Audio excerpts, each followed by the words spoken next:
Seven Seas Siren presents Accomplishments of the Duke's Daughter, Novel 3. Written by Rhea. Illustrated by Haruki Futaba. Performed by Anjali Kunupaneni.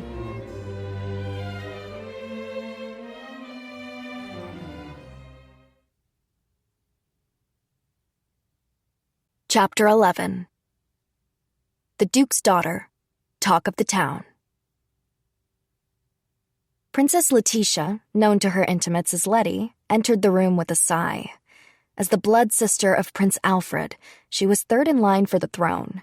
A beautiful girl with blonde hair and soft green eyes, the color of paradots, Letty bore a striking resemblance to her late mother, Queen Sharia. Though, to be honest, Alfred remembered the queen only faintly. Now his sister's lovely features had sharpened with concern. "Brother, I can't take you to task if you've already made your move, but wouldn't it have been wiser to use your brain first?" "Letty, have you finished?" "I have, and all while you were busy with your scheming and meeting with your little sweetheart." A charming smile was plastered on her face, but her eyes held no hint of that expression. She took a step forward and silently placed the document she was holding on the desk. "This one's free of charge. I noticed something suspicious about our financial flow." Letitia had taken care of Alfred's business while he was away. His work had continued to pile up since the king's illness, and he wouldn't have been able to tear himself away from his desk if not for his sister's help. Sadly, even as a child, Letitia had been all too aware of her precarious situation within the palace. That is, that she was right in the center of a power struggle. Yet not only had she received a formal education, she had learned how to conduct all the family business as well. Even Duke Armalia, the Prime Minister himself, had recognized her political acumen and analytical skill. "You've grown even more efficient at this, Letty. I feel secure knowing I can continue entrusting the work to you." I hope you're not already planning your next trip, brother." Alfred flipped through the report as he listened to Letitia. He couldn't think of one thing he would add to it. In fact, she had covered the matter so exhaustively that the report included elements Alfred himself wouldn't have thought to address. "The Minister of Human Affairs has chosen to side with the second prince. As such, he's pushed less consequential projects like this one to the side." So it goes. The capital's 7 governing bodies ran the kingdom: the ministries of finance, defense, law, foreign affairs, infrastructure, human affairs, and education. The Prime Minister oversaw all of those, and above him was the king. The ministries were meant to establish policies for the kingdom as a whole, as well as to manage the territory under direct control of the royal family. They were also in charge of negotiating with the lords of every domain. The governors held a tremendous amount of power, so negotiating with them took a considerable amount of the minister's time, and that was on top of their other duties. That was why Alfred was working to centralize the kingdom's power. However, the nobility at large was still too influential for his efforts to have made much of an impact. Count Sagittalia, the Minister of Finance, had sided with Prince Alfred, along with the Ministers of Defense and Foreign Affairs. But the Ministers of Human Affairs and Infrastructure, along with the Minister of Education, had sided with the second prince. The 7th player, the Ministry of Education, had been mostly taken over by the Darrell Church. Unfortunately, since the recent scandal, during which several high-ranking officials were purged, that branch of the government had descended into a state of chaos. It was, at the moment, largely inactive. As such, Alfred was hoping to separate it from the government wholesale. The Prime Minister had maintained his neutrality for a long time, just like the Minister of Law. However, in the wake of his daughter's excommunication, he had decisively thrown his support behind the first prince. Or, at least, that was how it seemed to those observing the affair. "The Minister of Human Affairs, guilty of collusion and pocketing funds from the ministry?" Alfred asked as he closed Letitia's report. "Dreadful behavior for someone in his position." "He's just so fond of jockeying for position with everyone else in the capital." Letitia smirked, and she began to detail just how the minister had spent the embezzled funds first on himself and then to bribe other officials. So, while my little brother and I are effectively playing a game of capture the flag, there's a round of musical chairs for those vying for power just below us. Seems like a lot of fun we're having. That's precisely it. Speaking of which, brother. What is it? I'd like you to arrange a meeting with me and Duke Armelia's daughter. Letitia's eyes sparkled, but her tone was so forward that Alfred was momentarily caught off guard. He had to ask. A bit out of the blue? Where is this coming from? Well, coming across another woman who works in government is quite rare. I'd love to make her acquaintance. That's merely an excuse, of course. My real reason is because I know just how precious she is to you. Letty, my relationship with her isn't what you imagine. Oh, isn't it? Then why else have you overlooked all those opportunities to prevent Armelia from gaining more power? Especially when you could have done so easily. Marilis, the Duchess of Armelia, was a favorite of the Queen Dowager, and consequently she and her family enjoyed a great deal of influence. As such, it behooved the royal family to keep an eye on them, out of an abundance of caution.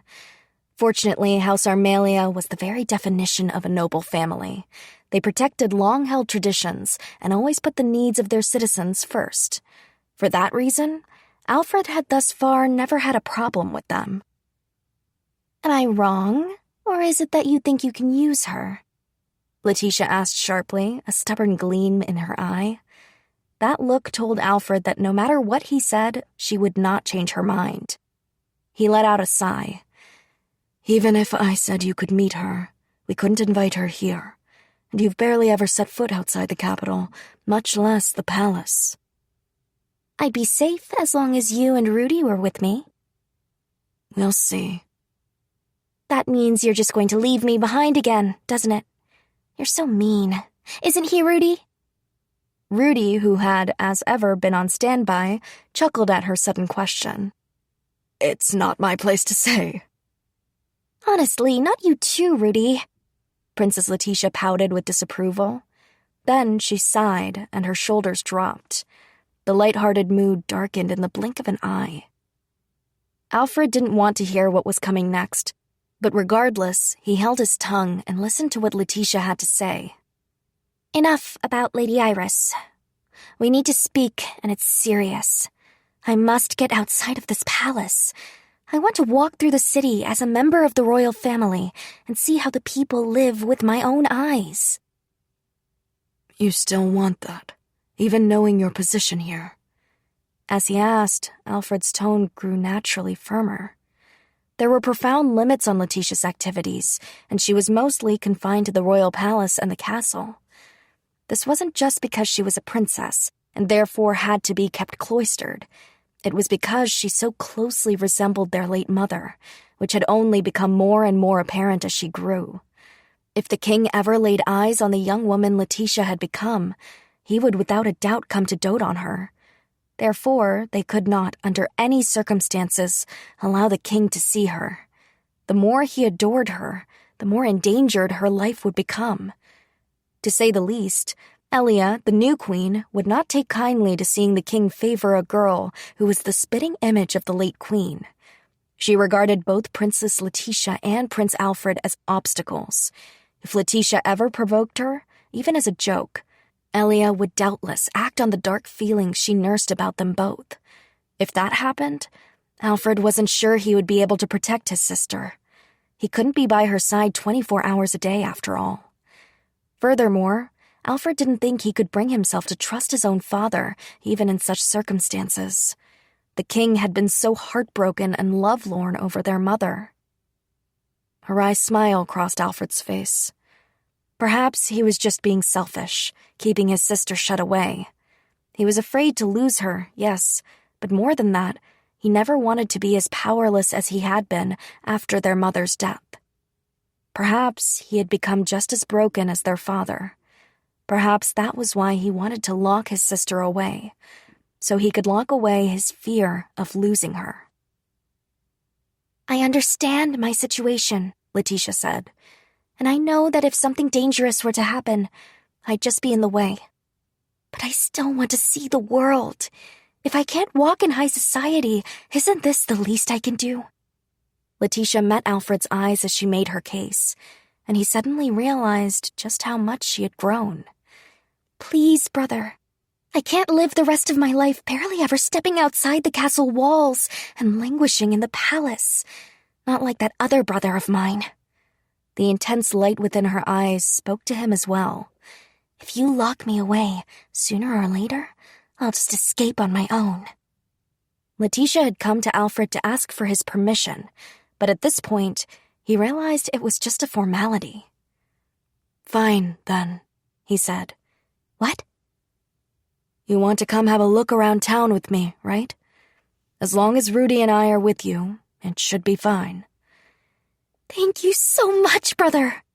Letitia grinned happily at him. In that case, I'll hurry and finish looking over the documents I have left. Please, finish your work soon, too, so that we can go out right away. All right. Letitia merrily scooped up a stack of documents that was separate from the ones she had deposited on her brother's desk, the ones he'd been working on and finished just before she came into the room. She gave him one last smile and then left. Rudius fussed over her as she went, hurrying in her wake. Princess, please let me carry that for you.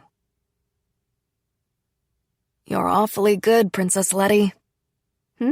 Whatever do you mean, Rudius? Letitia asked with a hint of amusement. You know exactly what I meant, he thought, but he answered her anyway. That conversation just now. Your goal from the start was to get permission to leave the castle, wasn't it? She laughed. Of course it was. It left him wondering, did she really want to meet Iris as well? His instinct had told him that Letitia's true purpose had been to get permission to leave the castle. It seemed he was spot on. The princess set down the hefty stack of documents on her desk. Her study was smaller than Prince Alfred's. Cute little knickknacks decorated the office here and there, but other than those, the sheer amount of dense, complicated tomes piled on the shelves didn't seem very princess-like at all. Don't you remember what my brother always says? Letitia asked. When negotiating, first ask for something that they're unlikely to agree to. If you do that, then they're more likely to agree to the thing you really want. And it worked wonderfully. Rudius laughed. So that's why you started out by asking to meet Iris. You're a formidable haggler. Letitia laughed again. Please, don't exaggerate. My brother realized what I was doing about halfway through anyway. So that was why that complicated look crossed Prince Alfred's face, Rudius thought. It had been when he realized his sister's true aim. Even so, his soft spot for his sister's feelings had led him to play right into her hands. Letitia took a seat at the beautiful, ornate white desk. In the past, other princesses had probably sat there to write letters.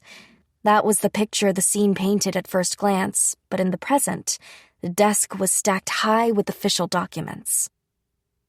Well, I got what I wanted. Surely he can't complain if I just happened to run into the young lady of Armalia while wandering through the capital. That's why you're in such a hurry. Although the inquiry was over and her part in the church's scandal had come to an end, Iris would likely remain in the capital for a bit longer. Various other incidents had cropped up once the second prince, Edward, insisted on poking his nose into her other affairs. Yes, I meant what I said. I want to meet the Duke's daughter. Why are you so fixated? Although I suppose I can understand the fascination, seeing as she's captured the heart of your beloved brother. That's precisely why. But it's not quite the reason you'd think. I'm not afraid my precious older brother will be taken from me. In one fell swoop, Letitia guessed Rudius's theory and skewered it. There wasn't much else for him to do but quietly wait for her to continue. Letitia giggled when she saw that she had rendered him speechless. Well, of course I'm a tiny bit afraid, but really, I'm more curious about her. Just think about it. My other brother's world is so very small. He's been under Queen Elia's protection his entire life, surrounded by people who only have good things to say about him. perhaps that was what led him to break his engagement with the Duke's daughter. This other brother of whom she spoke so derisively was, of course, Prince Edward. Letitia had always referred to him in that manner. But in another way, Alfred's world is also small. All he's had is you and me. The only other people he's surrounded himself with are those whom he knows will benefit him in some way. At last, Rudius began to understand where Letitia was going with all this. It was true that Prince Alfred's world was limited, although in a different way from his younger brothers. He wasn't sheltered, but he was highly selective about whom he accepted into his inner circle. If he deemed a person to be of benefit to him, he would let down his guard, seek their opinions, and chat about all manner of things with them. He was, in short, capable of such intimacy. But at present, the only people he trusted to that degree were his own sister, Letitia, and Rudius.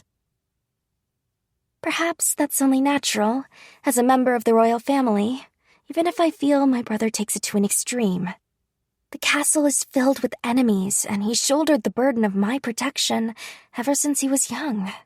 Letitia sighed. I won't dismiss that. He has quite the mercenary point of view, but he's used those skills to gather the people who work for him. That's part of his strength. But relying on that power leaves him in a precarious situation. To put it simply, he's dependent on loyalty to his results. The second he loses that edge, or if he truly slips up, they'll leave him. Rudius had to agree with her on that. Right now, the only nobles over whom Prince Alfred had any sway were the recently elevated and the provincial lords. They had seen Alfred produce concrete results and were attracted to them. For anyone for whom natural ability was the deciding factor, Alfred was the obvious choice over his brother. However, if Edward ever demonstrated the same potential as his older brother, the nobility wouldn't be persuaded to remain in Alfred's camp because of feelings alone. The only reason the neutral faction tipped slightly in Alfred's favor this time was because of Duke Armalia. But why did he side with my brother? Is it possible he simply wanted people to think he favored Alfred? House Armalia is so influential that the Prime Minister could afford to ignore this conflict altogether. The Duke could quietly watch us struggle and never make a move, don't you think? Worst case scenario in this scandal, his daughter would have had to abdicate and withdraw from society. Instead, her father publicly throws his support behind my brother. Why? Do you mean the Prime Minister felt he owed the prince? Precisely. Alfred knew that if he backed Lady Iris, he might well divide the country. Yet he still chose to help her, even though it didn't directly benefit him to do so. And because it wasn't part of one of his own schemes, he could have withdrawn at any point. Yes, but if his eyes are on the end of all this struggle, wouldn't he want to gather as many allies as he could, Rudy? To strengthen the crown, you mean? That's right. He doesn't want to stop at unifying the nobility under his rule, like the kings who came before. He wants to go beyond that. It's a thorny path, but that's why putting himself out there like this is necessary. He doesn't want people who will simply walk beside him. He needs people who will spill their blood for him in times of peace and in times of strife. The military has always adored Dean, admittedly, so I'm sure he won't have trouble on the latter front. Case in point, Prince Alfred had the loyalty of Rudius, whose grandfather was General Gazelle. The general had always had his eye on Alfred, ever since the prince was a young boy. Their relationship had only grown stronger after Alfred secretly joined the military as Dean. Those three factors added up to Letitia's hypothesis. The military was incredibly likely to swear allegiance to Prince Alfred once they learned he was Dean. To the point, if my brother wants to accelerate the process of strengthening the crown, he also has to strengthen his allegiances. And I was thinking that, in order for that to happen, he needs to step outside of his little world, the one that's just you and me. That was when I learned about Duke Armalia's daughter. She's already expanded Alfred's world, and that made me extremely curious about what kind of person she is. Ah, I see. Your Highness. Yes? Are you sure you haven't gone outside the castle already? Rudius couldn't help but ask.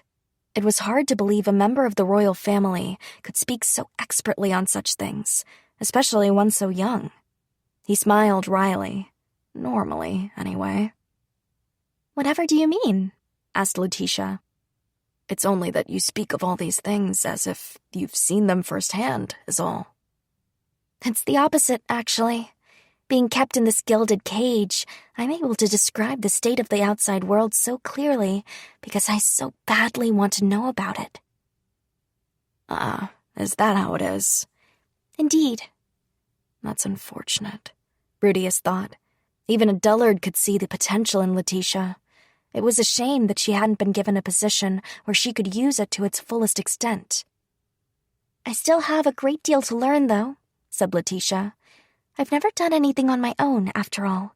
You can guess all you want about what you'll do in a given situation, but there's really no telling until it actually happens to you.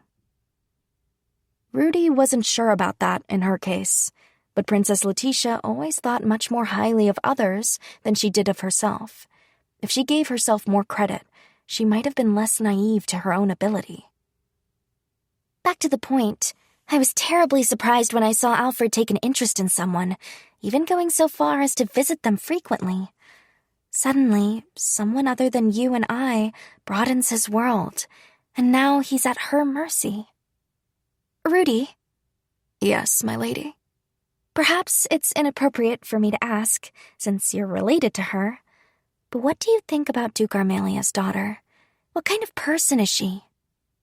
A true noble, in both the best and worst senses of the word. What do you mean? She's very proud, and she has the strength to walk on her own 2 feet. That's why the broken engagement didn't destroy her. Instead, she started her own business and began running the duchy. I see. So, she and my brother are quite alike in a way. They are. Her pride means she doesn't like to show any weakness, so she doesn't know how to rely on others. Despite the torment she endured at school, she never lost her composure. She could have done something to retaliate against Lady Yuri's harassment, and she could have even done so subtly, but she didn't. Or she could have asked for support from her family and played the role of the tragic heroine. The people would certainly have seen her in a different light if she had.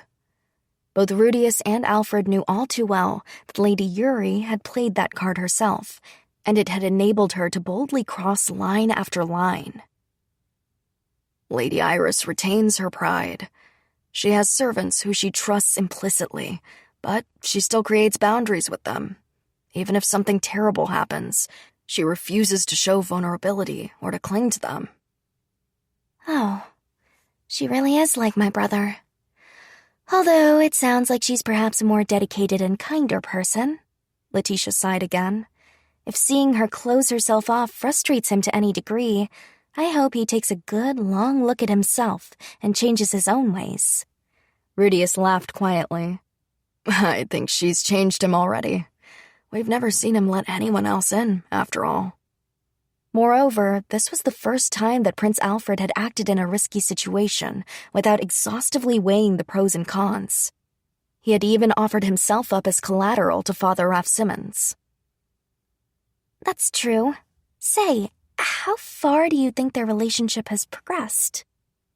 Well, he's only just realized his feelings, and honestly, I'm not entirely sure she reciprocates. Oh my. And has my brother done anything about it? No, I don't think... Honestly, he's just so clueless when it comes to love. Lady Iris seems a bit dense about it as well. Rudius was about to agree with her, but thought better of it. Well, you have to understand that she has her own reasons for not wanting to open up. If my dear brother wants something badly enough, he'll take action. There's no sense covering for him with pretty words. She was so blunt about it, Rudius didn't quite know what to say. It would benefit me greatly if my brother made a move already. Never mind. As his little sister, I support him wholeheartedly. Rudius pretended he didn't hear her mumble that first part. Sometimes there was safety in silence. Letitia quietly rose from her chair and walked over to the window, where she looked down at the view below. Do you remember the first time we met? Yes, of course. Prince Alfred brought me to the castle, and you were hiding behind his back. You were so shy, you wouldn't even show me your face. That's right, she agreed, an echo of that shyness in her voice. A fond smile crossed her face. It was so fun. Those days truly were just full of delight. We used to play in the garden together, remember? Ever since I was little, I've never been allowed outside the palace walls. I'd barely been outside of the castle, much less into town. So I always looked forward to when Alfred brought you home. He and my grandmother were my entire world. And then you were too. Princess Letitia. Oh, don't make that face. I'm happy. Of course, I wonder what it's like to be part of high society, or what it's like to go to school, or what other young people my age like to chat about. There are quite a lot of things I'd love to know more of. The official explanation for Letitia's absence from the public eye had always been that she was sickly. Although she had interacted with a few other children her age, she had never been allowed to attend school. She really had lived her life like a bird in a gilded cage. But I understand that all of this was done to protect me. I'm not always sure about grandmother, but I know that my brother doesn't think of me as a tool. He would never, under any circumstances, try to marry me off against my will. Although I'm sure that's partly because if I had a child, it would complicate things for him. In truth, Prince Alfred was holding the Queen Dowager in check from getting Princess Letitia engaged. Even though Prince Edward had successfully kept Prince Alfred away from court, if Princess Letitia had a child, the line of succession would be thrown into even more chaos. At present, there were only 3 real candidates in line for the crown: the Princes Alfred and Edward, and the Princess Letitia. The 2 princes were engaged in battle for that throne, and if Alfred lost, he expected he would die. No one believed that Queen Elia would settle for something as lenient as his imprisonment. That was why Prince Alfred couldn't back down from this fight. On the other hand, if he won, and if Princess Letitia were to wed and have a child, the family of the man she married would almost surely have troublesome thoughts. What if something were to happen to Prince Alfred? The next king would come from their family. With that, a new struggle for the throne would begin. That was why Prince Alfred strove to keep the Queen Dowager from marrying off his sister. Even so, I'm sure his primary reason for keeping me cooped up is to protect me from Queen Elia's supporters. Once I leave, it will quickly become more difficult to maintain the story of my illness. And if I enter high society, well, my face alone will provoke her, I'm sure. My brother really is protecting me. You're that important to him. Letitia laughed. So I am. In that case, my marriage will have to wait until after he secures his victory.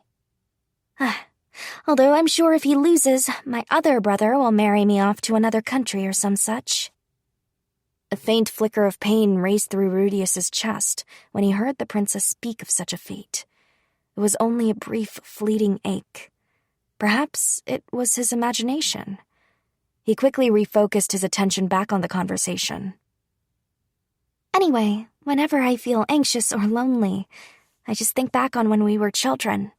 It was truly when I was the happiest, Letitia said with a sad smile. It didn't last long before it was replaced with a determined, serious expression. Rudy, we must win. For my brother, and for myself. And for Lady Iris as well. I agree. For starters, we need to come up with a countermeasure for the trade sanctions against Armalia. Knowing my brother, I'm sure he already has some ideas up his sleeve. Yes, I believe so. Letitia gave him a smile. I'll help in any way I can. Chapter 12.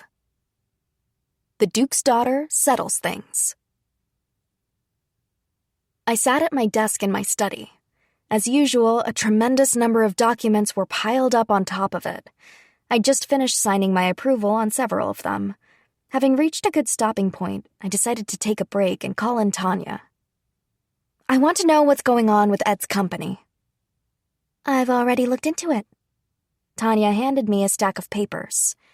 She never ceases to amaze me, I thought as I flipped through her report. Our sales had suffered since the scandal surrounding my now rescinded excommunication. That was true for both the Azuta Corporation and all the companies based in Armalia to some extent. The timing of Ed's maneuvers had done no small amount of damage to my position both as the president of my company and as the acting governor of my duchy. The proof lay in the mountain of work under which I was presently buried. To be honest, I hadn't had time to think about all this while I was in the thick of escaping excommunication, but now that it was over, I couldn't stop ruminating over how the Pope and Ed's faction had gotten the best of me. Luckily, we'd diffused the situation and taken care of it all quickly enough. However, we were dealing with the loss of not only customers, but vital staff members from the Azuta Corporation as well. A shiver went down my spine whenever I thought of what might have happened had we not dealt with the situation so swiftly. I'm so glad the Dean was able to connect with Father Ralph Simmons, and with such perfect timing. Otherwise, Azuta would have either folded or been bought out. Not only that, every business based in Armalia probably would have struggled to remain afloat, I mused. Tanya nodded in agreement. I know there's no sense in going on about the what-ifs, but if Father Ralph Simmons hadn't cooperated, we wouldn't have been able to land such a decisive finishing blow. I think you were only able to act as you did because you had that in your back pocket. And if we hadn't secured such a solid victory in our favor, the businesses in Armalia would have folded sooner or later. Moreover, since I'd been focusing on expanding Armalia's economic influence, that would have been a devastating blow indeed. After suffering such a loss, all the owners of those companies would have turned their backs on me. It would have only made sense for them to do so, as they never would have ended up in such dire straits had they not based their businesses in Armalia. To put it simply, Ed had tried to destroy Armalia not by military force, but through targeting our purse strings. Nevertheless, all those what-ifs had thankfully ended up purely hypothetical, and that future had not come to pass. In reality, we'd survived the inquiry, and thanks to some new products, business for the Azuta Corporation was on the rebound. The other companies based in the duchy were similarly reporting a gradual return to business as usual. Seems like things at Ed's company are getting a bit desperate, I remarked as I read over the documents. Business wasn't going nearly as well for his company as it had been during the scandal. They sold basically the same products that we did, and at the same prices. But since he had headhunted only members of my production crew, we still had far better customer service. The overall quality of our products was better too. Due to all those factors, the customers we had lost during the scandal had mostly returned. To make matters worse for Ed, his business was being run so sloppily and was in such a state of confusion that he was losing clients left and right. Yes, and because of that, he's been neglecting his employees, Tanya explained. Now they're losing motivation because of the lack of customers. Some of his people are saying that the employment contracts and the working conditions were much better at Azuta. Furthermore, the business is so bad that they're having to let people go. You sound rather blunt about it. Do you pity him, my lady? Don't be ridiculous. But I just think it's a bit of a shame that he went to so much trouble to snipe my employees, only to fire them. It seems like such a waste. Of course, it made sense to reduce staff when business was bad. Even if you personally hated to do it, as a business person, you always had to tuck that away in your mind as a measure of last resort. I couldn't blame him for doing so. But it was an undeniable fact that his business had outperformed Azuta due to his theft of my employees, even if he had only retained them for a short amount of time. In my opinion, it was therefore particularly cold of him to ignore the results they had produced and fire them just like that. People find it difficult to relinquish their economic influence and position in society, especially if they've built it themselves. Consequently, the former Azuta employees who worked for him report that their pay was quite high when they were first hired, but they had numerous complaints about the way they were treated after business went bad. Those complaints were likely the grounds for which they were dismissed. It seemed like, despite the uncertainty surrounding our financial future during the scandal, the working conditions had remained much better at Azuta. After working for me, my former employees had set their bar a bit high for Ed. Have any of Ed's dismissed employees tried to come back to Azuta? I expect they might, Tanya answered promptly, at which I let out a sigh. It had taken so much time to reconfigure ourselves in the chaos of their departure, and now I would have to come up with a plan of action in case they came back asking for their old jobs. How much work was this all going to add up to anyway? Speaking of work, I wonder why Ed raised our tariffs, I murmured out loud. I'd been thinking about this for a while now. Most likely for the sole purpose of harassing you, Tanya replied from my side. While that's definitely possible, I feel like there must be more to it. After all, by doing this, he's definitely introduced more problems for the kingdom than he's solved. Armalia was a large domain, and probably either the second or third foremost exporter of goods in the kingdom. Of course, our exports had fallen during the recent scandal, but that also meant that fewer goods were making their way to other domains. Even when we were able to export goods, we weren't turning much of a profit by doing so. Our domain's population was constantly growing. So even without high tariffs, it was less profitable to export our goods than it was to buy up and sell them within our own domain. We needed those stockpiles in case of an emergency, like a poor harvest due to inclement weather. I'm thinking about it because we have a dearth of resources at present. I'd like you to find out what the nobles in the capital are up to and report back on their activities, and see what the prices are like within the city and the reactions to them. At any rate, I've done enough for today. I placed my signature on one last document and handed it to Tanya. Now that I was done with that, perhaps I could walk around the grounds. My body was stiff and painful from sitting in the same position at my desk all day. Yes, that was just the thing, I thought as I stood and headed out the door. Maybe I'll take a book out to the garden and read while I drink some tea. Just then, I happened to run into Byrne. Oh, Byrne. What are you up to, sister? I just finished my work for the day, so I was thinking of taking a break. Might I have a minute of your time? Byrne asked. I flashed him a wry smile. Is it something that we can discuss in the courtyard? He responded with an equally wry smile. Well, in that case, shall we go to the study? I asked. We could drink the tea there. On second thought, I was sure Tanya was about to send someone to ensure I actually left the study, so I went ahead and took Byrne back to my room instead. Well, what is it? I asked once we were there. I'm not sure if it's more like I'm asking you for advice or giving you information. Byrne seemed so hesitant that I knew it must be something bad. The other day, it was suggested to the king that he disband the military. I was so shocked that I was sure my eyes looked like saucers. Whatever the expression on my face was, that was certainly not befitting of a duke's daughter. You mean that nonsense Yuri Neuer was speaking of a while back? I can't believe it made its way to the king. I sighed. At the same time, a shiver raced down my spine. I couldn't believe Yuri had so much power now that she was trying to make her foolishness a reality.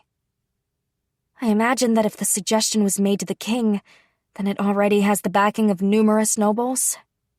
Yes, the suggestion was made while Father had his hands tied during your excommunication. That made this at least partly my fault. But thankfully, you resolved the situation quickly. Father, General Gazelle, and others who opposed the idea successfully defeated the measure. The measure was rejected then. How? I asked. I heard they used the Wartime Regime Act. The Wartime Regime Act? That sounded vaguely familiar. I tipped my head to the side and tried to dredge up where I could have heard it before. I suddenly remembered I had seen it in a book in the library back at the mansion.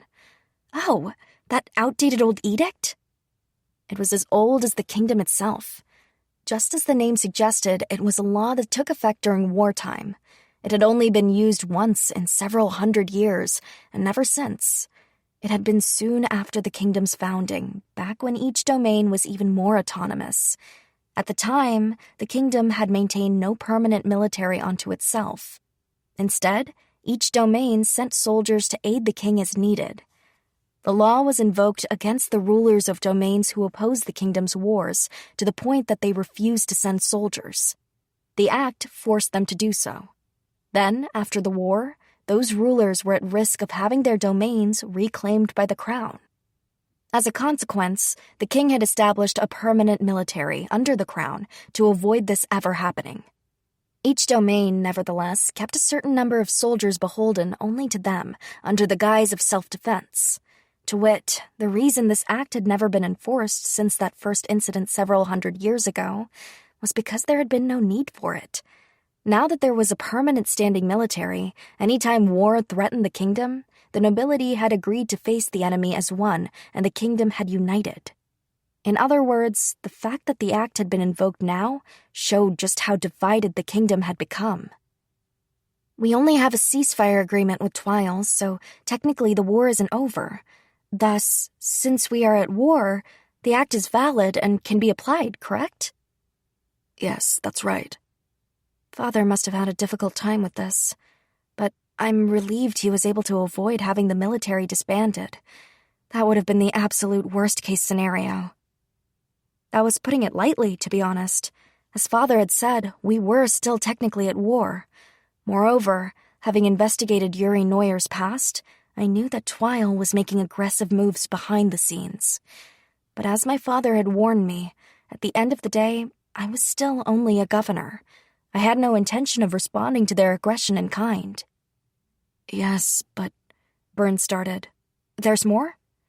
No, I just wanted your advice on something. Father has given me homework on the matter. What do you mean? Well, he asked me to identify the biggest problem in this situation. The biggest problem, And? I was just thinking, perhaps I could run it by you, and if anything came to mind, you might give me a hint. And Father asked you to give me this message? Yes. I thought about it for a moment. If my hunch was correct, Father wanted to pass along this information, not as a father to his daughter, but as the current governor of Armalia to the acting governor of Armalia. In other words, he was telling me to ready myself. Byrne, which nobles backed the proposal of military disbandment to the king? Primarily those belonging to the Second Prince's faction. Some members of the neutral party, too. I thought the problem might be that the neutral families are being swayed toward the Second Prince's side. And he told you that wasn't it? Yes. I asked Byrne to name the families that had agreed with the military disbandment. After I heard them, I looked up at the ceiling and thought, this country is on the brink. And the plan was that if the measure was approved, the newly unemployed soldiers would be provided with relief? Yes. It would have depended on the desires of every given person, but in times of peace, they would have been re-employed as domain-specific troops. But in case of emergency, they would be drafted to serve under the crown itself. So, in the end, the domains would share the burden of our current military expenditures. I knew it. I let out a sigh. Byrne, I'm not sure if I'm right about this, but I have a feeling that Father wants to see how deeply you can think on a problem that has no clear answer. What predictions you can make and how you act on those predictions. In the course of this job, I thought so many times that it would be so much easier if every problem had a clear solution, like on a test at school. However, Byrne frowned. I see. The neutral families have started to lean toward the Second Prince's faction, Well, that is a problem. But is that the true issue, I wonder? What do you mean? I'm telling you to think about the situation from all possible angles. On what basis did the neutral faction support this measure, and what desirable outcome did they foresee? Mull that over. There's no right or wrong answer, so just teasing out reasons and consequences will help you prepare a countermeasure for every possible scenario. Byrne paused thoughtfully to consider what I'd said, and then he nodded. Thank you, sister. Of course, and thank you for the information. I noticed as he left that the expression on his face looked much more at ease than when he'd first come into the room.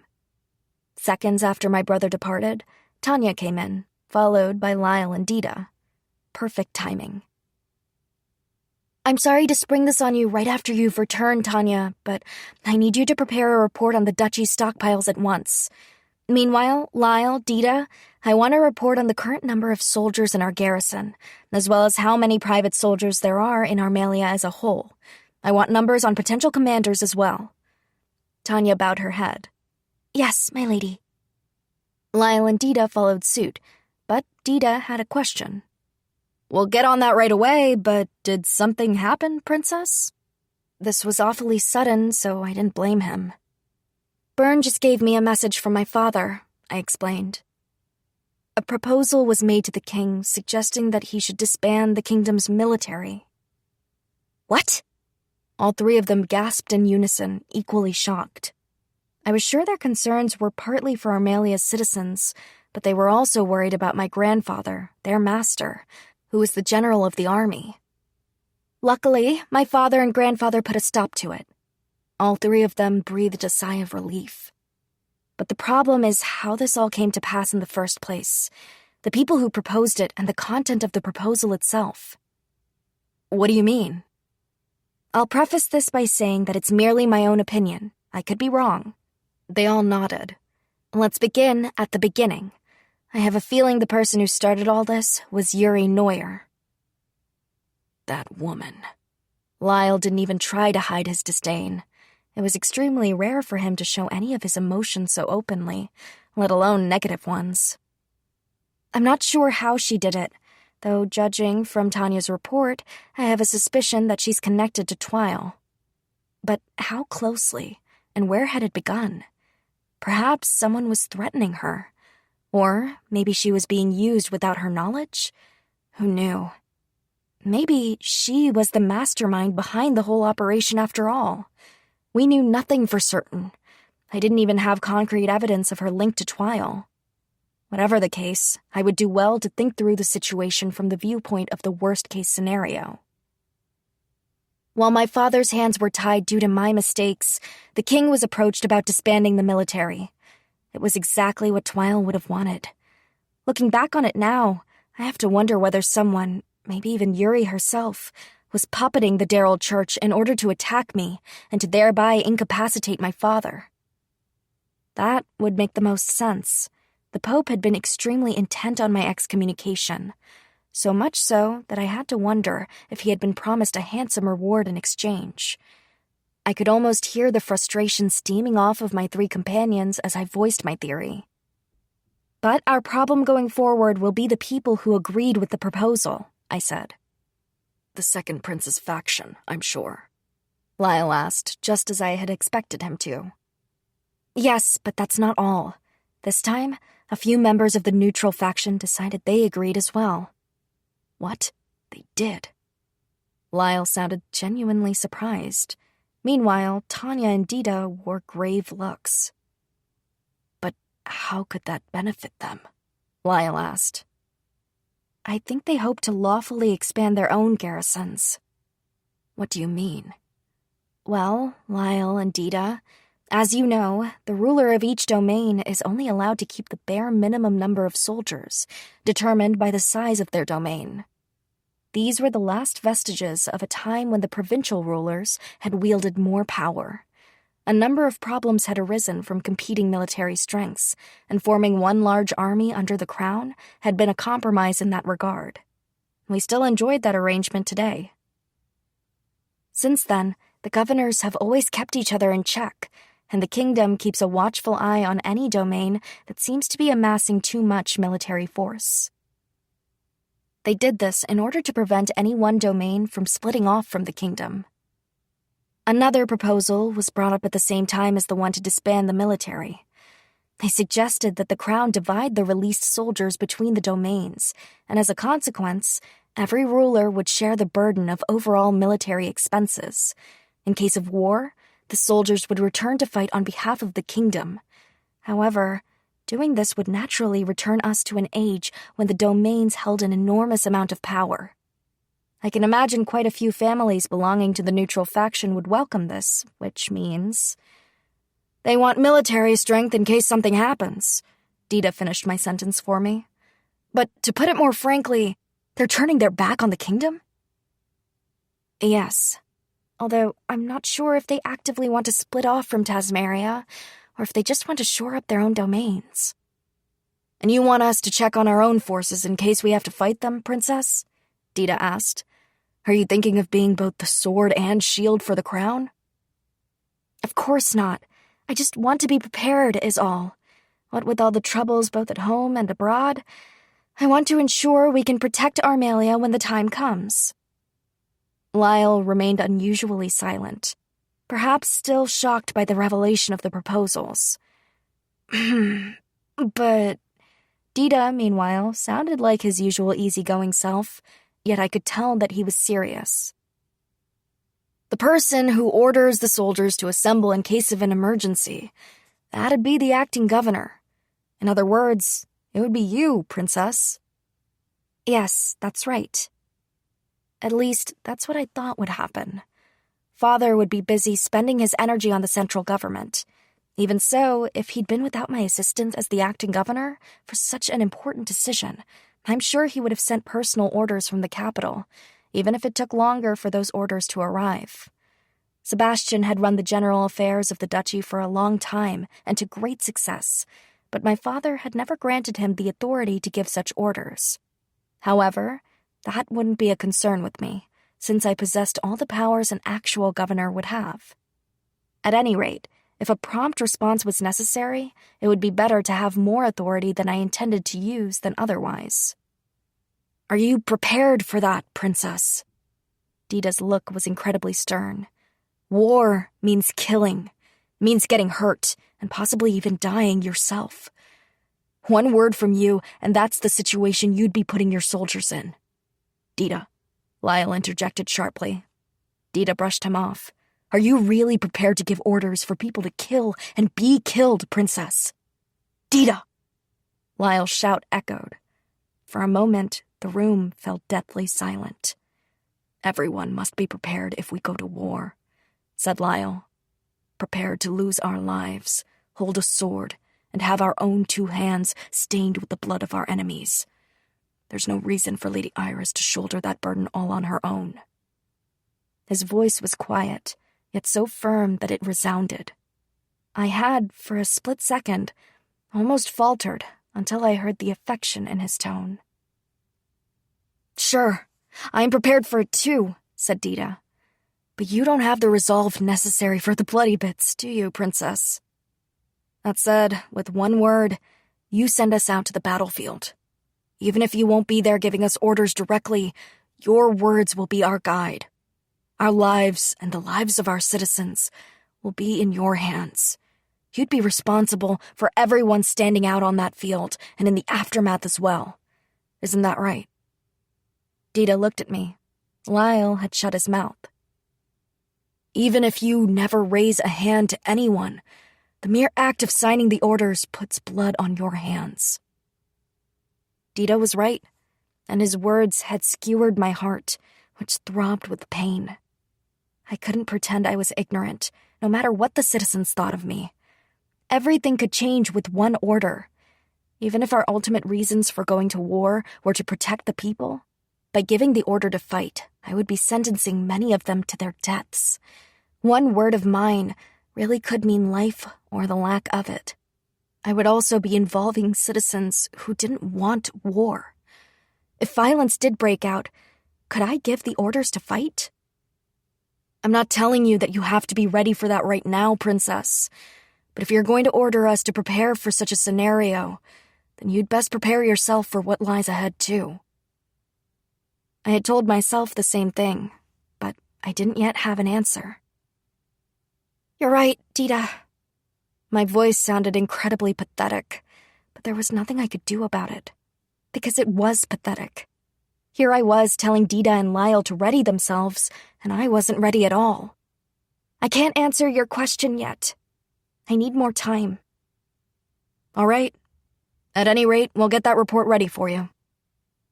I was surprised by Dita's response. I had assumed that he would say he wouldn't act until I could give him an answer. Very well, I said. I look forward to it. Dita and Lyle excused themselves, so I resumed my work. But I just couldn't get that conversation out of my head. And as a result, I made a mistake on the document I was working on. I was simply unable to concentrate. I set down my pen and stretched my arms high. My stiff joints cracked so loudly, it was hard to believe the sound was coming from the arms of a young girl.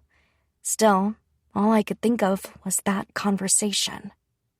There was no right answer. The same thought had run through my head many times since I had become the acting governor. Once again, I'd hit that same wall. It was easy to let go of the fact if the problem was hypothetical, I could just tell myself I'd have to make my mind up when the time came, and that would be that. Dita wouldn't be satisfied with such a wishy-washy response. Moreover, I knew that any bravado I used to cover up my true feelings would only fall apart at the 11th hour. When that time came, I would no longer be able to lie to myself. In fact, I was afraid that I would completely lose my composure. Up until this point, I'd been responsible for many fates, many lives. An incompetent leader got their citizens killed. But this matter was on a whole different level. People would be giving and taking lives, and I would be directly responsible for every last one. That put the lives of my citizens in my hands even more so than ever before. It was such an immense responsibility that my former self would have shrunk away from it. I felt like I was doing the same thing now, for that matter. If only no one ever had to get hurt. No, that thought was only a pretense. The real problem was that I was afraid to give the order. If only I were really just inside of a game, I thought. Then perhaps there might be a perfect world where everyone was only ever kind to one another. No one would get hurt, and all the unsavory details would be brushed over like in a fairy tale or seen through rose-colored glasses. Then again, even in the game, Iris had been a villain who assumed single-handed responsibility for all the bad things that had happened. So really, there had never been a world where everyone was ever so kind. And this world was my reality. If it weren't, its harshness wouldn't be staring me in the face. In the jumble of my thoughts, I found myself circling the dirty tricks I'd seen the nobility play in their political games, and the incredible disparity between the rich and the poor, neither of which had been remotely highlighted in the game's story. More thoughts like this popped into my head, one after another. I couldn't stop thinking. I should have Tanya bring me something to drink. There was no way I could keep working in this state. I was just about to call for Tanya when the mountain of papers on my desk collapsed. Sheets flew haphazardly up into the air. Now I've really done it. I'd spent so much time separating the documents, and now they were all mixed up again. Just thinking about the time and effort it would take to put them back in order made me upset. Tanya, I called. Yes, I'm here. I'm sorry, but I'm going to the parlor. Please have the maids prepare some tea for me. And can I ask you to straighten up these documents for me? Of course. Thus did I end up abandoning everything and taking a break to leisurely sip tea by myself in the parlor. The beautiful flower arrangements usually cheered me up when I was feeling down, but nothing could reach me where I was. I let out a deep sigh. Why, Iris, whatever is the matter? You look so depressed. My mother suddenly appeared, her voice sweet and cheerful. Mother, I'll have what Iris is having, she told a maid before sitting down across from me. Taking a break? Yes, I'm a little tired. It's no good to bottle things up. Honestly, you're just like your grandfather. Mother was even beautiful when she giggled, and so was the movement of her hand as she brought the teacup to her mouth. I found myself staring at her sometimes, purely because she was so lovely, even though she was my own mother. Are you sure it's only fatigue? Because it seems like something is on your mind. I stiffened with surprise. Was I that obvious? Iris, let's go outside. You start to think about all the worst things when you're cooped up indoors for too long, she declared, grabbing my hand and pulling me out of the room. What? Huh? I blubbered as my mother dragged me along. She was stronger than she looked. I turned back and saw the maids all in a flutter. Mother instructed me to get into the carriage waiting outside. Sometime later, I found myself following her up a long staircase in a tower so tall that you could look out over the entire capital from its top. "It's gorgeous," I murmured, marveling at the stunning view. The blue sky seemed close enough to touch, and the light of the sun gently embraced me. The city looked more beautiful than I'd ever seen it, bathed in the golden light. "Yes, it is beautiful, Iris." "What is this place, Mother?" "A watchtower for the capital's guards. I believe it still belongs to the military." "Well then, I'm surprised we're allowed up here. After all, it was a military facility." Even though we were nobles, we were still civilians, and therefore generally not permitted in such spaces. "An easy feat when I use my father's name." I was in awe of my mother's breezy tone. She smiled. "Ever since I was a child, I would come up here whenever I was worried about something, so all the guards recognize me." "What kind of things worried you, Mother?" She laughed. "Oh, like when your father and I would get into a fight, or when he beat me when we sparred during martial arts class."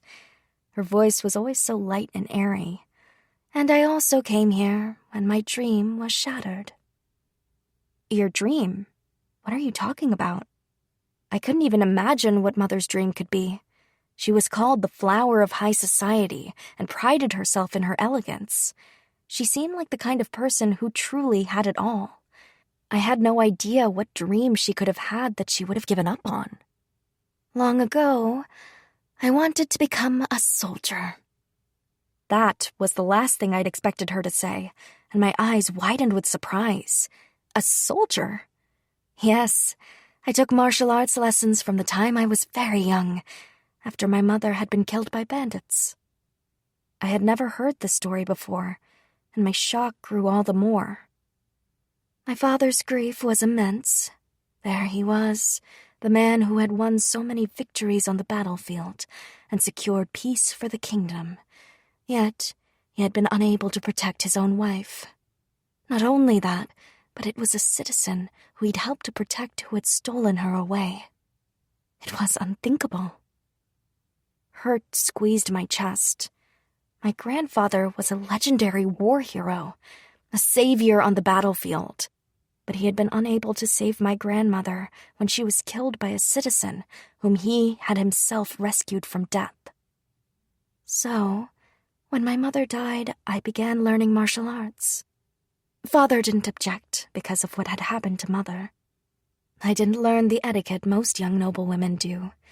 Instead, I was a tomboy who yearned to become a soldier. I kept thinking I couldn't be more shocked, yet I was.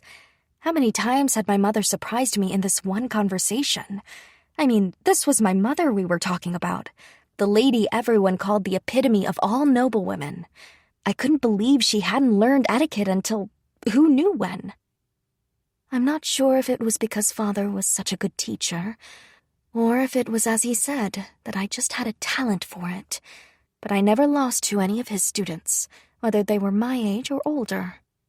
The only one I can ever remember losing to was Father. She giggled softly, but I couldn't bring myself to join her. So at some point, I decided I wanted to become a soldier like him and protect the kingdom. But the person who killed Grandmother was a citizen of Tasmeria, right? So then why? It's true. I hated the bandit who killed my mother, and at first, I couldn't understand why my father still wanted to protect this kingdom. I'm not sure if I was driven by hatred or if I just wanted to learn how to protect myself. Honestly, I don't know what I was thinking when I first started training. Suddenly, a darkness entered my mother's smile, but it was only for a fleeting moment, and it was soon erased by the sun. I suppose that's why I felt so empty when Father was the one who caught the bandit responsible for killing my mother. I wondered why I had spent so much time training. I lost my sense of purpose, And I came here to think about that a great deal. Why had I picked up a sword? I thought, and thanks to this view, I put my mind and heart in order. She gestured to the view below as if to say, "See?" There were so many people in the beautiful city below. There are people in every one of those buildings. They go about their daily business. They laugh and they cry. They can do all those things because they're alive. And I thought, isn't that such a marvelous, wonderful thing? Mother. Of course, there are wicked people out there, like that bandit. But there are even more helpless citizens. I wanted to make sure that they never had to endure a sudden tragedy like my family and I had. I wanted this peaceful land to last forever. I wanted to protect them, even if it meant getting blood on my hands. Hearing my mother's resolve shook me to my core.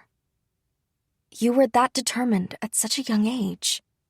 Well, I had lost someone precious to me. I think perhaps that I had a very strong desire to never lose someone like that again. Mother. But reality didn't bend my way. Women aren't allowed in the military even today. A few men I beat at a tournament confronted me with that bitter truth. With that, my dreams shattered into a million pieces, right then and there. What fragile little men they were, I thought, angry even though it had happened so long ago. But it was because of the hurt that I had lived through that I could empathize with what my mother had experienced back then. Did you ever want to become a knight? I asked. Some women were allowed to become knights in order to protect the women in the royal family. I didn't pick up a sword so I could protect the crown. And honestly, the lady knights are more for show than anything. I had to agree. Although the Lady Knights of Tasmaria underwent a certain amount of training, they rarely saw any real action. They were never sent into battle for the same reason that the military didn't send any women into the line of fire. So, when that happened, I came up here again. But it didn't help, because the goal I'd held for so long had vanished into thin air. Mother had no one left to take her revenge on, and the dream she'd forged in its place had been snatched away. I suddenly felt ashamed for ever thinking that Mother was the kind of person who'd always gotten what she wanted. And that's where I met my husband, right here. You did? Yes. At the time, his father was the Prime Minister. He discovered this place on a tour of the capital, and he was so enamored with the view that he often came here just as I did. For a moment, I worried over how lax the security was in this place. I supposed it was fine, as no one had been hurt, but still. So there I was, crying my eyes out, and your father just ignored me and kept staring out at the view, as if I was ruining the mood at his favorite thinking spot. Even though I was embarrassed, I took out my frustrations on him. My mother's cheeks turned pink. It sounded as if this had been the beginning of their romance, so I was starting to feel a bit shy hearing about it too. But you know how your father is. He scolded me. He did? That's right. He said, "You must not have wanted it very badly at all if you're giving up so easily." I couldn't believe Father had said that to a poor, crying girl. I had to wonder why Mother looked so happy telling me the story. He said, "Why did you take up your sword in the first place? Was it for honor and glory, or was it to protect the citizens? If it's the former, then keep crying. But if it's the latter, then why in the world would you cry at all?" Why would you cry at all? I think what he was trying to say was, there's another way to achieve your goal. I understood. If Mother's dream had been to become a soldier to fight and earn honor and glory, then her dreams had been completely dashed. But if her goal was to protect the citizens... He said, if you want to protect the citizens, you have more than one way of doing so. You can support them in other ways. In my case, I protect them not with my sword, but with my pen. Although I'm not nearly as skilled at it as my father." Mother smiled. His words shook me. It felt as if I'd just woken up. After that, we entered an arranged marriage. But I respected him so much that I quickly fell in love. We got married, and then I decided to set foot on another type of battleground. Oh? Yes. The battleground of high society is a completely different beast. She said that with a smile so proud and bright that I had to laugh in return. She was right. It was a battleground.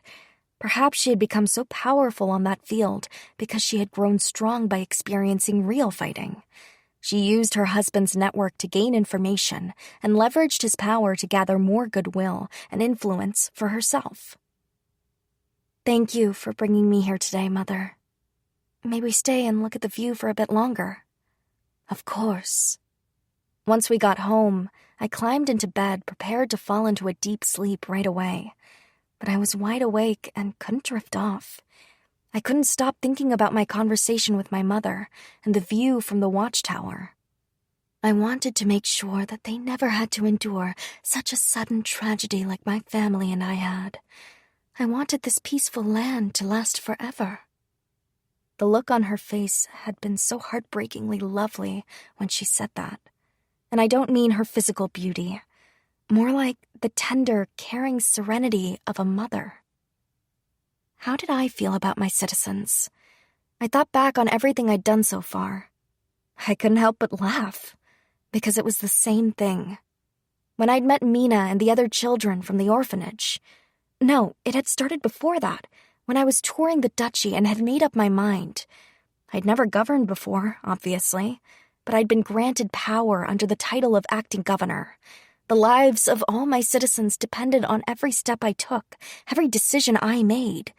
I felt the weight of responsibility for every single document that passed across my desk. I did that work to protect those lives. I already had my resolve, didn't I? It seemed that my brush with excommunication had made me soft. I'd been worried that perhaps having me as a leader had put Armalia at a dreadful disadvantage, and that everything I did would leave the duchy in ruins. Those thoughts had run through my mind, even though it was no time to be bogged down by such a mindset. I had to power through. The citizens and the entire duchy were already wrapped up in my affairs. It was far too late to say I wasn't prepared. If I wanted my plans to come to fruition, my only option was, as ever, to keep going. I could not lose sight of my goal. If I faltered now, then so too would the people who had chosen to follow me, and all the citizens under my protection as well. So I had to do everything in my power to protect them. All at once, the knot of anxiety inside me unraveled. At last, I fell into a peaceful, dream-filled sleep. The next day, I called Lyle and Dita to my study. "How may we be at your service, Princess?" "I've made a decision," I told them. Lyle's eyes widened, and Dita gave me an amused grin. "Dita, you asked me yesterday if I was prepared." "That I did." "I know I hesitated when you asked me that, but I've thought about it and hard. I realize now that you should have asked me that question a long time ago." Dita stared at me blankly as I spoke. "Because I've been prepared to protect the citizens of this duchy from the very beginning." "So much that you'd spill blood to protect them?" "Yes. And no." Now it was Lyle's turn to look puzzled. I smiled grimly. I already hold thousands of lives in my hands. My role is to protect the duchy and its people. So if the time comes when it is necessary to give the orders to mobilize our soldiers, then of course I will. And I will take responsibility for all that comes with that decision. There is no perfect world in which no one ever got hurt. I had known that from the beginning. But I'm going to fight with everything I have to ensure that doesn't happen. I have no wish for us to get swept up in the unfolding struggles. I'm not thinking about how to win a war. I'm thinking of how to avoid one in the first place. I will be making my first move toward that end. If you want to protect the citizens, you have more than one way of doing so. Those words, which my father had said to my mother long ago, applied to me right now. I'd been so caught up in thinking about what I would do if war broke out and how I would take responsibility for it. How would I respond as the acting governor? But that wasn't what I should have been focusing on. There was more than one way for me to deal with this. I could anticipate what would happen next, gather intelligence, and prepare countermeasures for every possible outcome. My greatest weapons were my pen, my head, and my words. Military force would always be the last resort, only to be used once I had played all the other cards in my hand. That was my responsibility as the acting governor. But if I decide that there is no other way forward but to fight, Lyle, Dita, I'll be counting on you to ensure that the bare minimum of blood is spilled. And I will take full responsibility for having exhausted all other options, I said firmly. For some reason, Dita started to laugh. Had I said something funny? I thought this was all terribly serious. That's a wonderful resolve you have, and said in the sweetest way possible. Dita, Lyle exclaimed indignantly. But it's fine. That's why we have such a strong desire to protect you, Princess. You and the things precious to you. Had I passed his test? Why don't you just be honest with your feelings for once? Lyle said with exasperation. My lady, we shall serve as your shield and your sword. We shall deliver you from every fear. And if fear is all you have left, please let us be your bastion. We shall protect you no matter what. You and the things precious to you. He gave me the knight's salute. Dita assumed the same position by his side. Thank you, Lyle and Dita. If they still didn't want to lose me, if they still wanted to protect me, then I had to do everything I could to fight. While I was racking my brain coming up with plans, Say had been busy at work addressing the sudden raise in import taxes that had lately plagued Armalia. Meanwhile, I started maneuvering against the companies under Prince Edward's protection. All of his businesses were suffering from poor sales and management. Not only that, but the person managing the companies was involved in dodgy dealings and tried to usurp the valid successor to take complete control. I had my people work behind the scenes to worsen the business's already dreadful condition, and when their hands were tied, we had the board oust the shady manager and reinstate the rightful successor. Then, we approached the new head of the company with a contract. The business would keep its name, but it would take over all shipping for the Ozita Corporation's goods. You see, the increased tariffs only applied to businesses based in Armalia. In other words, if this non-Armalian business shipped our goods for us, we would only be taxed the standard rate. Other Armalian-based businesses had approached non-Armalian companies with similar contracts. This worked nicely for us in a number of ways. It was one thing to cut costs by dodging high tariffs, but now we wouldn't have to cover the costs of hiring guards for the trade caravans either. I gave out the initial orders, but afterward I had Say work alone to finish things up. He'd really come to the rescue this time. None of this solved the underlying problem, though. It was now on me to standardize the tariffs laid on us by our neighboring domains. It would by no means be easy. It was clear to me that our neighbors had raised tariffs for reasons outside of pure economics.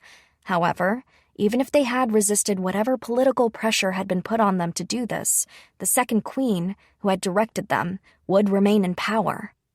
She would eagerly seize the next opportunity to crush us. I was the daughter of the prime minister, but neither I nor the territorial governors possessed ultimate authority. The only person who did was the king, although the king was currently ill and indisposed. Even if he'd been well, I don't know that he could have done anything. The governors controlled regional tariffs. Even in times of peace, when the king could leverage his ultimate authority in a number of ways, he still had no say over those. In other words, the regional lords were being controlled by other means, and I had to deal with that. At any rate, I had done what I set out to do, so it was time to return to the duchy. Even though Sebastian was skilled at his work, there would inevitably be a backlog of documents awaiting my approval. But it might not be so bad if only Dean were there to help, I thought as I straightened up the paperwork. Tanya, I'm thinking of returning to the duchy, I said. I think that's an excellent idea. I'll get everything arranged, That's right. I had to say the proper goodbyes and tie up all my loose ends here in the capital, so I wouldn't be able to leave right away. Thank you. I missed Armalia. It wasn't like I'd been away for years, like I had when I was in school, but for some reason, it felt like I hadn't been home in a very long time. I suppose that was partially because of how busy my days in the capital had been. My lady, you've received a letter from Lady Mimosa. I took the letter from Tanya and broke the seal with my letter opener. I felt like I was much better at speed reading than I had been. Just then, there was a knock at the door. Tanya went ahead and opened it. As she stood there and spoke with the servant who was behind it, her expression grew more and more severe. Send him away at once. But... Tanya's voice was cold and forceful. The servant sounded a bit frightened, but didn't back down. Fine, I'll go instead, Tanya snapped, ending the conversation. However, the servant looked thoroughly relieved to hear that. Who in the world could be calling who would warrant such a reaction? I frowned. Tanya? Excuse me, my lady. I'll deal with this. Her tone made it clear that she didn't want me to know who it was. She hoped to take care of it before I found out. But if someone had come to visit me, I had to know who. Wait, Tanya, who's here? You needn't concern yourself with it, my lady. I'll take care of everything. Tanya? I said her name more firmly this time, and she let out a sigh.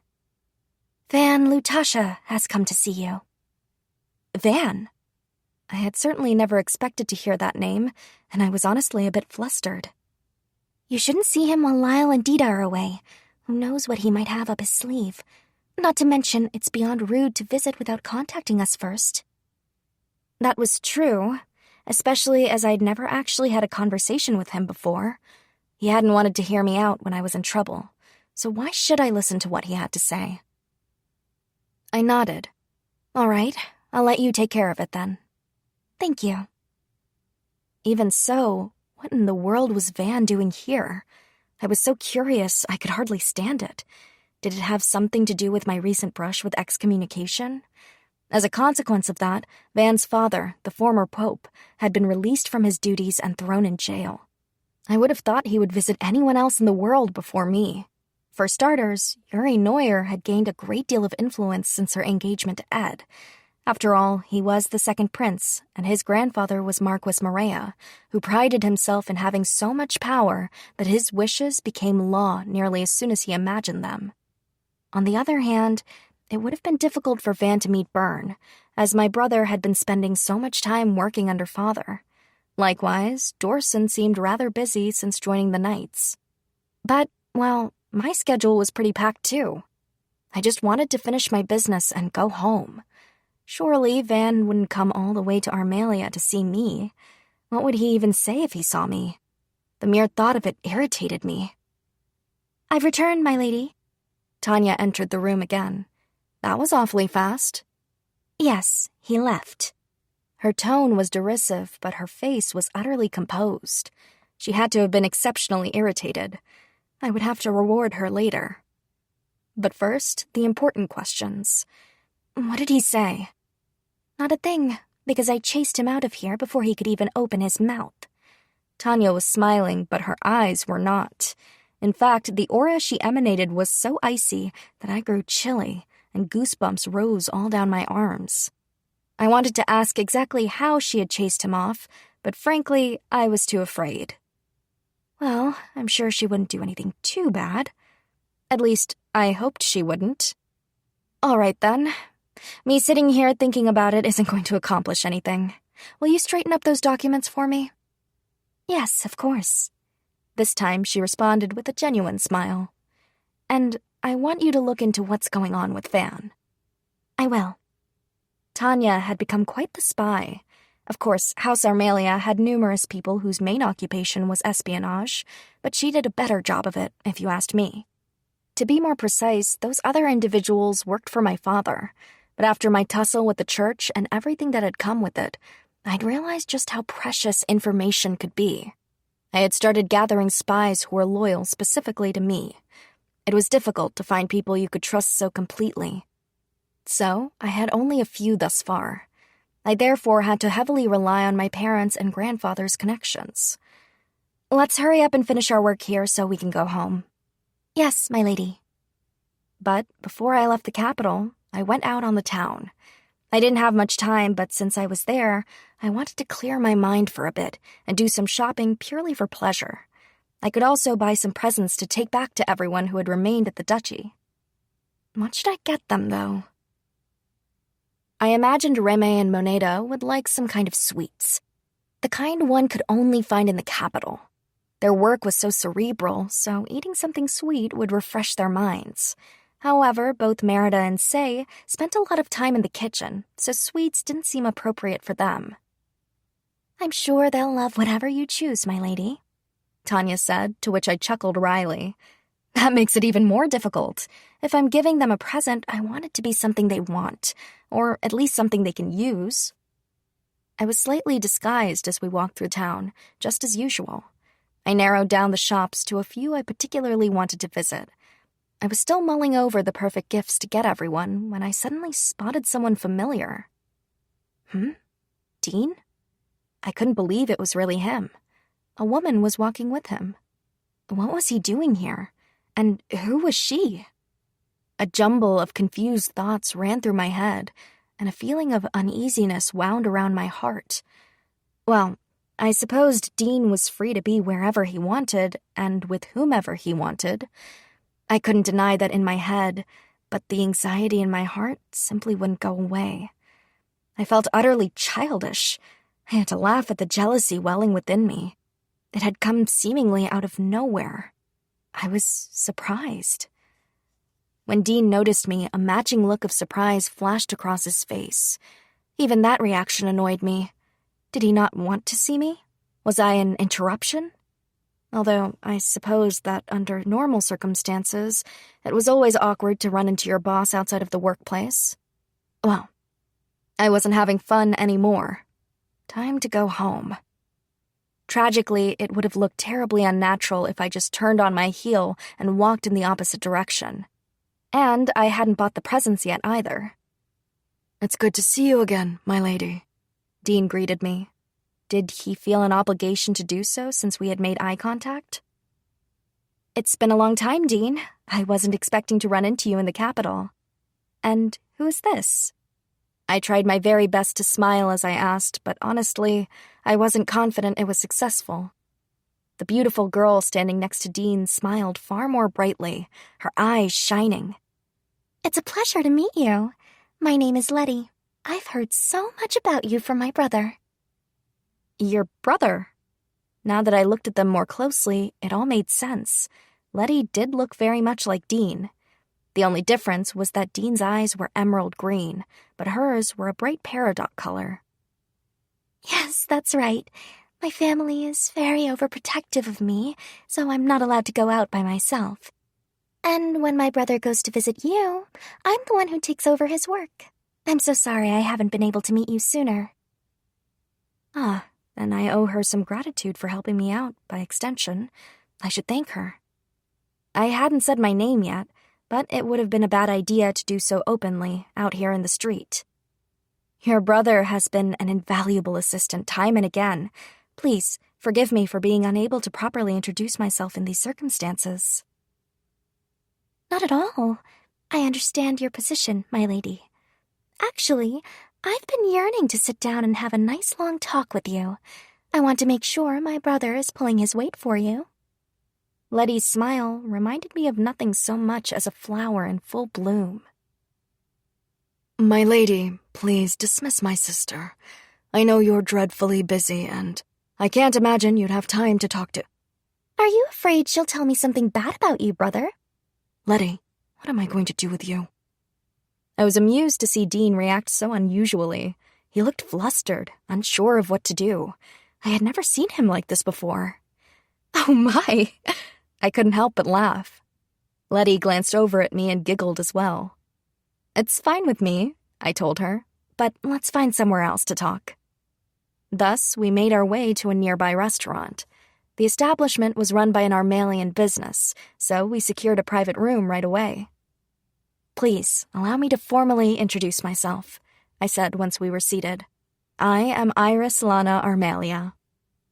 It's a pleasure to make your acquaintance, Letty said with a smile. Dean really has helped me out so much. I'm sorry he's always leaving you to come help me. It's quite all right. I like the work, but most of all, I deeply respect you, so I enjoy every minute of it. You do? I couldn't hide my surprise. Letty had never even met me before. How could she respect me? But her eyes were sparkling so much that I had a hard time believing she was only saying that to be polite. I heard that the economic reforms you initiated in Armelia once you became acting governor were simply remarkable. And I've heard of so many people who relocated to Armelia because the quality of life is so much better there now.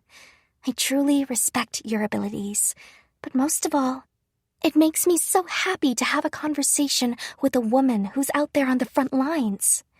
She spoke as if she could read my thoughts. She was young and she was adorable, but yes, she was definitely Dean's sister, all right. Thank you. Shall I take that to mean you have an occupation as well? What sort of responsibilities does it entail? I mainly pen my brother's documents and sift through various bits of information. I also do some behind-the-scenes maneuvering for negotiations that would have come to my brother, I suppose you could say. It isn't so much that I take over his work, but I am always helping him put his work together and getting it executed the way he likes. You're too humble. It takes patience and perseverance to compose documentation, as well as to use the knowledge you've gained to influence negotiations. Even in my work as the acting governor, the bulk of my job is creating and sorting through documents. We're basically doing a lot of the same things. But in your case, you make important decisions and take responsibility for them. That's completely different from what I do. I'm sincerely flattered, nevertheless. We continued talking for some time, and I found myself thoroughly enjoying my time with Letty. What? You've had that happen too, Lady Iris? Yes, several times. After you spend so many hours buried in documents, your head feels so heavy. I know. It's especially bad the next morning if you worked all night. Yes, same for me. We had come to the topic of our health woes and were trading ways to combat stress. Quite unusual topics of conversation for most young maidens, to be sure. I always felt like the girls my age preferred talking about love and trendy bakeries or some such. It was evident from our conversation that Letty really was doing Dean's work and not just saying so. We were able to commiserate about our worries because we shared so many of them.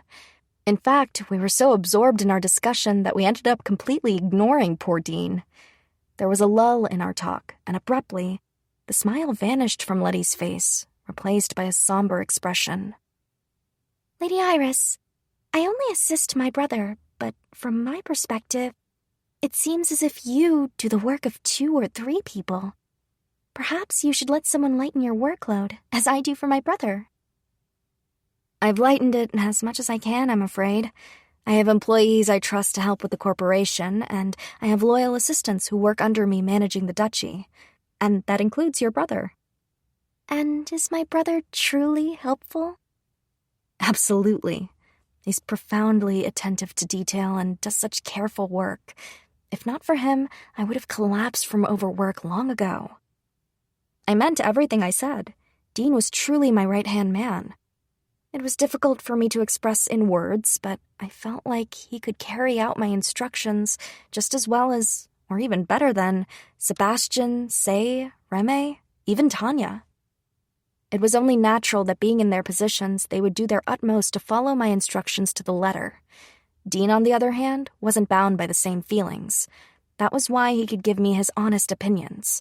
He'd hear me out when I rattled off an idea that popped into my head, help me organize and streamline my thoughts, tell me just how much of the idea was actually feasible, and then give me another opinion to work off of.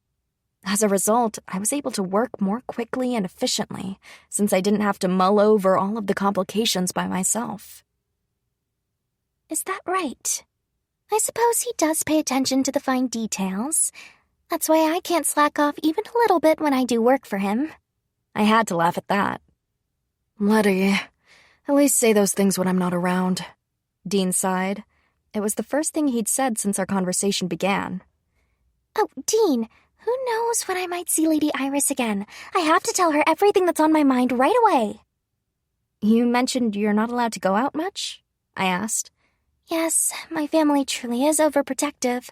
And since my brother travels so much, if I took too much time off, my work would just pile up and cause all sorts of trouble for those who work below me. I see. Do you normally stay in the capital, then? Indeed, I do. Well, I'm sure I'll be back. I'll make sure we see each other then. My lady, we ought to be going, Tanya informed me reluctantly. Time really does fly when you're having fun. I'm terribly sorry I kept you for so long, Lady Iris, said Letty. Please, let me know when you come back to the capital. Yes, of course, and I'll visit those places you recommended. In the course of our conversation, Letty had told me of several shops that were especially fashionable at the moment. I intended to visit them to find those gifts I wanted for everyone back home. I hope you find some wonderful presents. Thank you. Dean, I'll be waiting for you back in the duchy. He nodded. Yes, I just need to finish tying up some business here, and then I'll see you in Armalia. All right. With that, I left to resume my search for the gifts. I had to buy them on this trip, as we were leaving the capital the next day. I ended up purchasing handkerchiefs for Merida and Say, and sweets for the rest of the crew. I was feeling quite satisfied with my purchases on the carriage ride home, but my good mood was dashed as soon as we returned to the mansion, and I saw who awaited me there. Lady Iris! He cried my name and raced over to me. Lyle and Dita then stepped in front of me protectively. I've been wanting to see you. Lady Iris, please listen to me.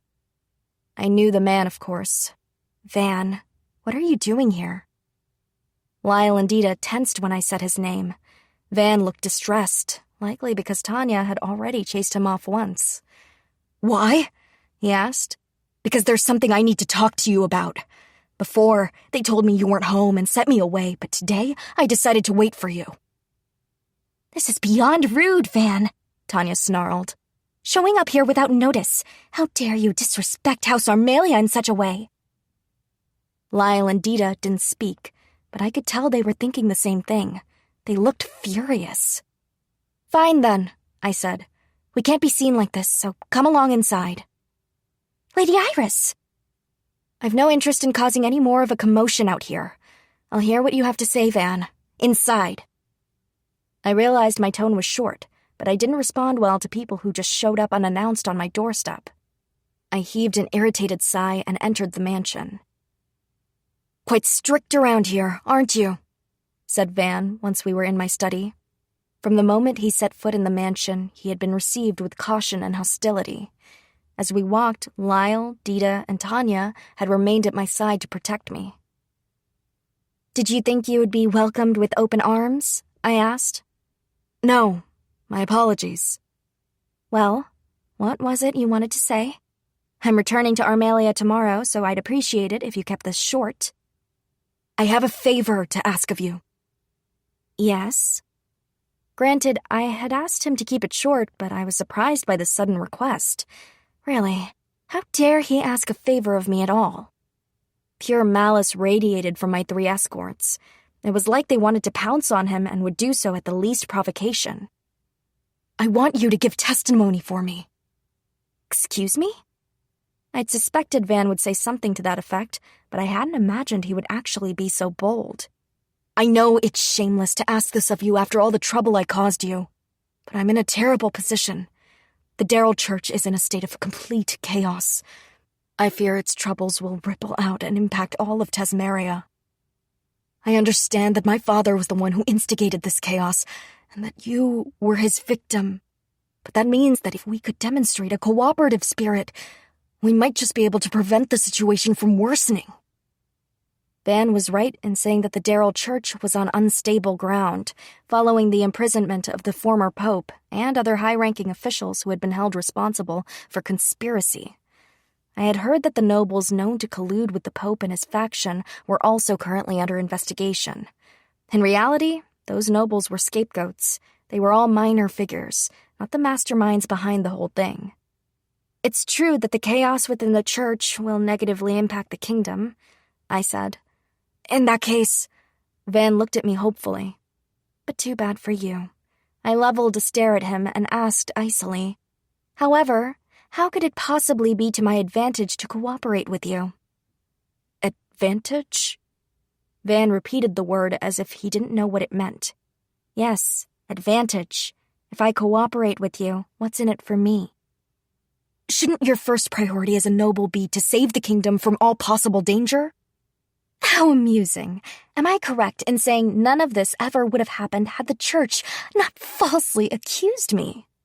I laughed, a laugh that came from deep in my belly. It's a little late to be concerned about the kingdom's stability. At present, the nobility is divided into 2 factions, arguing over who should be the next king. Well, 3, actually, if you count the neutral faction. If this situation drags out any longer, it will be a miracle in and of itself if Tasmeria survives at all. I didn't know how to keep it intact, though I respected the people who were trying to do so. If the power struggle spread, it would affect the citizens' daily lives. If that happened, it would be no surprise if a neighboring country took advantage of our internal strife to wage an attack. In short, it would be commendable indeed if anyone were able to nip our succession crisis in the bud. Perhaps it was presumptuous of me to compare running a domain to governing a whole kingdom, but I was without a doubt the most skilled governor in Tasmeria. No one opposed me in Armalia, so I could push forward any new policies I wanted without disruption. I was the beginning and end of the chain of command. But a kingdom is different. You must always consider how to protect yourself from the forces who oppose your actions, wonder if or when your allies will betray you, and doubt whether they were ever truly your allies in the first place. Despite all that, you must strive to run things smoothly. Add a stressful environment on top of that, and you have a dreadful job. One where, and this would be no exaggeration, one wrong step could lead you to endanger the royal family. Maybe I should give my father some heartburn medication. All these thoughts ran through my head as I stared at Van. You were party to worsening that divide, and now you're saying you want to save the kingdom from falling into chaos by joining forces with me? Where is this coming from? I didn't do anything to endanger the kingdom. You're naive then. You really are awfully close to Prince Edward, I said with a derisive chuckle. That must have hit him where it hurt, because he frowned. We went to the same school. It's only natural we'd be close. It's not only natural, and that's why I say it. The Academy is a microcosm of aristocratic society. It would be natural for you to cleave to the same faction your parents support. I don't know whether it was the prince's favor you were courting or Yuri's, but after seeing you grow so cozy, anyone would think that you, and by extension your father, supported Prince Edward. Honestly, Byrne and I had behaved injudiciously as well.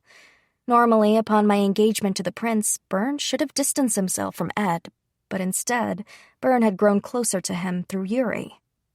I understood now how my father had felt when he'd given me that lecture after I was expelled. Or at least, I understood him now even more than I had then. You exacerbated the power struggle in this kingdom, so having you come to me saying you want to better this country, all I can do is laugh. Van closed his eyes for a moment. When he opened them, a deeply pained expression was carved onto his face. Had I gone too far? I'm fully aware of my impudence. That's exactly why I must take responsibility for my actions. I want to do everything I can to ensure the situation doesn't spiral out of control. And your first step is trying to join me. Van hesitated a bit and then nodded. I take that back. I didn't go too far at all. I heaved a sigh at his heel turn. All I could do after was let out a dry laugh. It's inevitable that things would be messy before a major revolution, especially when the leaders of the old regime are not only ousted, but arrested. I closed my fan with a snap. Quite frankly, the corruption within the church was unacceptable. You pocketed money you collected from the nobles instead of distributing it to the citizens. The clergy needs to make a living too, and if you say it can't be helped, you can turn around and get out of my house right now. Van's face tightened at my menacing tone. A non-insignificant sum flowed from taxes straight back into the church, I said. Do you have any idea how much effort it took to collect that money in the first place? Our tax collectors did not have an easy job, Not only did they have to manage sums, they also had to assign a reasonable rate to every citizen. It was an incredibly difficult task. As the acting governor, I couldn't overlook Van's blasé attitude about the money our citizens paid to sustain our society. As if that wasn't enough, I went on. Think of all the donations you collected, all the charity galas you held. Where in the world did all that money go? Well, Van looked uneasy, as if he wanted to say he didn't know. But he must have realized that if he did say as much, I would lose it, because he quickly shut his mouth. I didn't know. I could have said those same words so many times in the past. Until I had regained the memories of my past life, I'd taken my station for granted and never questioned anything. Even now, I wasn't sure whether I could hold my head high and say I was fulfilling my responsibilities as a noble. At the very least, I was now more aware of my surroundings. That was a fact. The church abused its power. My excommunication is a clear example of that. Yes, our political state is fraught as a consequence of uncovering its deceptions. But if that means the church can no longer interfere with the business of running our kingdom, then that's a win for Tasmaria. It is a far more concrete good than me making much of cooperating with another noble to create the illusion of peace. Van bit his lip and looked downward. Thus, no, I will not cooperate with you. You may excuse yourself. I rose from my seat, a signal for him to leave. Please, wait. Van stepped toward me, and Tanya, Lyle, and Dita all stood in his way. Is there something else? I only... As he stammered and pleaded, I found myself looking indifferently at him. What should I do? Please help me. Help him, I had to laugh. And why should I help you? Because I'm the villainess who abused poor, kind Yuri, remember?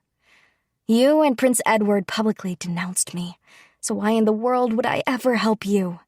Without good reason. My voice was so cold that it actually surprised me. I could clearly hear Van begging me for help, but I didn't care.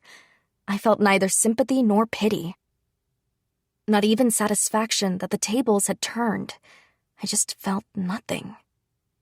It made me realize just how insignificant Van was to me. My father had the papacy taken from him.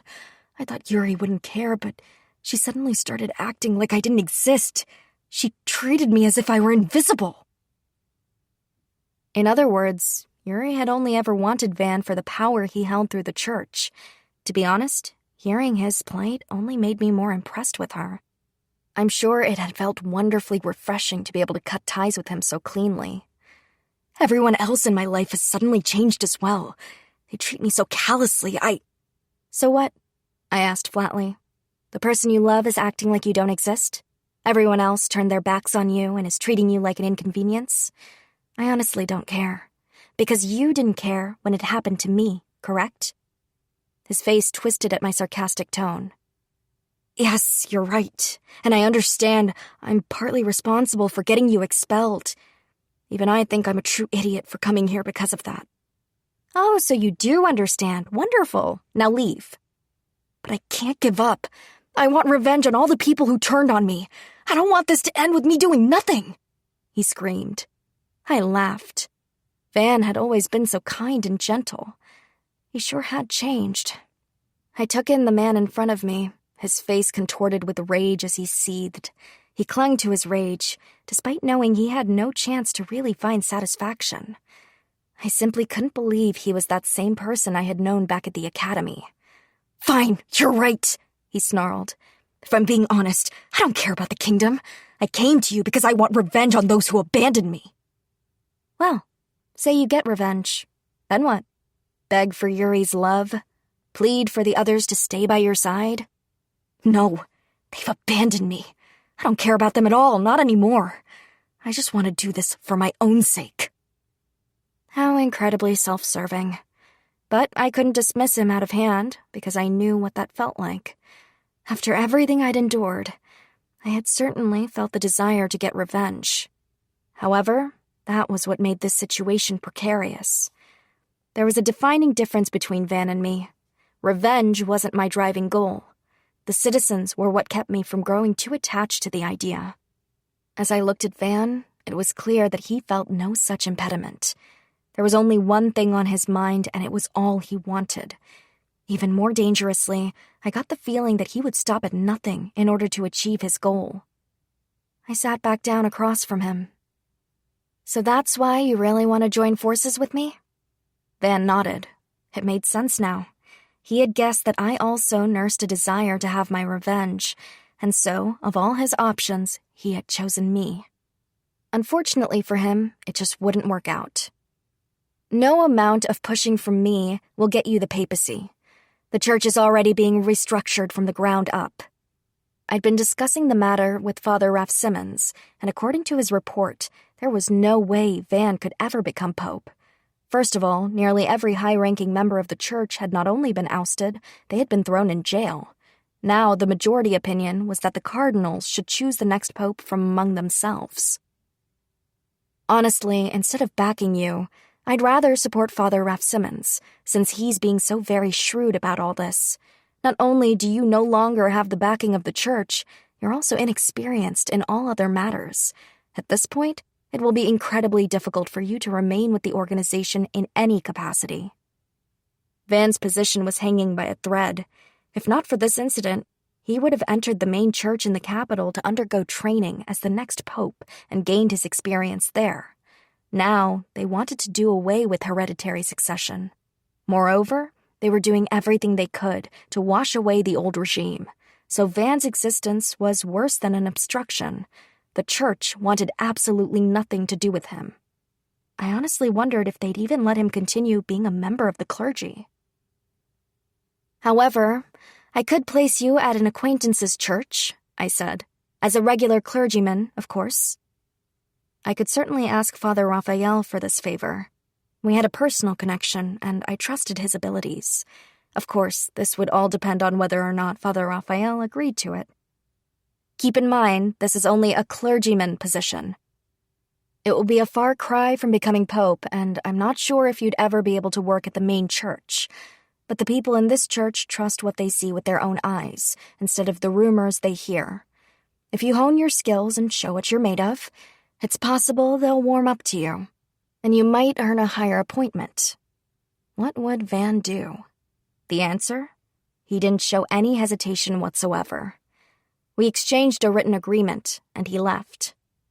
"Why did you show him such kindness?" Lyle asked, sounding none too happy about it.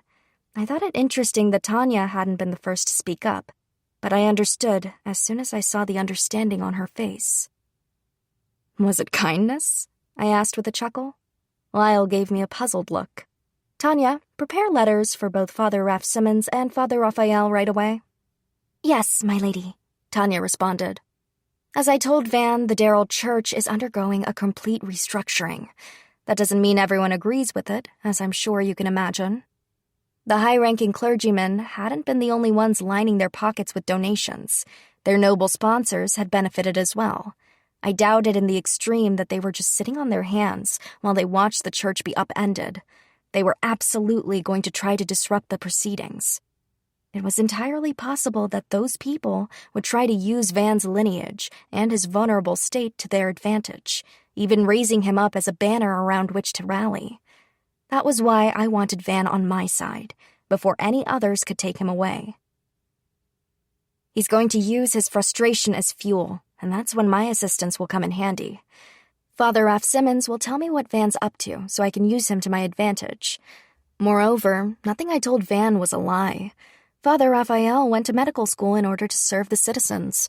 His philosophies overlap with Father Ralph Simmons, and if Van works with him, he might well open up a new path to the main church for himself. If he does, I can call in the debt he owes me when it's time. I was doing all this because I believed in Father Ralph Simmons' power. On the other hand, if Van abandons his quest for revenge, then that's fine as well. I'll know what he's up to, and I'll have countermeasures ready in advance for anything. If he steps out of line, I'll know immediately. I smiled. Also, if I take care of Van, Father Ralph Simmons will owe me a favor. I see. Lyle nodded. In that case, I'll keep an eye on him and those he keeps close. I was just thinking about asking you to do so. No matter how the situation turns out, I benefit from it. Do you still think I was showing him kindness? The moment Van came asking me for a favor, I'd known that it would end up benefiting me. I could laugh about it forever. And what was wrong with that? I was the villainess in this story, but Van had chosen to come to me, even if as a last resort. Tanya let out a sigh when she finished brushing her hair. It was nearly midnight. Iris had fallen fast asleep, and since then, Tanya had been busy getting things ready to depart. Now that she was finally done, she was about to go to sleep herself. Sometimes Iris would half-jokingly ask her, "What, you actually sleep?" But Tanya was only human. She nevertheless did find herself wondering the same thing about Sebastian from time to time. He never showed any signs of fatigue and always had a pleasant look on his face, which impressed her. She strove to be like him. These piecemeal thoughts flitted through Tanya's head as she reached down and picked up a ribbon from her desk. She, Reme, Merida, and Iris all had matching ribbons. She couldn't recall exactly when they had gotten them. Probably before she had even begun training to be a maid. A traveling merchant had come through Armalia and had asked Iris if she wanted anything. "Are you sure? Not the one with the gemstones?" Duke Armalia had looked bewildered when Iris chose a relatively plain ribbon instead of the fancier, more expensive options. Duchess Armalia had also encouraged her to choose a more fitting accessory. "No, I want this one, and I want 4 of them." Once Iris had the 4 ribbons, she passed out 3 of them to her girl companions. "Now we all match," she had said with a smile. To Tanya, the ribbon was expensive, but to the daughter of a duke like Iris, it was dirt cheap. Yet she spoke of it as if it were a treasure. "I'm sorry if it's not what you would have chosen," said Iris. "I just wanted us all to have the same one. I hope you'll accept it." The ribbons were priceless treasures to the 3 girls, because they were heartfelt gifts from Iris. Tanya truly felt fortunate. Luck had led her to be at that place and time where Iris found her. If they hadn't met, Tanya would surely have died. She didn't know how long she had been left alone. She had most likely been abandoned by her parents, left to fend for herself in the slums of the city where the most destitute gathered. Being so young and so helpless, there were many days when Tanya had nothing to eat. Gradually, she had grown weaker and weaker. Some days back then, all Tanya could do was sit on the ground and look up at the sky.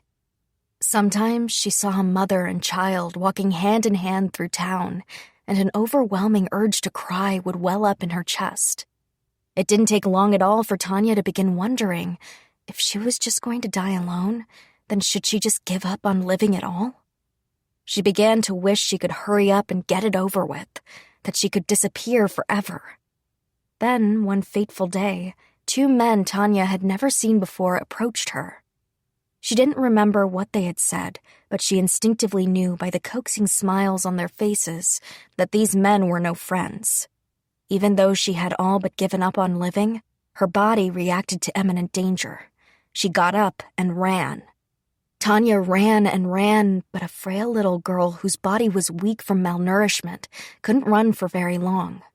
The men closed in, about to catch her. Then, Iris saved her. Tanya was blindly running, but she happened to end up on the main street. She bolted out into it, right in front of Iris's carriage. "Are you all right?" The carriage halted. Iris rushed out from it, and Tanya knew instantly they were from 2 entirely different worlds. She managed to nod at this alien girl. "I'm so glad. Hey, is there somewhere we can take you?" Tanya shook her head. "Oh, well, why don't you come home with me?" "No, it doesn't matter. You saved me. That's enough. I can't trouble you again. I got away from them this time, but there's nothing else to be done. Don't give up on yourself." After that, Iris insisted on taking Tanya home with her, even though her servants tried to convince her otherwise. That was how Iris saved her. "It just seemed like you were in so much danger," Iris had said. "I told my father about those men." Tanya only learned later that the men who had approached her made their money by kidnapping orphans and selling them off as slaves for cheap. They gave up on Tanya after they saw Iris and her servants making a fuss, but thanks to Iris's description of the men, they were soon apprehended and arrested. "Starting today, you're going to be living here with us," Iris said. "What's your name?" "I don't know." "All right, then. What do you think about Tanya? It's the name of a very clever princess in a fairy tale book." Iris reached out and clutched Tanya's hand, sunshine illuminating her smile. The warmth of her hand reminded Tanya of the families she had seen walking by her when she was huddled alone on the streets. Big, fat tears began to stream down her face, and she couldn't make them stop. Do you not like it? I can pick a different name." Iris panicked as Tanya began to sob. Tanya thought it funny, but she still couldn't stop crying. Iris had saved her in more than one way. Not only had Iris saved Tanya from danger, she had also given Tanya a reason to live when she had given up on herself. That was why Tanya never wanted Iris to worry. In fact, she wanted to protect Iris from everything that could possibly concern her. She had prayed that Iris would be able to return home to Armalia soon. She hadn't seen a genuine smile on Iris's face since they arrived at the capital. Her mistress only ever looked exhausted. That was understandable, given the scandal they had been dealing with upon their arrival. Furthermore, Iris had been consumed by negotiations and damage control in the aftermath. It was no wonder that she had been so tense. So yes, it was understandable, yet Iris had that gloomy look even in private. "Did something happen to Lady Iris?" Dean had asked Tanya before he left with his sister. He showed up so infrequently, yet even he had noticed her mood. All the other maids of the house had seen it as well. They were all too aware, but they couldn't do a thing to help. That was incredibly frustrating for Tanya, especially as she couldn't identify what could have upset Iris so terribly. She had a hunch, granted. She suspected it was simply being here, in the place where Iris had been humiliated. Worse, upon Iris's return to the capital, she had been subjected to yet more humiliation.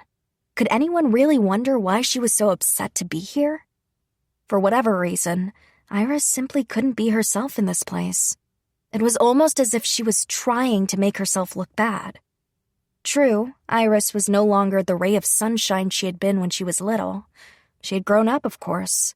Moreover, Tanya was a servant, and she had no need to develop political insight.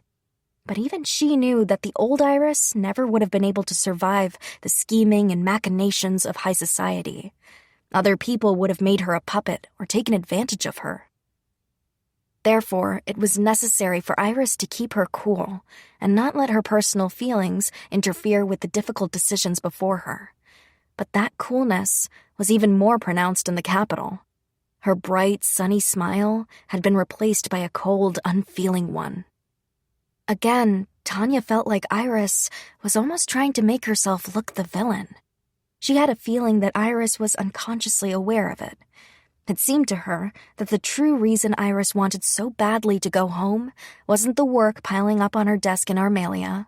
She wanted to go home because she couldn't stand to be herself any longer.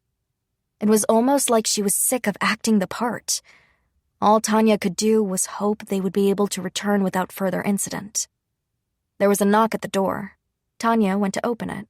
She was surprised to see Dita standing there. "What are you doing here so late?" "Sorry about that. Were you about to bed down?" "Yes, Lady Iris fell asleep quickly tonight, and I've finished all my work for the day." "I see. Hey, you really shouldn't answer the door wearing that. You are a woman, after all." "Oh, I thought there was no need to worry in the Duke's mansion." Tanya smiled. "And of course, I know what to do if someone tries anything with me." Dita chuckled wryly, but a serious expression came to his face. "What would you do if he was too strong for you? It would take a lot more than what you've got to get through a guy like me." "Yes. Well, speaking in terms of people in this household, it would be difficult for me to overpower you or Lyle. But if there were an intruder, I think they'd be more interested in trying to kill me than anything else.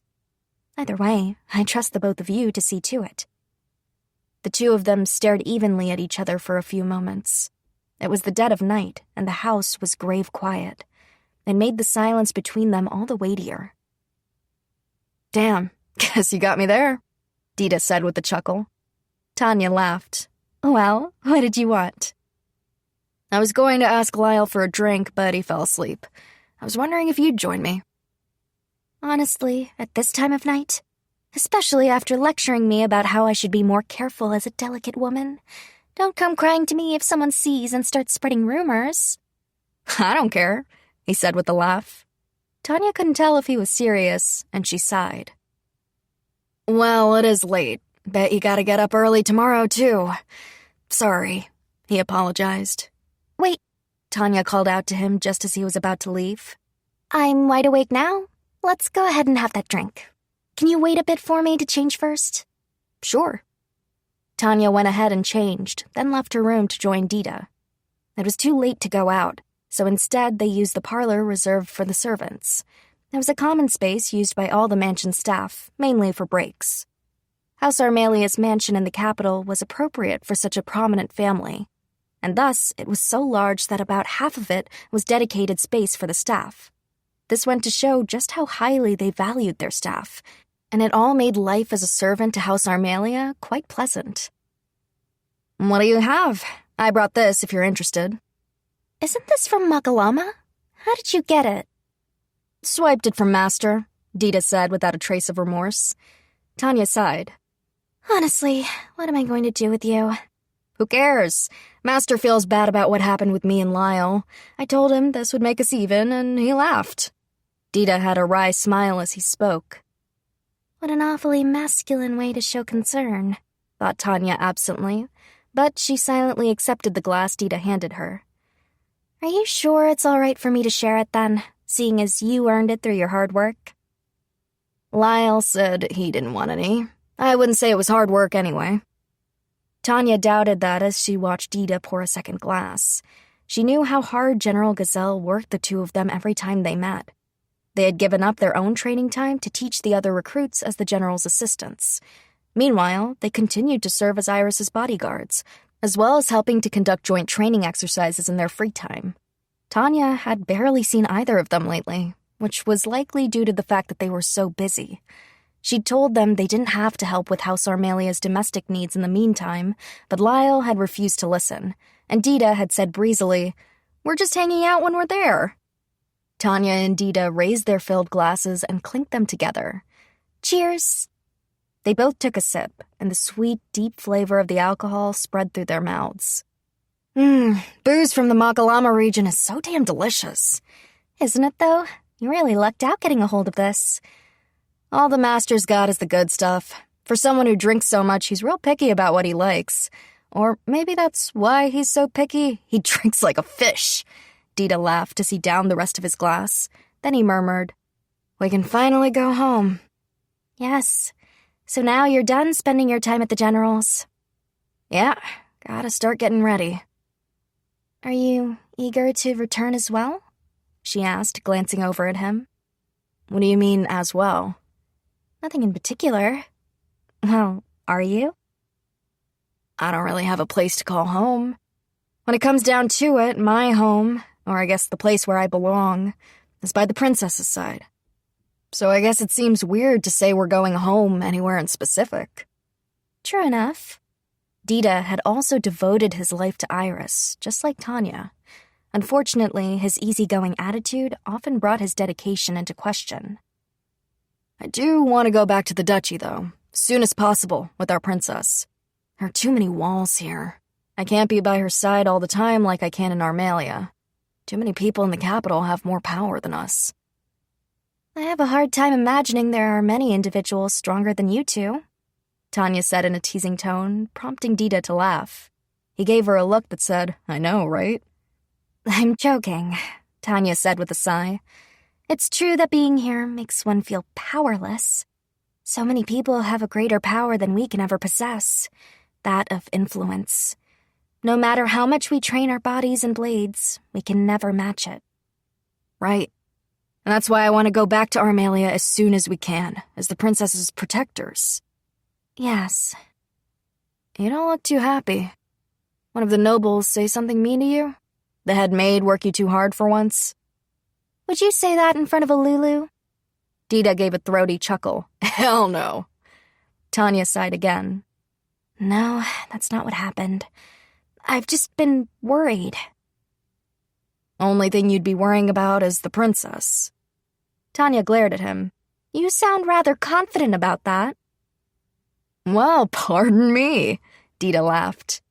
Only then did Tanya realize how indignant her response had been, and she let out yet another sigh. You're right, though. I am worried about her. Did something happen? Dita's voice was suddenly serious. Iris was as important to him as she was to Tanya, and that reminder filled Tanya with relief. Haven't you noticed that she's been looking increasingly depressed the longer we stay here? Well, yeah, he agreed with a snort. She's always tense, so it's no wonder she's grown this upset. It's just frustrating to see her like that and be unable to do anything to help. It's like what you said, being faced with something more powerful that we can't overcome. I feel like I was overconfident in my own abilities. The more Tanya spoke, the worse that bitter feeling inside became. She had to chuckle at herself. Yeah, but what about it? Everyone has their strengths and weaknesses. I know that, and that's why I'm so frustrated. Tanya was up against a wall she couldn't even begin to climb, and she was so weak before it. Being aware of her helplessness made it feel even more insurmountable. Dita shook his head. You don't know. Let me give you an example. My specialty is being the princess's bodyguard. I physically shield her body because my role is to protect her. That's my specialty, and I'm better at it than anyone. I won't let anyone take that away from me. Not even you. Tanya glared at him, still incensed. How dare he say she didn't understand? So then, what's your specialty? Your role is to always be by her side and help her with everything she needs, right? I can't do that. I can't make tea like you can or help her get dressed. I can't manage her schedule or help her with her work either. Well, that might be true, but... I know how hard you work.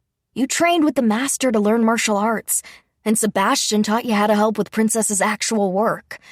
I can see that you're trying to expand your role even further. That's fine if it helps her.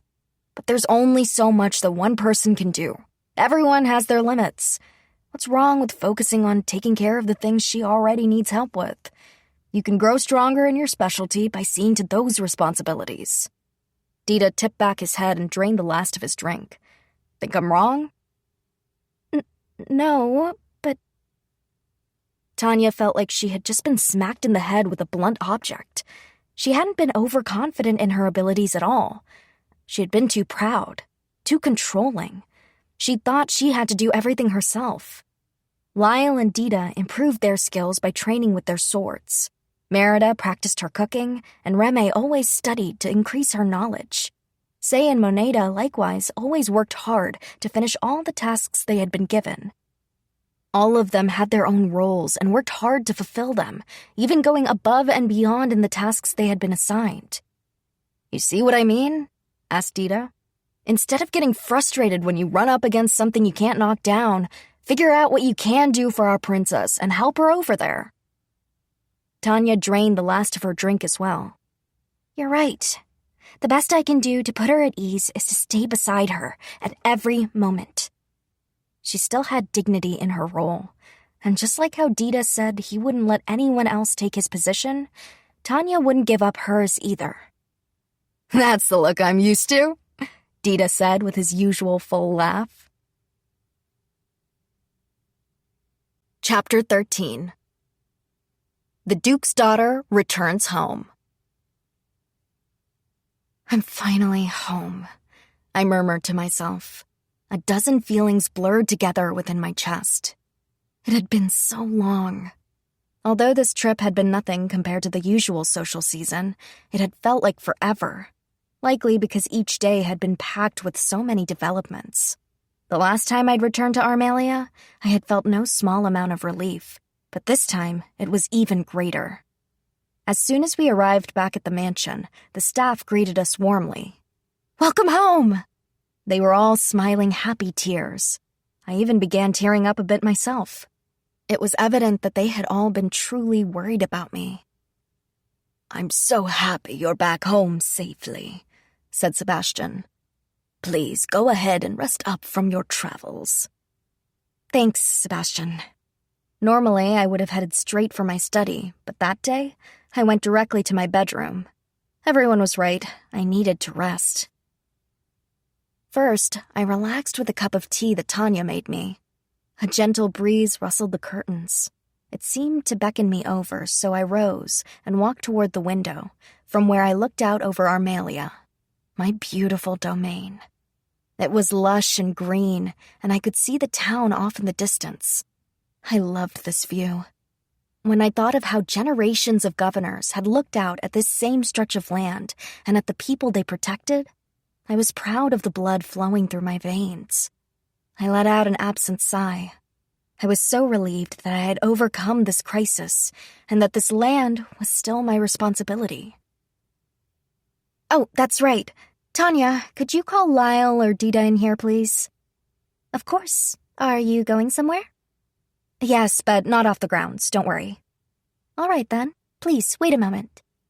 Tanya excused herself from the room, but returned promptly. Dita just happened to be outside. Thank you, Tanya. Dita, would you accompany me on a walk, please? Of course. Where would you like to go? To see my grandfather. Oh, that's all? Got it. It's my job to take you wherever you want, Princess. Thanks. Tanya, can you get the flowers ready? And would you please come with us? Of course. Please wait a moment and I'll get them ready right away. With their company, I made my way to the back end of the estate. It took about 10 minutes to walk there through the thick woods. These woods were the final resting place for the governors who had passed on. Not in a cemetery, but here. I didn't know the reason why. I was, in any case, somewhat envious that they were able to enjoy their eternal slumber on the land belonging to House Armalia, which was filled with so many memories. My goal was the newest headstone. I took the bouquet from Tanya and set it on the ground. This was where my paternal grandfather had been laid to rest, right before I entered the academy. In contrast with my father's typically stern expression, my grandfather had always had a very kind and gentle face. Grandmother had also been a warm person, so honestly, I had no idea how my father had turned out the way he did. Anyway, I digress. Since becoming the acting governor, I'd found myself thinking about my late grandfather a great deal and coming to this little graveyard often. I believed he loved Armalia more than anyone else I'd ever known. I remembered him gazing fondly out the window at Armalia, as I like to do now, holding me and Burn up to take in the view and proudly telling us about the domain. He was such a gentle person that, for a time, I'd had no idea how he had survived as the prime minister in the capital, working amongst the snakes and foxes. I'd wondered that often in the beginning. It was different now.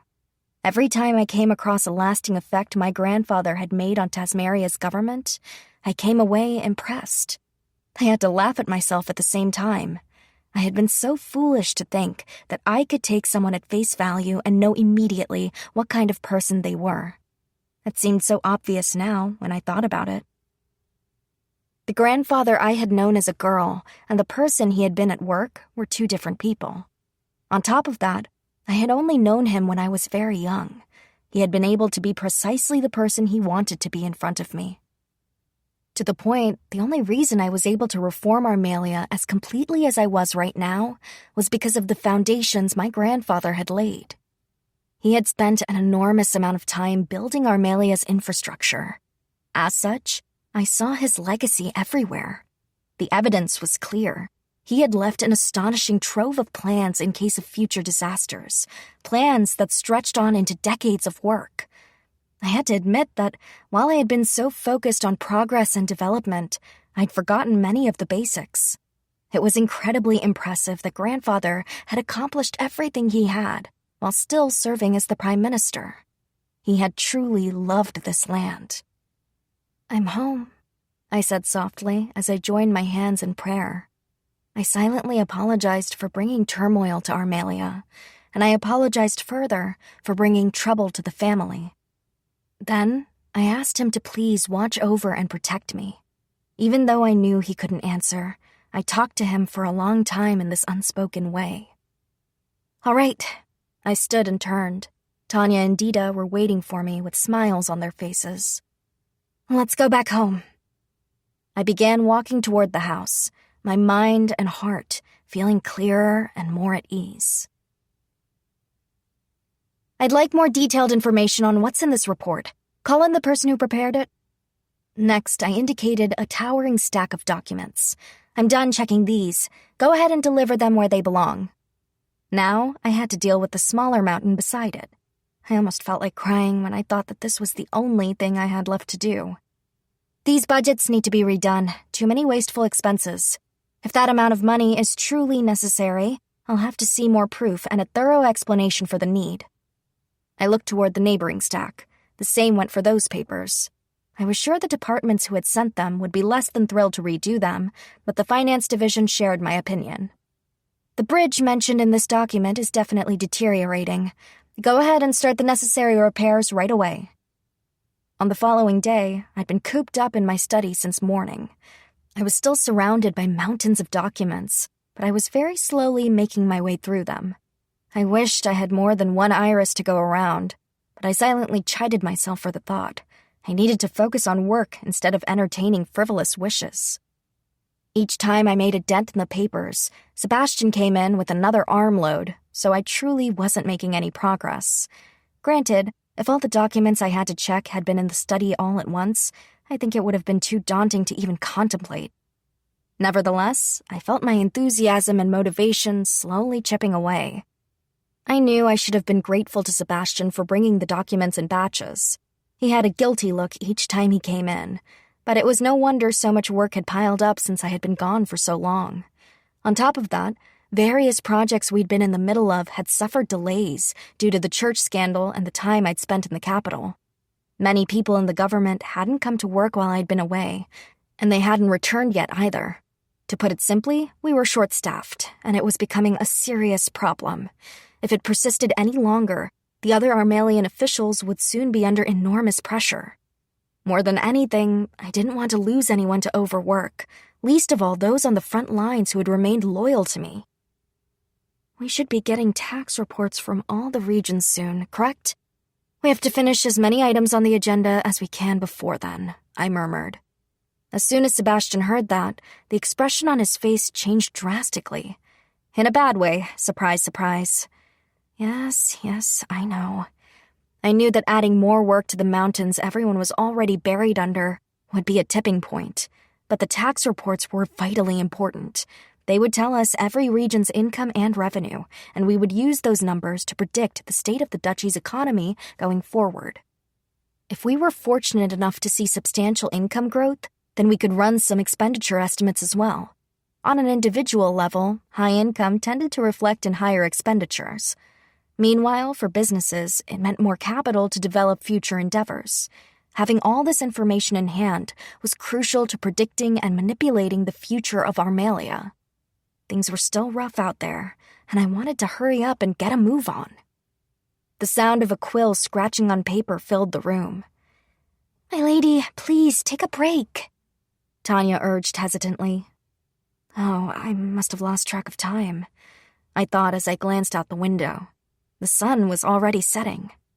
Tanya, I've a favor to ask of you. Yes, my lady? Could you make a list of all the officials who haven't reported to work since I was excommunicated? I want to see what they've been doing, and who's in their social circles. Of course. Then I'll take your advice and have a break. Go ahead and tell Sebastian to come here in a bit. Tanya bowed her head and excused herself from the room. I took a sip of tea, savoring the sweetness of it as I relaxed. While I drank, I read through a letter I'd received from the Marchioness of House Anderson. In other words, my uncle's wife. House Armalia and House Anderson had been close for a long time, due to the intimate relationship between our grandfathers. They treated me extremely well, and had been dearly concerned about me, both after my expulsion and during my run-in with the Darrell Church.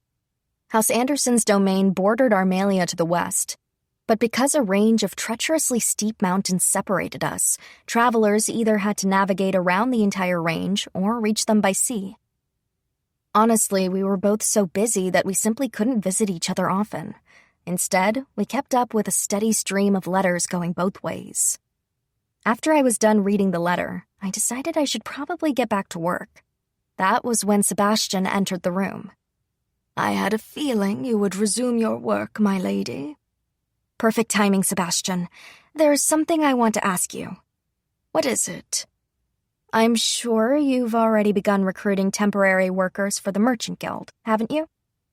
This initiative had been inspired by Dean, more or less. He had gotten his start there.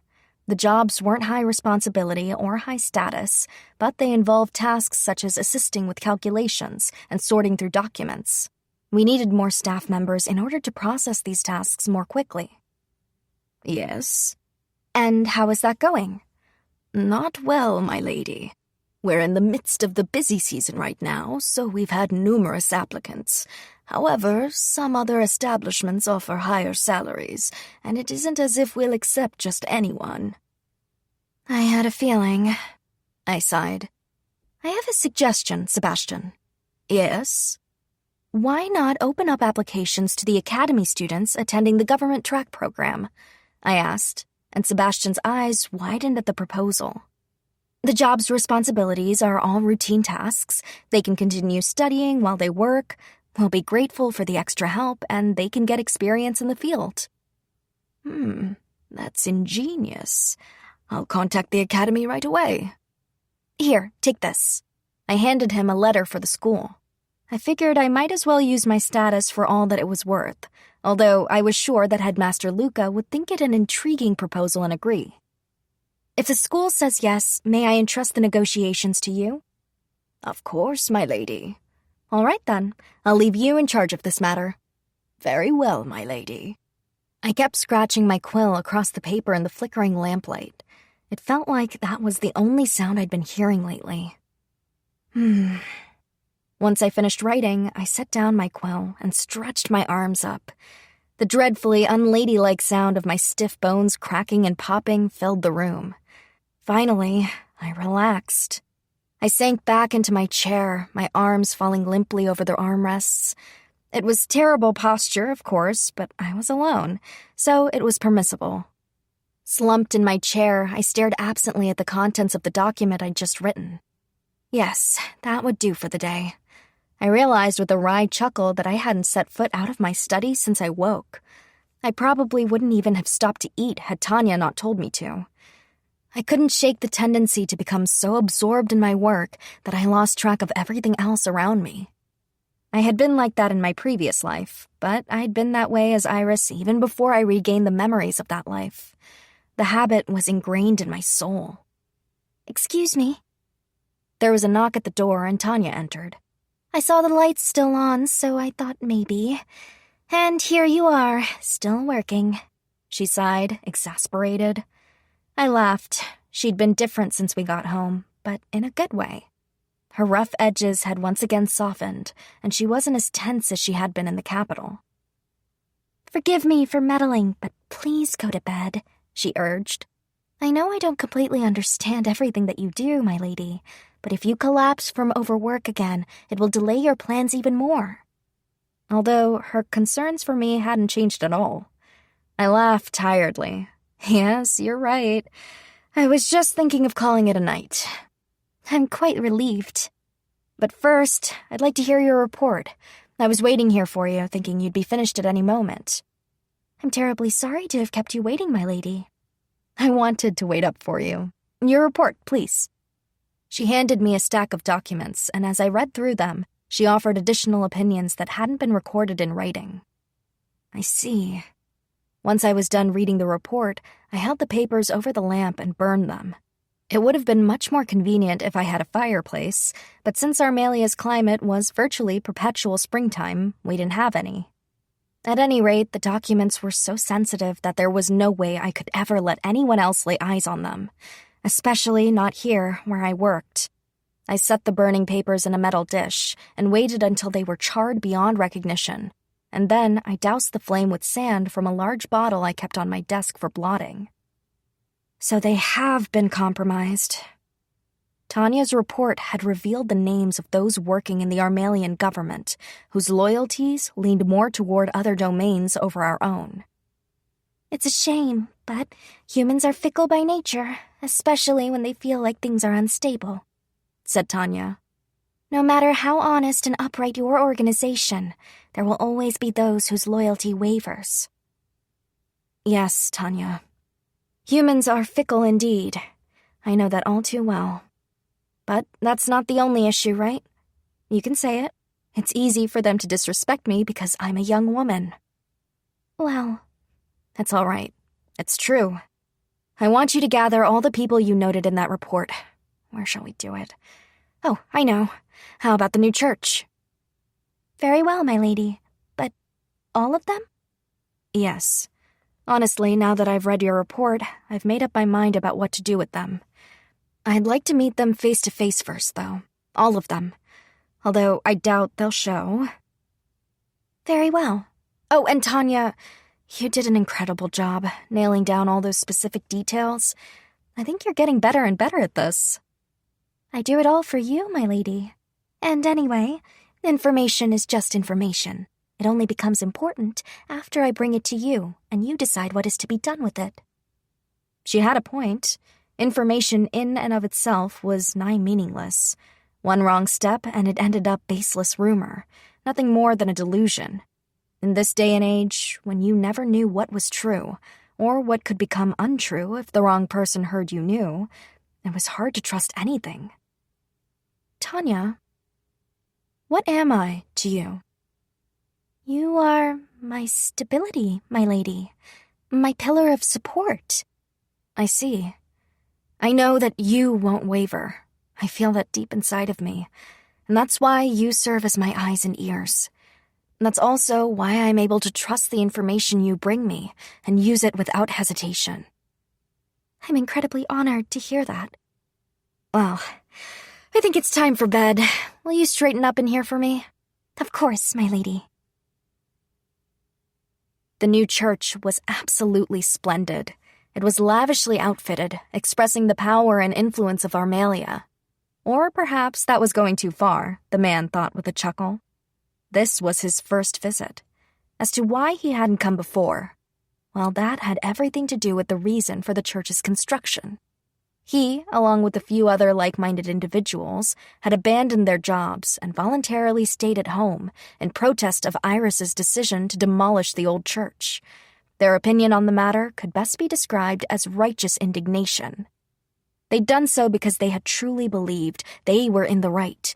After all, Iris had ordered the destruction of a church, which was the backbone of righteousness. Even after they heard this new church was being constructed, none of them had visited it because of their convictions, not even after Iris had been found innocent at the inquiry. In fact, their resistance grew after learning of her so-called innocence. It didn't matter to them, nor did it change the contempt they had felt for her once she was named acting governor. They hadn't been directly involved with the group who sullied her name following the old church's demolition, but they still disapproved of her. The man knew that it was in poor taste to have abandoned the governor. As her employee, he should have remained by her side. He thought perhaps it might have been better to speak out against her publicly during her excommunication instead of just confining himself to his house. Even if doing so would have angered her, he should have spoken to her instead of deciding words wouldn't get through and that therefore there was no point. In any case, it was too late now. That was why he had continued to stay at home. He was thinking it was time to tender his resignation, but at the same time, he wondered if it was even necessary at this point. That was when the invitation arrived. An invitation from the party in question, Iris, Lana, Armalia. Although it wasn't an invitation so much as it was a summons to appear, or so he had thought when he first read it. It made no mention of his recent behavior, but he was sure that was why she had asked to see him. He did have to wonder why their meeting was being held at the new church. You need to settle things. That was what he'd told himself before coming here today. One by one, other people like him, those who had abandoned their posts, began to trickle into the church. The mood was heavy, and none of them spoke. Thank you so much for being here today. Suddenly, Iris entered as well, breaking the silence.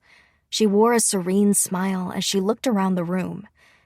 I see some people chose not to come, but I expected that. It's time to begin, so I'll go ahead and say what I've come to say. Her voice echoed off the walls and ceilings of the chapel, reverberating inside the man's body. Every single one of you here neglected your duties as government officials of Armalia at the time of my excommunication. I called you here today to speak with you. But first, do any of you have anything to say to me? No one spoke. All right then, I shall begin. What is a government official? Iris's expression hadn't changed. She was still smiling, but that just made the pressure grow. You, over there. She seemed irritated that no one was speaking and called on one of them directly. A government official serves as an aide for the governor, performing any duties they are assigned in order to make the domain run smoothly. The man delivered a general response with a smug smile. Iris frowned and turned to the person standing next to him. And what about you? The woman was startled for a moment, having been put on the spot, and she stammered. I agree with him. So then, going by your definition, during my excommunication, none of you were actually serving as government officials, no? Iris asked with a chuckle, hiding her mouth with the folding fan. Think about it. You defied me, your leader, and abandoned your duties without permission. If your job is solely to follow the governor's instructions, and you did the opposite of that, then you're clearly no longer needed. She watched as the blood drained from their faces. Let me rephrase the question.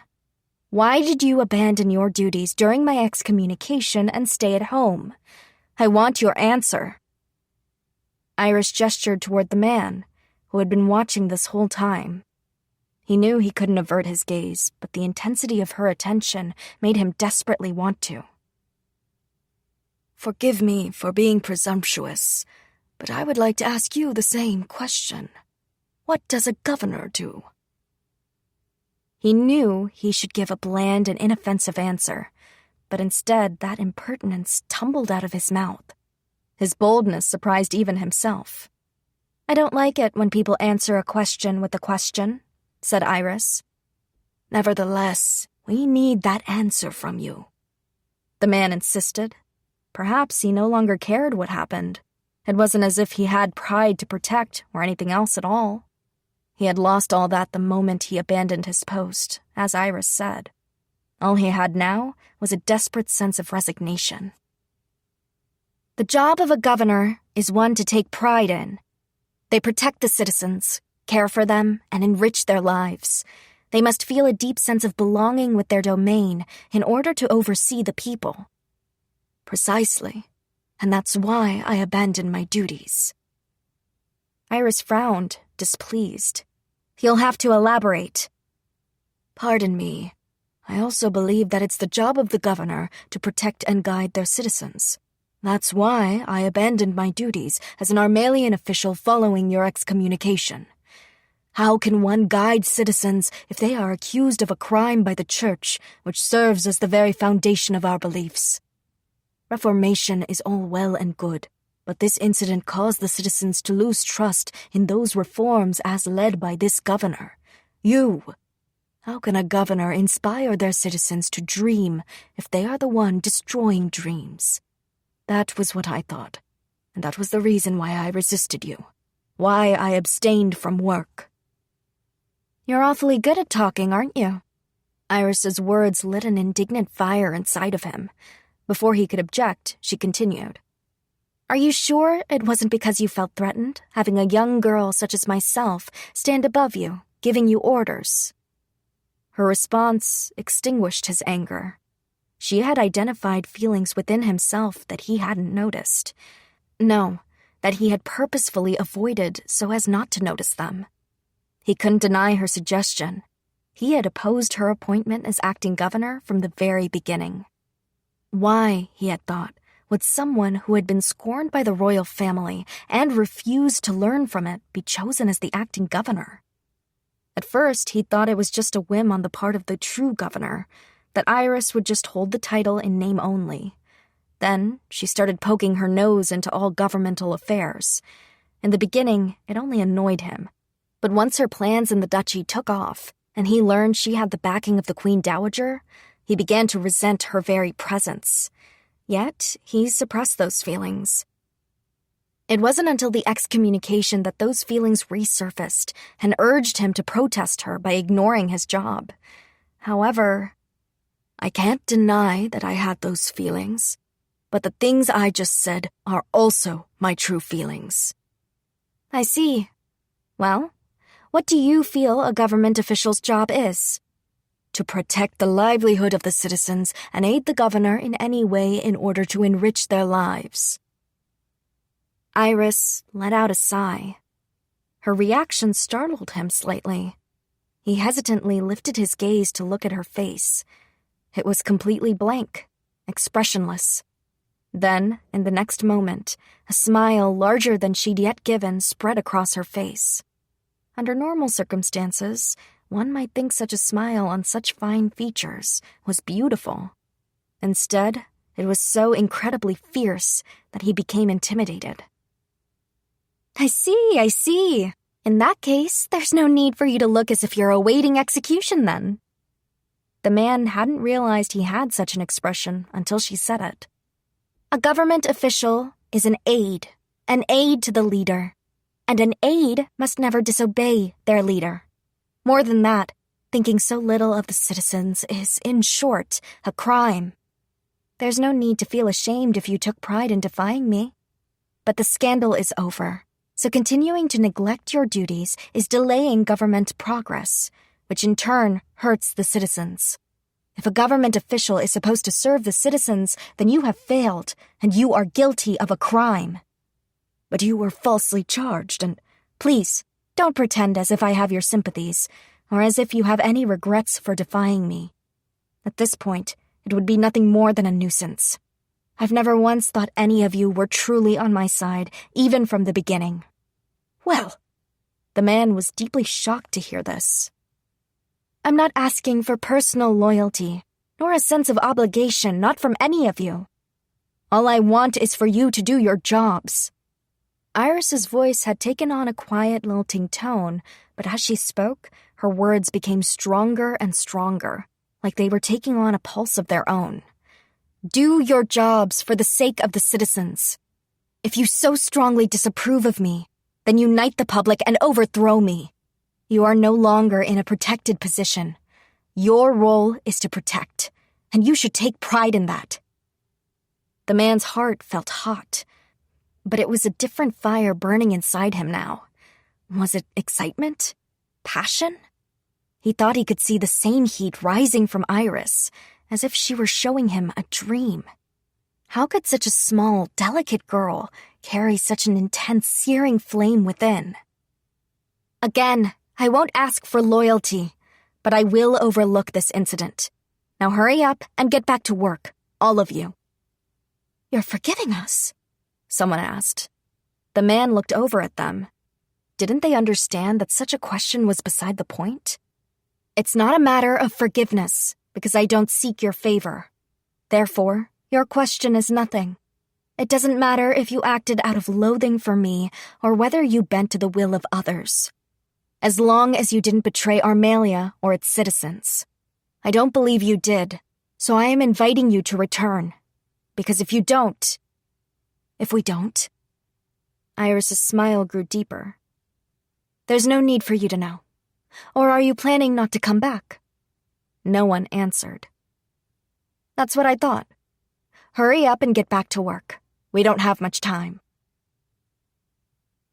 I stared absently at the vacant church once the crowd had gone. You were terribly stern, Tanya said. It wasn't like you. I smiled at her. What would be like me? Tanya didn't answer right away. My lady, forgive me for saying so, but I thought you were acting differently when we were in the capital. I felt like you were purposefully trying to make yourself out to be the villain." I blinked at her in surprise. Perhaps the scheming in the capital did change me. Or maybe it started when Dita asked me if I was prepared. His question had stripped away any naivete I had left. I had been focused entirely on the future, chasing my ideals as I moved toward it. Since regaining my past life's memories, I'd been guided by them, by all that time I'd spent as an ordinary office worker in a peaceful world. I had no intention of denying that. At the same time, I'd felt like I was in a dream. Being faced with the surreal circumstances of my reincarnation had cloaked me in a strange reverie. I'd tried my best to ignore it, but Dita's question had shredded through the veil. It had forced me to see that I lived a real life. As the acting governor of Armalia, I was responsible for the lives of its citizens, in both the best and worst senses of the word. The moment I truly grasped that, I said farewell to the innocence of childhood, which had been filled with nothing but pure and beautiful things. Simultaneously, my past self said goodbye to her memories of a peaceful life. I could no longer afford any weaknesses. My enemies would take any openings to eat me alive. Never again would I stand for being subjected to an incident like the excommunication, or otherwise being falsely accused of a crime I had not committed. "Don't worry," I said. "I know that if I make a mistake and step down the wrong path, the people I trust will stop me." "Like Dita did." "Yes, exactly. My people acted to carry out my orders, but when they thought I was truly wrong, they told me so. I knew I could trust them to speak up. For now, anyway. I could trust Sebastian, Dita, Lyle, Reme, Say, Merida, and Dean. Every one of them would pull me back if I ever strayed from the right path. Although I did suspect that Tanya would give in to anything I said. But that was fine. "May I ask you something else, my lady?" I nodded my approval. "Why did you arrange this meeting in the church, of all places?" "Oh, that?" I laughed, because I thought it rather fitting. Tanya gave me a puzzled look. "This church symbolizes the entire scandal," I said. "It wouldn't be an exaggeration to say that it also represents the future of the Darrell Church." Father Raph Simmons had said as much himself. Father Raphael was giving free medical treatment to poor citizens at this very church. It also served as a home for Armalia's orphans. More and more volunteers from our capital were coming to help these endeavors. When he'd heard of it, Father Raph Simmons had said this church was the very embodiment of Darrell's core values. "I don't intend to hound the church, not aggressively. It wouldn't be worth it." I turned my gaze toward the altar. It felt like ages since I had stood there giving a speech after my excommunication. I don't know if God truly exists. I do believe. But that's who I believe in. God, not the Darrell Church. "My lady, that's..."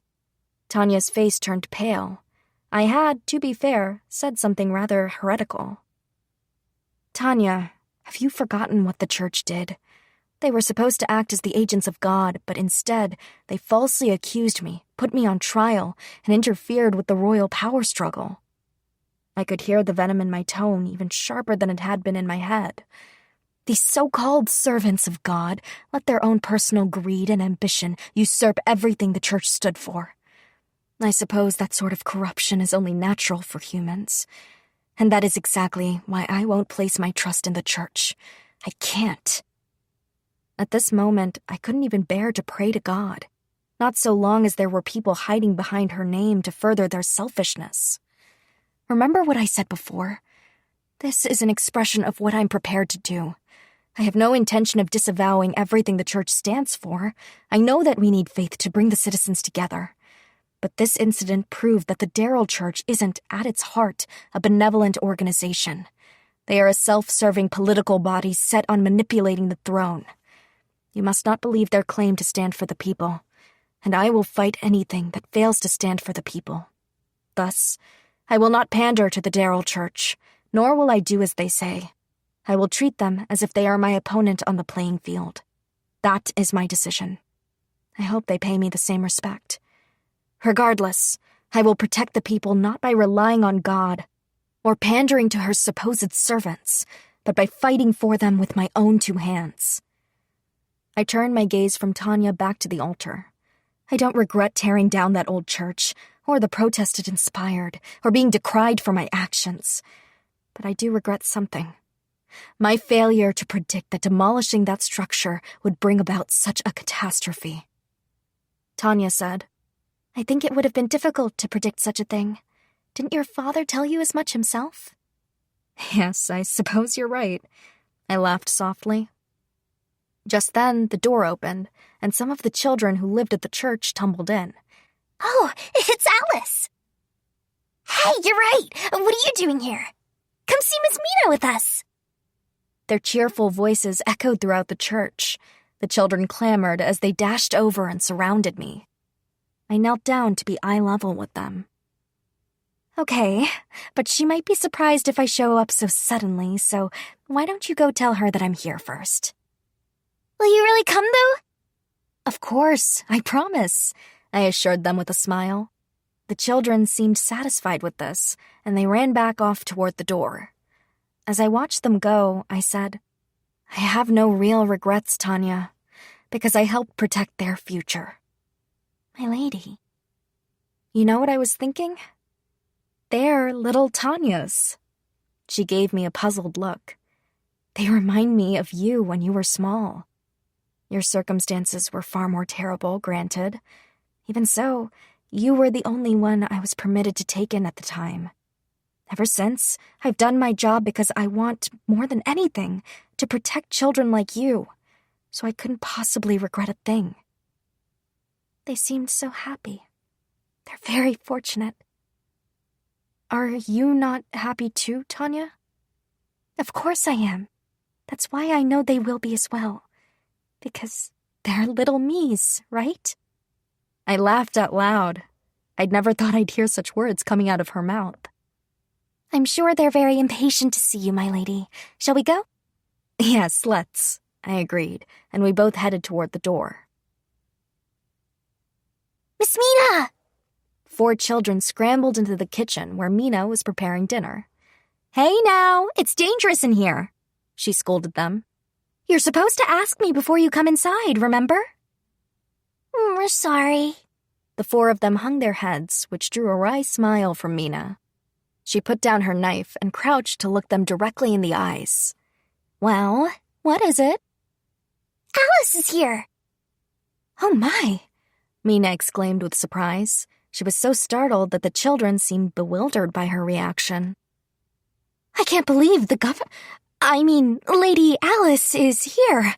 What to do? Children, I thought I told you not to go into the chapel. Father Raphael had been taking a break and walked into the kitchen, having heard the commotion. Father Raphael, Mina gasped. Lady Alice is here. I'm aware. She asked to use the chapel for a meeting. Did she not mention it to you? No! Mina glared at Father Raphael, who wore his usual serene smile. I must prepare some tea right away. But first I should go greet her and... Calm down, Mina. Excuse us, Tanya called out at the same time. Therefore, Mina didn't hear what Father Raphael said. She had bolted toward the front door in a panic. Father Raphael chuckled and followed after her. Welcome, Lady Alice and Tanya. Even though there wasn't a profound distance from the kitchen to the front door, Mina had sprinted at full speed. She was panting, both because she was out of breath and because she was so nervous. But when she saw Iris, she had to do a double take. No need to be so formal, Mina, and thank you so much for answering my sudden request to use the space for today, Father Raphael. Iris greeted them both, pulling Mina back to herself. Not at all. I'm glad I could be of some help, Father Raphael said with a smile. By the way, Lady Alice, forgive me for being so frank, but are you feeling quite well? Mina nodded in agreement from his side. This was the reason she had been so startled when she laid eyes on Iris. The governor looked much thinner than Mina remembered, and she was so pale that her skin was nearly translucent. Iris smiled awkwardly as they gave her concerned looks. "I've been extremely busy with work, but thanks to you, I finally caught up with a rather important matter." "Oh, I'm so glad to hear that. Was there something in particular you needed from us?" "No, I just wanted to say hello, and to come see my friends, of course." "Your friends?" "Yes, right, everyone?" Iris smiled and glanced behind Mina and Father Raphael. She met eyes with the grinning children who had just appeared. "Alice is here! Why'd you come today?" "Guess what, Alice? I can read now." "Will you play with me today, Alice? You promised last time." Mina was powerless to stop the children, who eagerly crowded around Iris. Fortunately, Iris wasn't at all bothered by the attention. In fact, she smiled at them happily. "That's right, I did promise," she laughed. "Father Raphael, Mina, I'm so sorry for coming over unannounced. Do you mind if I play with the children?" "Oh my, not at all. As long as they're not troubling you," Mina said. "Please come in." "Thank you." Iris smiled down at the children. "Why don't we do something new today and read to each other?" There was a chorus of cheers as the children tugged on her hands and pulled her inside.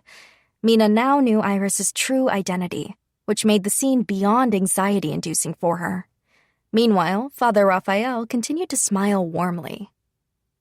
"Mina, I know you respect her, but please try not to be so obvious in front of the children.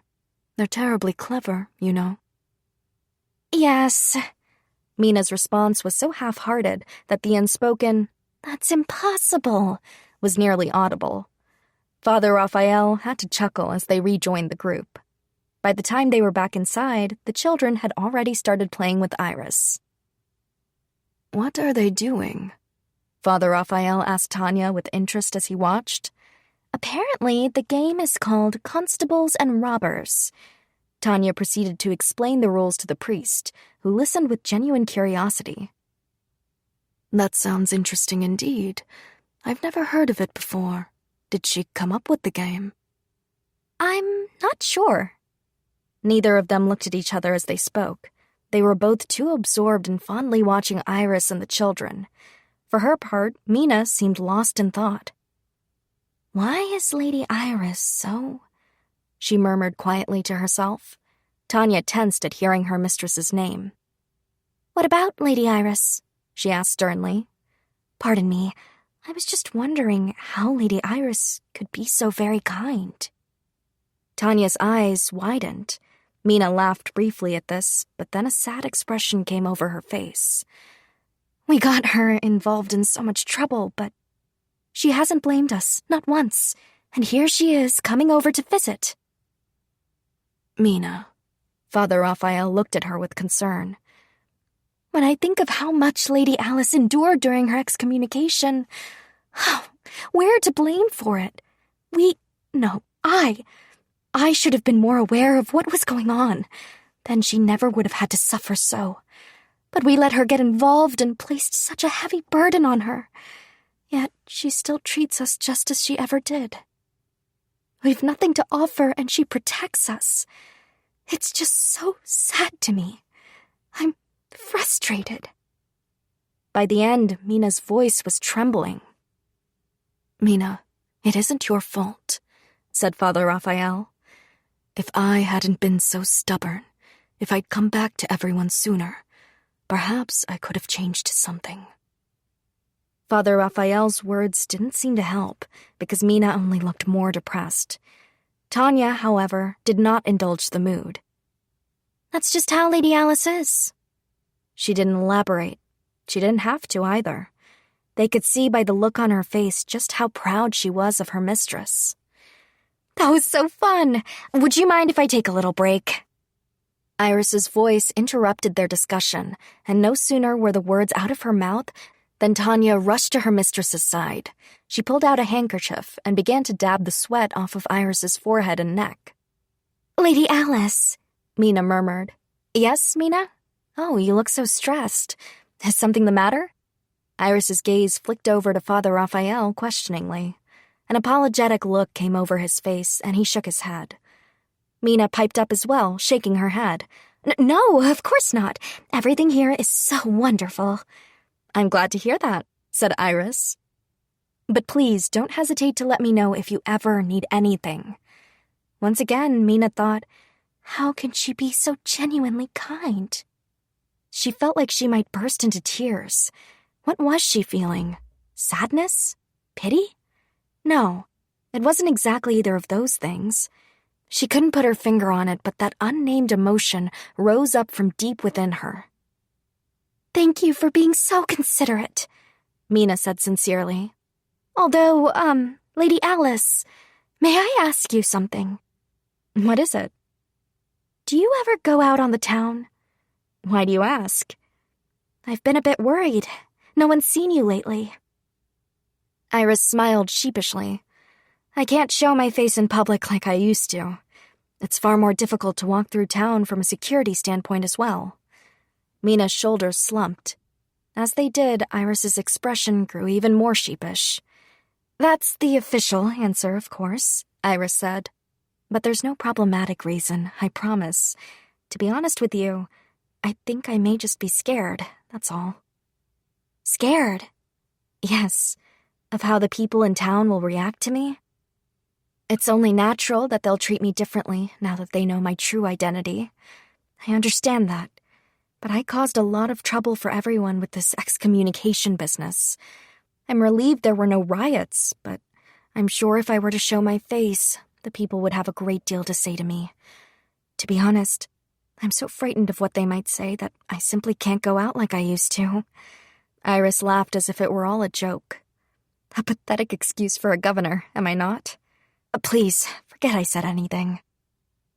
Mina didn't laugh in kind. In fact, the light had disappeared from her eyes.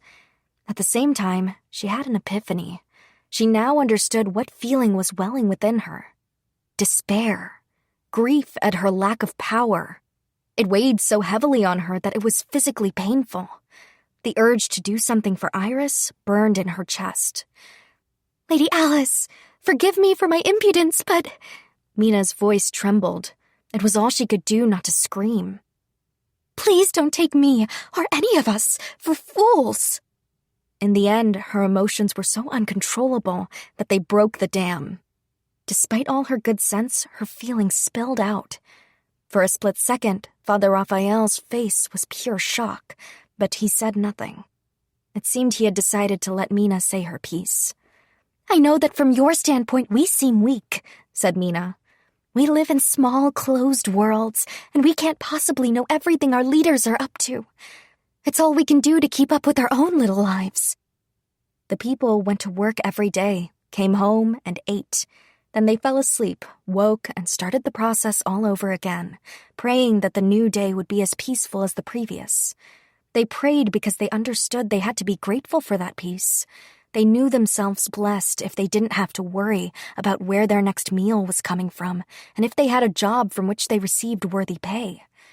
The average citizen didn't understand the minutiae of how governmental policies actually shape their daily lives. They either thought it above their heads or gave up trying to understand because they thought something like, even if I understood, it's not like I could change anything, so what's the point? To them, the royal family and the nobility lived in an entirely different world. The only time these high-born individuals entered into their thoughts was when they heard particularly interesting rumors and the like. In short, that was usually a sign that the government was moving in a bad direction. When jobs were scarce, no one had money, and the price of food at the market went up, the air in town became heavy, and the people grew dour and gloomy. Mina knew this all too well. She had lived in another domain before she was taken in by the nun who'd run the old orphanage. She remembered that, at such times, the people spoke out against those above them. That angered the authorities and drove them to further oppress the citizens, which in turn made the people even more rebellious.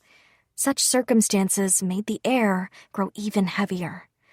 To be sure, Iris's excommunication had caused a stir, and yes, some people here and there still criticized her, but...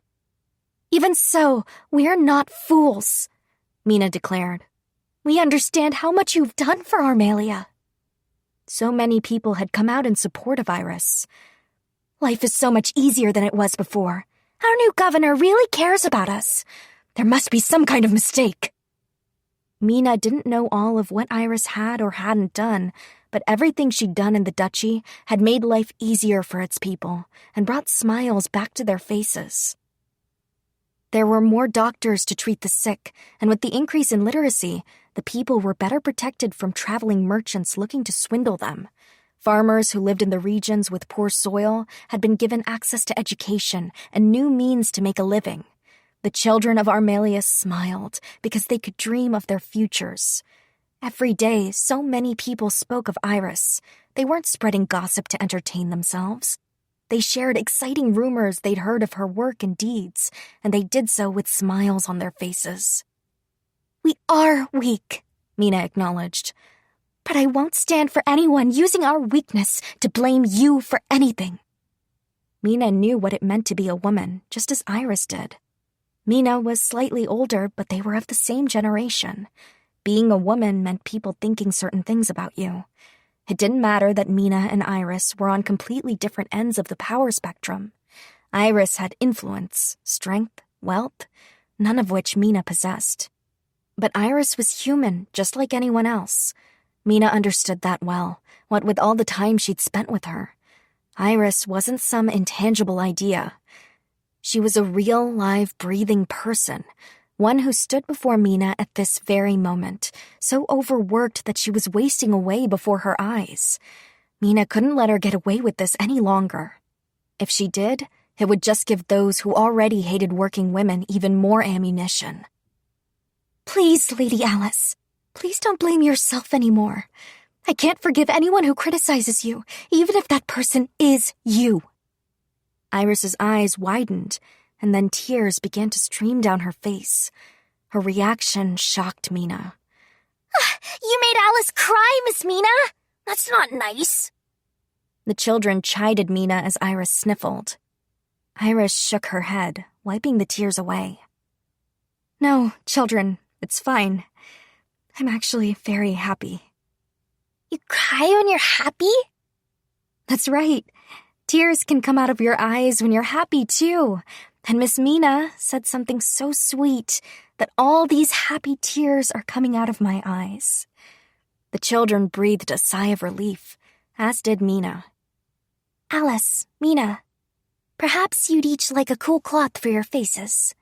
Tanya asked. Mina nodded through her own tears. Yes, Tanya, in here." And she led the way into the kitchen. After Tanya retrieved dampened handkerchiefs for both women, Father Raphael and Iris sat across from each other. Mina had taken the children to put them down for their naps. Although they usually brimmed with energy, many were already worn out from their busy day of running around with Iris. "I'm so sorry about today, what with the children demanding your attention, and then the thing with Mina."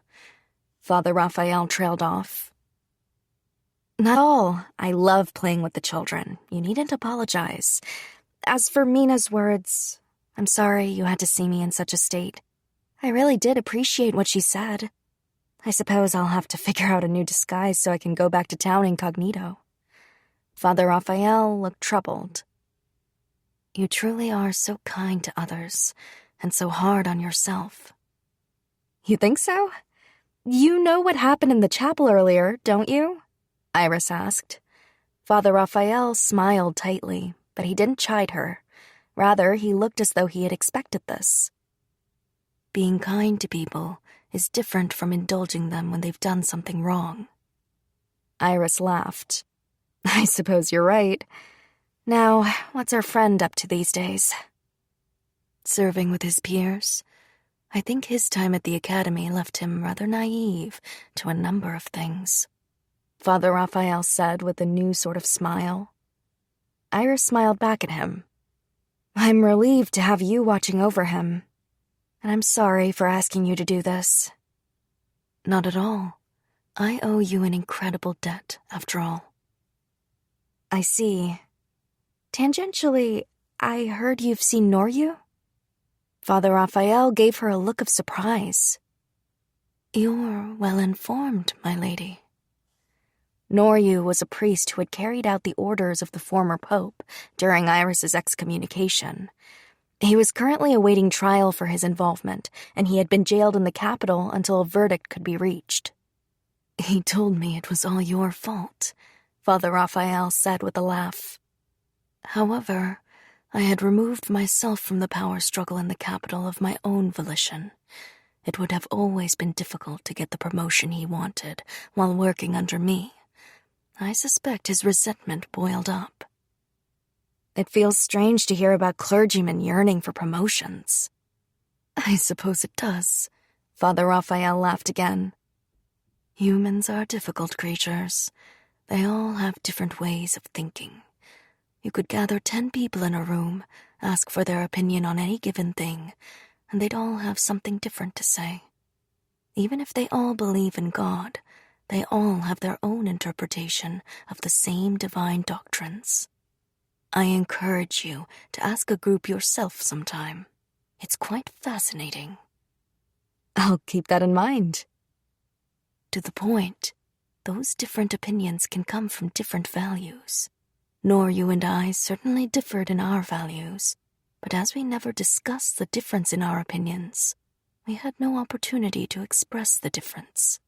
Consequently, his emotions became pent up, and the explosion was inevitable. This was a mistake on my part, one that ended up causing you no end of trouble. I'm terribly sorry. Please, don't be. Noryu is ultimately responsible for his own actions, but hearing your take is truly helpful. You're right. As the one responsible for this domain, I need to consider listening to my people far more than I have. I think you already listen to them. Then again, our positions have always been quite different. I suppose I didn't expect that my words would actually be of service. But you see, my position is the reason I should take my people's voices seriously. If I don't hear their opinions, I'll end up forcing my own onto them. Even if I'm just trying to help, if I don't really listen, their resentments will build up as well. I want to make sure that doesn't happen. Father Raphael looked thoughtful. It's funny. You act nothing like the rest of the nobility, yet you're more noble than any I've ever met. Iris laughed. I'm a contradiction, then. How would you describe me? I've gone so long watching aristocrats serve themselves first and none after. You're not like that. You truly love your people, and they truly love you in turn. Which is to say, it's important to listen to people, but I'm sure that if you tell them how you feel, they'll trust you, and they'll follow you no matter what. How I feel. A thoughtful look came over Iris's face. Pardon me for speaking out of turn. No, not at all. It brings me satisfaction to hear you speak honestly. Although, I really should be going now. Of course. Please, come back again soon. Father Raphael showed Iris to the front door, and Mina joined them along the way. After Iris departed, Mina spoke in a quiet voice. She's an aristocrat, isn't she? The sort of person a regular citizen like me dares not speak to. The daughter of a duke. Completely out of my reach, right? It sounded more like she was asking herself rather than Father Raphael. So why is she so kind to us? Why is she always so concerned? Once again, tears sprang to Mina's eyes. The old lady who owns the florist shop, the old man who runs the restaurant on the corner, all the people I see in town, they're always talking about Lady Iris. Everyone here is unbearably fond of Alice. They are. So when she told us why she no longer comes to town, I cursed my own helplessness. I wondered what I could do, but I realized there was nothing. Mina clenched her fists. But no matter how much I hate my helplessness, I can't hide behind it. I think everyone who knows Lady Iris feels the same way. Not even just them. The people who knew what was happening to the orphans and regret not helping them. They probably feel it too. There are so many people she's helped who we don't even know. So many lives she's touched, both as Lady Iris and Lady Alice. I'm sure she'll start coming around again. She said she was going to get a new disguise. Mina burst into tears. I'm glad to hear that. But through the tears, a broad smile had spread over her face. I'm sure everyone will be so happy. I'm sure you're right. Father Raphael smiled back at her. On the second floor of a completely ordinary shop stood a woman, Yuri. She wasn't wearing one of her usual pretty dresses. Instead, she was clad in a plain frock, the sort you'd see on any girl in any town. Taban, why must you always sneak up on me so quietly? She asked, annoyed. The man approaching her from behind laughed. Well, I'm terribly sorry about that. I'm afraid it's just how I operate, so the young lady must forgive me. Yuri frowned. Hearing you speak so politely gives me the creeps. 'Tis only fitting to speak in such a manner to an individual of most esteemed status, my lady. I really have to hand it to you. The prince's fiancé. Brilliant. Yuri nodded stiffly. You have my gratitude. You have protected me all this time, and you've always given me the information I needed. So, I always listened to you. And so, I'm here now. Well, what is it this time? Oh, I just thought we could chat a bit. Chat? Indeed. You know the dress of Armalian silk that you were so fond of? A very small number of them have reached stores in the capital. Oh my. Yes, that dress was exquisite. I do want one. I thought as much. Taban's look was inscrutable. You should ask the prince. I'm sure he would procure one for you. Do you think so, Taban? I think you're right. Yuri giggled, and her irritation dissipated as she smiled. Although it would be risky to do so. The Prime Minister's domain has already amassed great wealth, and that purchase would put even more money in his pockets. I suppose so. But, Taban, isn't that your fault? I beg your pardon? Well, because of your blunder, that girl is still a member of high society. Even after I went through the trouble of introducing you to the Pope and everything. But you flubbed that, and now she's grown even stronger.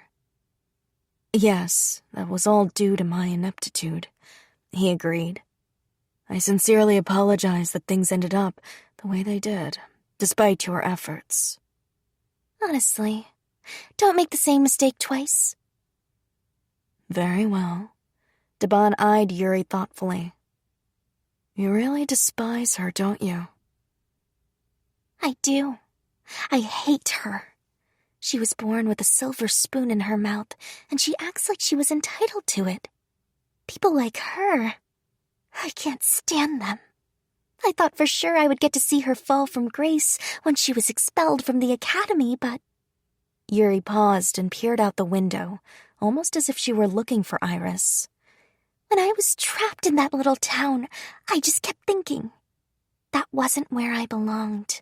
That someone as beautiful as me didn't deserve to wither away in a filthy place like that. That's why I worked so hard, and why I'll continue to do everything I must. You're so determined. I'm going to hold this country in the palm of my hand. I swear it, and I can't wait. Yuri's voice cracked with excitement. Taban had to applaud her. Oh, right, Taban. I did just as you said and pushed Van aside. He's disappeared now. Are you sure that was the right decision? Yes, it was.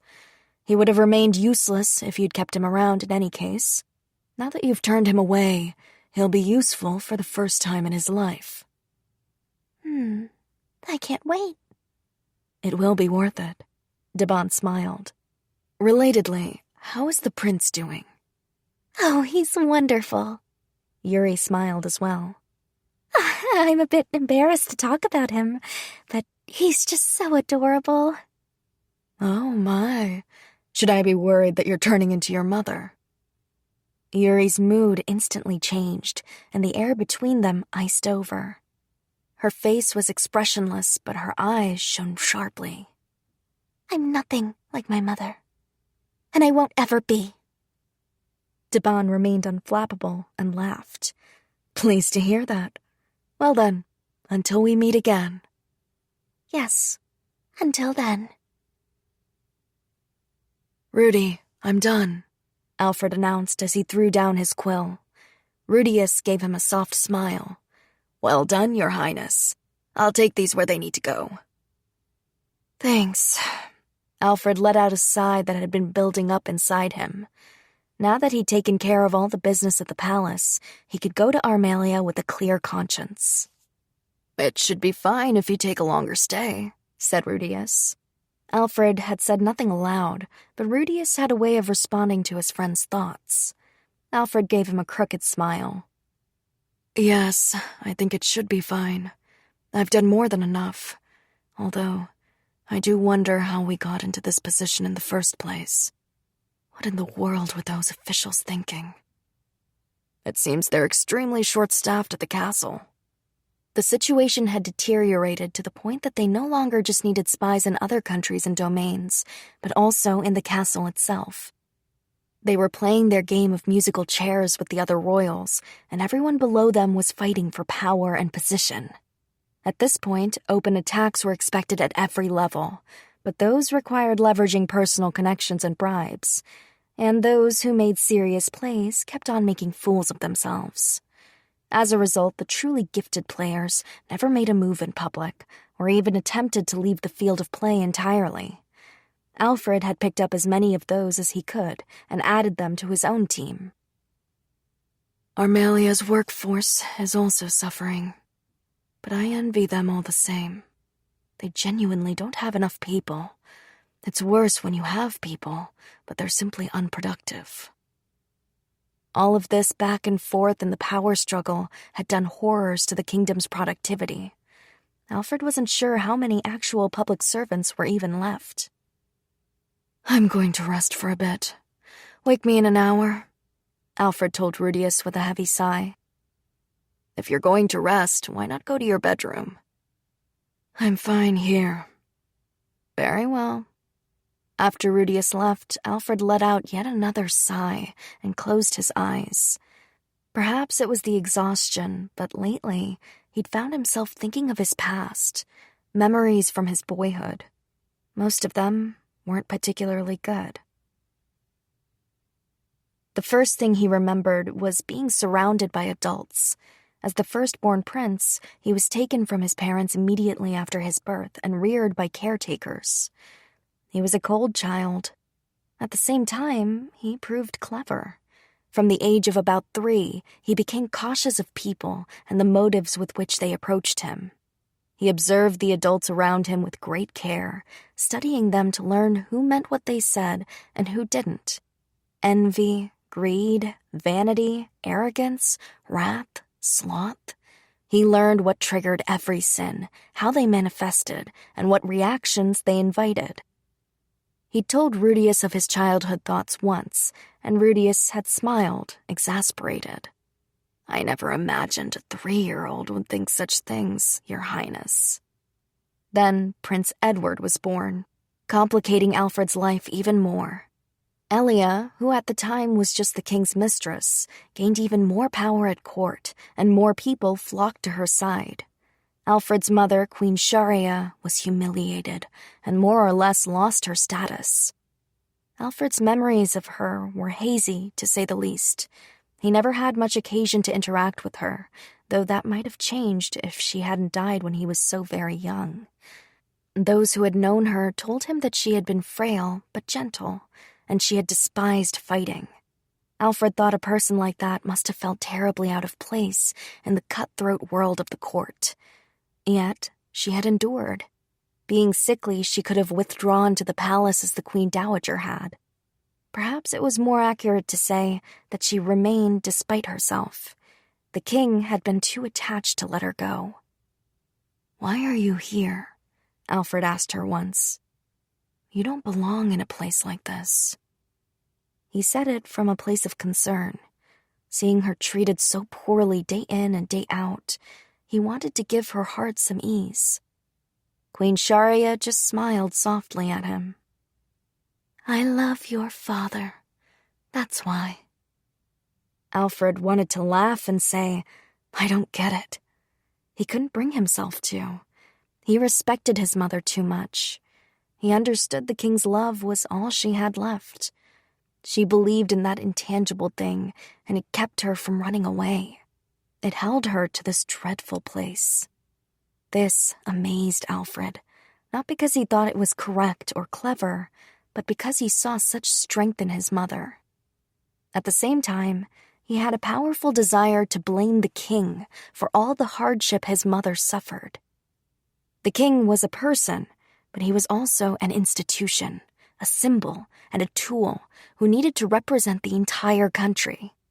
As such, he couldn't always do as he pleased, even when it came to protecting his beloved Queen Sharia from the ire of Elia. Perhaps he should have devoted himself solely to the system from the start. He had put his personal feelings first when he made Sharia his queen. All the horrors that had come with that position weren't her fault at all, Alfred thought. If only the king had never set eyes on her, then she could have fallen in love with anyone else and lived a peaceful life. She wouldn't have had her heart broken or been exposed to constant danger. She would never have worn that sad smile. Queen Sharia grew even weaker after Letitia's birth, but the king only grew more attached to her. Of course, Elia was unamused. Thus, she took action to kill Queen Sharia. Elia had already gained control of the inner palace and those who worked there. No one had to tell Queen Sharia for her to realize as much. That was why she had told Alfred, "Protect Letitia." She didn't say this to the king. She said it only to her son. Perhaps she had realized by then that the king was nothing but a tool in the hands of others. She had certainly realized that, at times, one must put one's interests ahead of one's relationships. Alfred, wanting to keep his promise to his mother, acted immediately. He asked Rudius to help him see the Queen Dowager. Until that meeting, under the watchful eye of Marquis Anderson, he made sure that only people who could be completely trusted were ever allowed near the young princess. Finally, the day came. Alfred sneaked out of the castle to meet his grandmother, the Queen Dowager, for the first time. He begged her to take care of Letitia, offering his own freedom as collateral. From the moment he met her, Alfred could tell that the Queen Dowager was deeply concerned for Queen Sharia, as well as for her 2 children. At the same time, the Queen Dowager proved she had once been a ruler by demonstrating her cunning and forethought. So long as Alfred remained in the castle, she said, the fight over succession would only grow further inflamed. She was additionally afraid that Alfred, being so young, would be swept up in the power struggle as a puppet, not a person. She warned him then and there that even if she took him under her protection, they would only be delaying the inevitable conflict. So long as Alfred had royal blood flowing through his veins, he would always be the first prince, and for that, Elia would always be out to kill him. "So," said the Queen Dowager, "you must become more powerful. Learn to judge people so you won't be used. Forge a shield with which to protect yourself. A king is the quintessential symbol of power, so he mustn't let himself be taken advantage of. To hungry aristocrats, kings are like delicious nectar. If he shows the least sign of weakness, they'll eat him alive, no matter how they wound the kingdom when they do." That was why the Queen Dowager wanted to avoid letting Edward become a prince. If he did, those ravenous aristocrats would gain a dangerous amount of power over the line of succession. Once they had that, the royal castle would begin to rot from the inside out. The Queen Dowager heaved a troubled sigh. This succession crisis had become a deep, abiding worry for her. That is why you must gain your own power, and as you do, you must keep House Maria from matching your influence. That is my condition. Alfred didn't even have to think about it. After all, power was what would keep him safe. Nevertheless, he realized it would be risky to gain influence too publicly. He couldn't pretend to be an idiot either, or he risked getting dismissed from court. At least for now, under the Queen Dowager's protection, he could guarantee his safety for at least a few years and devote himself to his studies. When he told the Queen Dowager his decision, she smiled. She seemed truly happy. "I'm quite strict," she warned him. "I'll do my best to make you proud," he said. She laughed. He'd meant it in a stubborn way, but she didn't seem to mind. "You're a clever boy. I like you. Now, become the type of boy I would regret ever letting go." Alfred had, by some means, just solidified her affection for him. She seemed almost ready to insist he remain by her side for the rest of his days. "But take it easy on my old bones," she said with a laugh. Deep down, Alfred was frustrated by the state of things. By all rights, the first prince was the crown prince, expected to succeed the throne. But the Queen Dowager was right that if he didn't grow powerful enough to even step into the ring when he was older, he should make peace with losing his rights. Even if he did manage to end up on the throne, he would inherit a kingdom at war with itself. If that happened, he had no doubt that the Queen Dowager would use her influence to remove him from power and back the second prince. She would use the fact that she had overthrown the first prince to win allies from the second prince's faction, and then, once she had gotten close enough, would take control from them. She would use Edward as her puppet to establish the power she wanted. "Yes, grandmother," said Alfred, all this on his mind. "I'll do my best to remain in your favor." After this meeting, Princess Letitia was quietly removed to the palace, along with Alfred. Days after they left, Queen Sharia was killed. Her doctor claimed that Elia was responsible. She had been poisoned, he said. Yet, he was powerless. Even though the physician knew that Elia had been behind the murder of Alfred's mother, he had no influence to undo the cover-up. And even if he'd said something, everyone who could have done anything was under Elia's thumb. It was all Alfred and the Queen Dowager could do to protect Letitia. For the first time in Alfred's life, he was left feeling bereft by his own helplessness. Queen Sharia's funeral was modest and small. After the event, the king was so distressed that he became visibly haggard. Seeing his father in such a state made Alfred feel nothing. Worse, the incident made Alfred the primary target of Elia's ire. She had truly believed that the king's heart would belong only to her once Queen Sharia was dead. But once it was clear that this would not happen and her dreams were shattered, Elia cracked as well. She took on the role of a tragic woman scorned by the love she most desired. Alfred never felt the least bit of pity for her. In truth, he was glad that he was able to see her actions so clearly. One day, the king summoned Alfred to him and said, "My beloved wife bore me a daughter." Alfred's first reaction was anger. After all this time, now the king asked after Letitia? He'd never cared a whit about the children when their mother was alive, that was for sure. "I'm sure she's a beautiful girl. She must look just like her mother. I wish to see her." The instant Alfred heard that, his irritation vanished. Instead, a chill ran down his spine. He knew instantly that this was dangerous. Letitia looked so much like their mother that the king would without a doubt instantly adore her. He would try to fill the hole in his heart left by his late wife by showering his daughter with affection. and that would make Elia target Letitia. Elia already felt jilted. There was no telling what she might do if she saw the king dote on Letitia. The fact that his blood flowed through the princess's veins wouldn't even register in her jealousy-addled mind. "The Queen Dowager sees to Letitia's care," said Alfred, choosing his words carefully. "She always says that my sister is the spitting image of you, father." At this, the king lost interest in Letitia. He never again asked to see her. Although it seemed things in the castle were peaceful again, Queen Elia continued to target Alfred's life and began dispatching assassins. He had no time to waste when it came to training to win this battle. As such, his skills progressed so rapidly that they left General Gazelle tongue-tied. Alfred was so stubborn about his training that he made lasting connections during it. The general put him through hell, but only out of adoration. Alfred was truly grateful for it.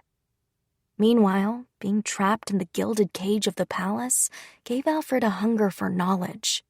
Within a few years, his existence had been largely forgotten, and he started to be more forward about going out.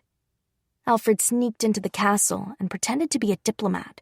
He infiltrated the barracks and trained alongside the soldiers. He traveled to other domains and observed life there. Along the way, he recruited any particularly skilled people he met to his service. At last, he changed his name and attended the academy, then joined the Merchant Guild. By that time, the Queen Dowager no longer objected to his forays into the public eye. In fact, she seemed to take pleasure in it. At last, Alfred's thoughts turned to the day he'd met Iris at the palace. He wondered if she remembered. "She probably doesn't," he thought with an inward chuckle. They had both been very young at the time, after all. Iris's mother, Marilys, had brought her to the palace for a visit, and the children had run into each other in the gardens. "Who are you?" Iris had asked him, her large eyes sparkling with curiosity. That had been the beginning of it all. Iris assumed Alfred was a live-in apprentice servant who worked at the palace, and they saw each other constantly after that. He came to look forward to their meetings. Most of the time, it had just been her talking away animatedly with her eyes shining as he nodded and listened. Then, one day, she said, "I can't come here anymore. "Why?" I have to start learning how to become a member of the royal family, so I'll have to be at home all the time." "Do you mean you're marrying into the royal family?" Alfred asked tentatively. "You're engaged to the second prince?" That's exactly how grandmother reacted. Prince Ed is such a lovely person, though. "Oh? And what makes you think that?" Well, I was at his birthday party. Everyone always says I'm cute, but they only say that because when they look at me, they see my mother's face. They think I'll turn out just like her. The people who don't think that say I look like my father. I think that either way, people are more attracted to my family's power than to my appearance. When I told Prince Ed that, he laughed. He said, I wouldn't be happy if someone said I was cute, especially not if they're just comparing me to my family. And then he said, make those people who compare you to your parents eat their words. You're your own person, and you should feel confident. Don't you think he's the loveliest person? Yeah. That's when I thought, I want to stand by his side. My parents and grandmother were totally against it, though. But I begged and begged, and they finally agreed. In exchange, I have to go back to the duchy with Mother and study at our estate. I have to be able to protect Prince Ed from all the bad people. Oh. I'm going to try really hard so I can be with him. But I won't be able to see Grandmother Iria anymore, or my father, or you. I'm really sad. Fat tears streamed down Iris's cheeks. Alfred smiled. He felt like crying too, because hearing of Iris's betrothal to the second prince only spelled danger for him. It's not like you're going away forever. If you want to see someone, you can see them. If you really want to, you'll find a way, he murmured as he wiped her tears away. Study very hard to protect the second prince so that the bad grown-ups don't take advantage of him. Make him love you so much that he'd choose you over his own family. If you do that, your hard work will be worth it. Alfred could only hope that Iris would be able to keep the second prince away from House Maria. It was a gamble on his part. Honestly, all he wanted to do was thwart Iris's engagement to the second prince. But he couldn't. First of all, he didn't have the power to interfere with the decision the Prime Minister and the Queen Dowager had jointly made. Secondly, Iris was around the same age as Letitia. Her cheeks were flushed pink, her big eyes filled with determination. Just looking at her made Alfred feel close to her for some reason. Never fear. There's nothing to worry about. I know you can do it. Alfred rested his forehead against hers. I do this for my little sister to make her feel better. After that, he didn't see Iris again until they passed each other in the halls of the academy. He wondered if she had been working hard. In truth, he was disappointed when he saw her again, though he couldn't put his finger on what it was about her that disappointed him, or what he had been hoping for. Only when he saw her again, working as the acting governor, did he realize that he had been wrong. In fact, he praised his childhood self for the hunch he'd had all those years ago. Maybe he'd just been blinded by jealousy when he heard rumors about her at the academy. In any case, the Queen Dowager had felt proud relief when she saw how Iris had grown at the Foundation Day party. Simultaneously, Alfred's world began to take on new color. In their bloodthirsty world where everyone wore a fake smile, Iris still possessed the innocent smile of a young girl. But she also grew angry at the absurdity of the world, and she agonized over her own powerlessness. Alfred had thought she would show her feelings as freely as she had when she was young, but instead, she mastered her emotions and gritted her teeth. She pushed herself forward, coming up with new ideas and chasing victory with pure determination. Alfred was drawn to every part of her. He wanted to spoil her rotten. He yearned to sweep her up in his arms and keep her all for himself, rather than risk letting her heart be taken by anyone else. He chided himself for the thought every time. He told himself not to forget that the obsessed king's blood ran through his veins. Perhaps Iris wouldn't end up like Queen Sharia. After all, she belonged to one of the most influential aristocratic families in Tasmaria. On top of that, she was highly educated. When it came to marriage, she could have her choice of anyone in any country, even another first prince. Or Alfred himself. Rudius had once pointed out that their engagement would benefit both Alfred and House Armalia. But if Alfred loved her, how could he ever ask her to join him on such a dangerous path? If he pursued her before he took care of Elia, Iris would be targeted with a vengeance. Even attending the Foundation Day celebration at the Queen Dowager's express invitation had put Iris in danger. She had restored her reputation, but she was still treated like an outsider. Moreover, even once the battle for succession was settled, Alfred was afraid of becoming his father. He feared the blood that ran through him, the blood of a man who would clip the wings of the woman he loved to keep her in the cage that was the castle. The man who would tell her, "Look only at me," who would tie her down until she suffocated and tear her away from every other person who loved her. If Alfred did any of that, he would destroy Iris. She would no longer be the free-spirited, independent woman he had fallen in love with. It was a paradox. At some point, Alfred would have to resume his public role in the royal family. That day wasn't far off now, and it would be the end for them. If Iris couldn't join the royal family by his side, they wouldn't be able to retain their present intimacy. That was why Alfred just wanted to have things go his way, just for a little longer. Iris had taught him how to feel again.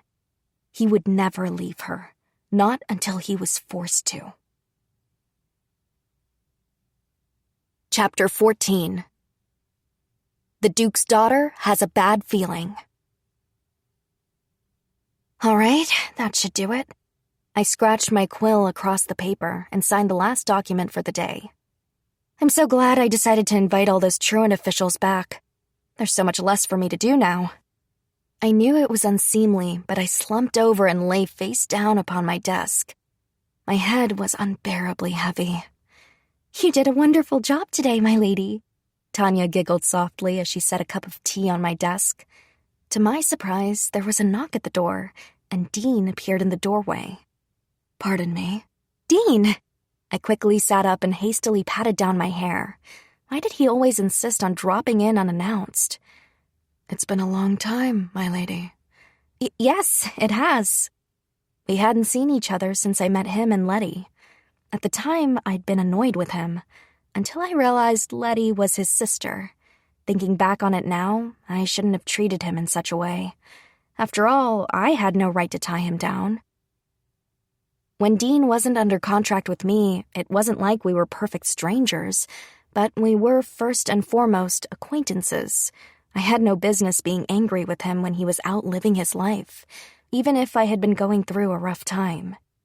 I needed to stop thinking about it either way. If I thought about it too much, I'd ruminate over my immature reaction to seeing him with Letty, and then I would want to crawl into a hole and die. I'm sorry I wasn't able to come when you needed me most, Dean said. It's fine. I know you have other responsibilities. I gestured for him to sit down. Tanya had already prepared some tea for him. Dean took a seat and sipped it, while I filled him in on the goings-on in Armalia during his absence. I ended up venting a bit, but he never looked irritated and just listened intently. So, have you been into town since then? He asked. No, I want to go, though. I just hadn't managed to do it, not even after what Mina said. When it came down to actually going through with it, I just kept hesitating. There was also the matter of how much work was on my desk, but... You do want to? Dean asked, and I nodded. Then, I'll do everything I can to help. I know you, and I know if you have even a speck of work left, you'll use that as an excuse not to go. Ugh. He'd said it with a smile, but I had to admit that he'd hit me where it hurt. Way to call me out, Dean. But since you say you've finished your work, you really should go. It'll just keep bothering you if you don't. You're right. If I kept putting it off, it would get harder and harder to do, and it would weigh on me all the while. Then I would drag it out even further. I'll leave at the next opportunity. Will you help me? Of course, Dean smiled at me. All right, then.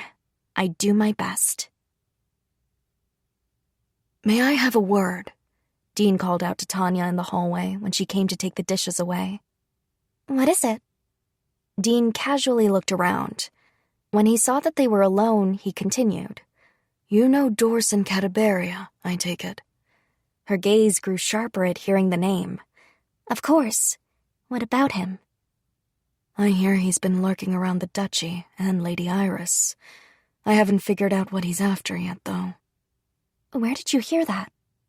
From a little bird in the capital. One I met through General Gazelle. I see.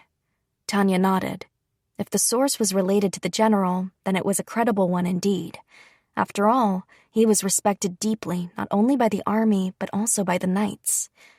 What would you have me do with this information? That was the real question. On the surface, Tanya appeared to be nothing more than a maid. Very few people knew that she served Iris in other capacities. I wanted to confirm the tip as soon as possible. I knew you would be my best bet in the name of doing so. Am I wrong?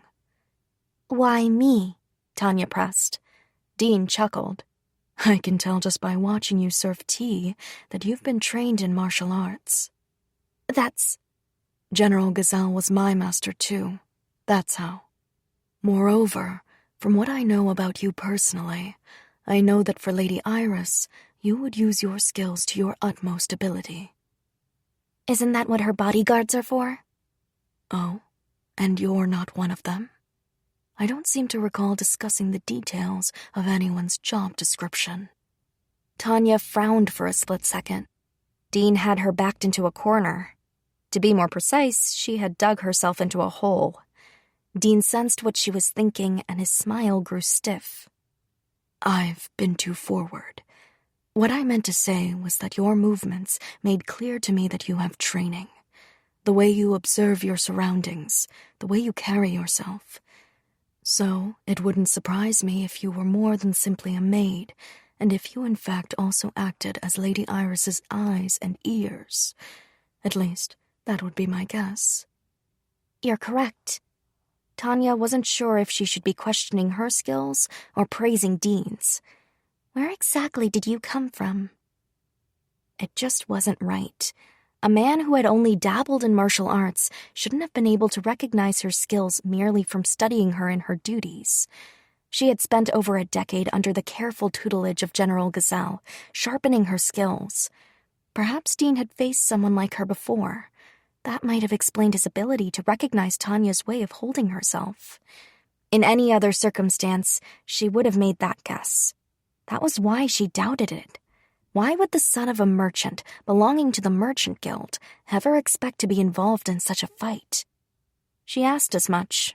He laughed. There was a darkness in his eyes. No matter then, Tanya said. She could tell she wouldn't get anything else out of him at this rate. In any case, I'll go ahead and let Lady Iris know. Dean seemed surprised. I thought you would confirm the information first. I'll look into it, of course, but it's best if she knows right away. Does that surprise you? Yes. I thought you might not want to worry her with unconfirmed information. It's unconfirmed, not unreliable. And to be true, there was a time when Tanya would have withheld information for just that reason. However, Lady Iris stands on her own 2 feet and moves ever forward. Since I serve her, I cannot stand in her way without a good reason. Tanya had changed too, just as Iris had when she resolved herself to be ready for war. Tanya remembered the goosebumps that had rippled down her arms when Iris addressed her truant officials, and she remembered the conversation she'd had with Dita, alone in the middle of a dark night. Her job wasn't to wrap Iris in silk, it was to follow her mistress's orders and assist her, and at times to serve as her spy. Tanya wouldn't stand in Iris's way just because she wanted to protect her, and so she couldn't cover Iris's eyes and ears either. To do so would be to overstep her bounds. I know you wouldn't do that either, Tanya said. Dean stared at Tanya for a moment, surprised. Then he smiled. I'm honored to hear you say as much. Well, please go ahead and confirm the information. I'll be awaiting your news. I was planning on it. With that, Dean turned and left. Tanya continued on in the opposite direction, ready to get back to work. It was truly amazing how fast I got through work with Dean at my side. It was like I'd cloned myself. We muscled through a mountain of backlog in no time at all. The work had piled up for 2 reasons. First, I was running a company at the same time as governing a duchy. Second, I was engaged in tens of different projects in the name of reforming Armalia, and all that was on top of my routine work. And then there was how long I'd been away in the capital dealing with the church, and then I'd had to deal with the officials on strike. In other words, under normal circumstances, I'd never have ended up with such a tremendous backlog, although, granted, it wasn't unusual for 1 or 2 piles to gather on my desk in the course of running both Armalia and Azuta. At any rate, I made a real dent in the work thanks to Dean. I couldn't help but be impressed with him every time he turned up. A certain group of government officials groaned whenever Dean arrived, saying things like, "Oh, great, the workhorse is here," and "I should have taken a vacation," while they lamented not being able to go back in time. The only officials who enjoyed his presence were those who worked at Bursa. Dean always managed to get them fired up, and they had all vowed to beat him one day. What in the world had Dean done to inspire such heated feelings? I'd asked them once, but all they'd done was smile and say, "Only the best of the best work we've ever produced. We can't help but be competitive." It was true that he was fast at his job, and the officials grew haggard trying to keep up with him. That was how we finished work early enough one day that I was able to go to town. Tanya did such a good job with my disguise that I hardly recognized myself. She used special makeup techniques that went beyond the normal scope of prettying my face. I also wore glasses, and I used a product from the Azuta Corporation to change my hair color. The last change was shrugging into a cotton frock, and then I was all done. In fact, I looked so different that even those close to me probably wouldn't have been able to tell who I was. "Let's go, Dean." "Very well." "Be careful," Tanya said. She wasn't coming with us.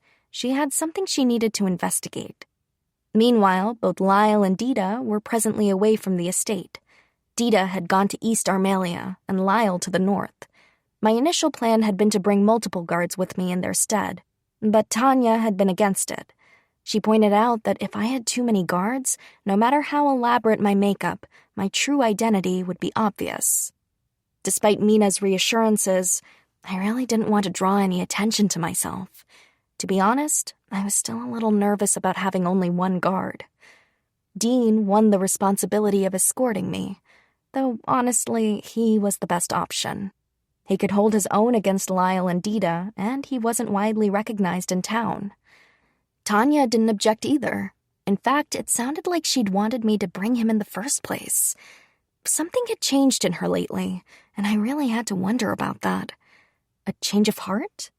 But that was only part of it. At any rate, Dean and I went to town together. It was as lively and bustling as usual. Merchants were lined up on the roads, and people strolled down the streets perusing their wares. I was so unused to being in crowds again that I accidentally bumped into someone and stumbled. I'd basically been a hermit lately, after all. Dean caught my arm. "Are you all right?" "I'm sorry, yes, thank you." I looked up, feeling embarrassed. Dean's face was closer than I'd imagined it would be. That only made me feel even shyer. Heat rose in my cheeks, and I looked down. "There are a lot of people here, huh?" Yes, but I'm glad," I murmured. Dean smiled tenderly at me. He realized the meaning behind my words. The volume of people meant the economy was good. Things were so stable that they could afford to have leisure time in town. People were only this carefree about shopping in peace times, after all. I had lived in such times in my previous life, and I'd taken scenes like this for granted. Now I knew just how special they were. That was why seeing the town like this felt like proof that I had been doing a good job, and it made me so, so happy. "We shouldn't just stand here or we'll be in the way," Dean said. "Let's go." I'd become distracted by the view, but Dean had a point. I was standing smack dab in the middle of the street. "You're right, we should go."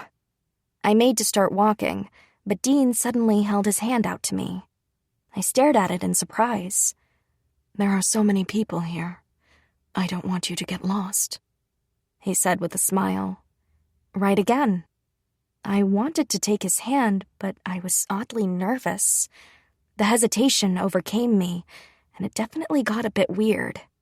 Finally, I mustered the courage to take his hand.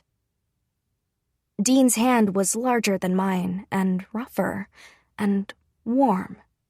A smile crossed my face. It felt like his warmth traveled straight to my heart. It made me glad. I found myself wishing the moment could last longer. Forever. "Lady Alice, you have some free time today, right?" Dean asked. "Yes, thanks to you."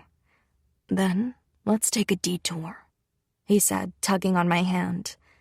I was a bit surprised, but my foremost feeling was still delight. The grin on my face felt so natural. "I haven't been here very much," I said as we walked along a street lined with large shops. "When you used to come, you mostly stuck to the downtown neighborhood or the vicinity of the church." "I think you're right. But where are we going?" "I thought it would be good to look at some other shops for a change. The place I most want to take you is a cafe everyone's been talking about." "Everyone from Bursa, you mean?" "No, I heard about it from Lyle. Oh, good. I can't wait. Dean was still holding my hand as we walked down the street. I noticed a shop I was interested in. Let's go in there, I suggested. Huh, okay. He seemed oddly reluctant for a moment, so I pulled him along. It was a jewelry store. Welcome, said the employee at the register. Then he spied Dean. Oh, it's you. Do you know each other? I glanced at Dean curiously. Yes, back when I used to work for the Merchant Guild. There's something I want to ask him, actually. Is that all right with you? Yes, of course. Go ahead. He paused before he left. My lady, please stay inside the shop at all times. This won't take long. All right.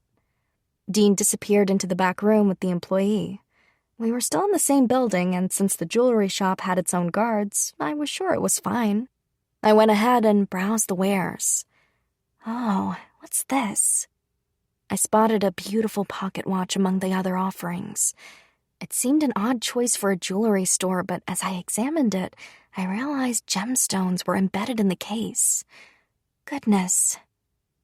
Your friend went in the back with the man who runs our sister clock shop, said another employee. Those watches are the product of our collaboration.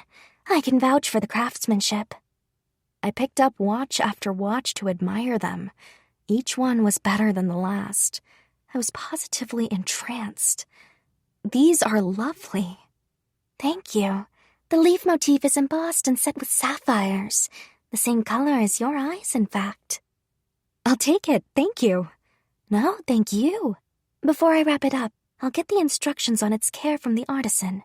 Could you wait a moment? I agreed, and the employee went into the back room as well.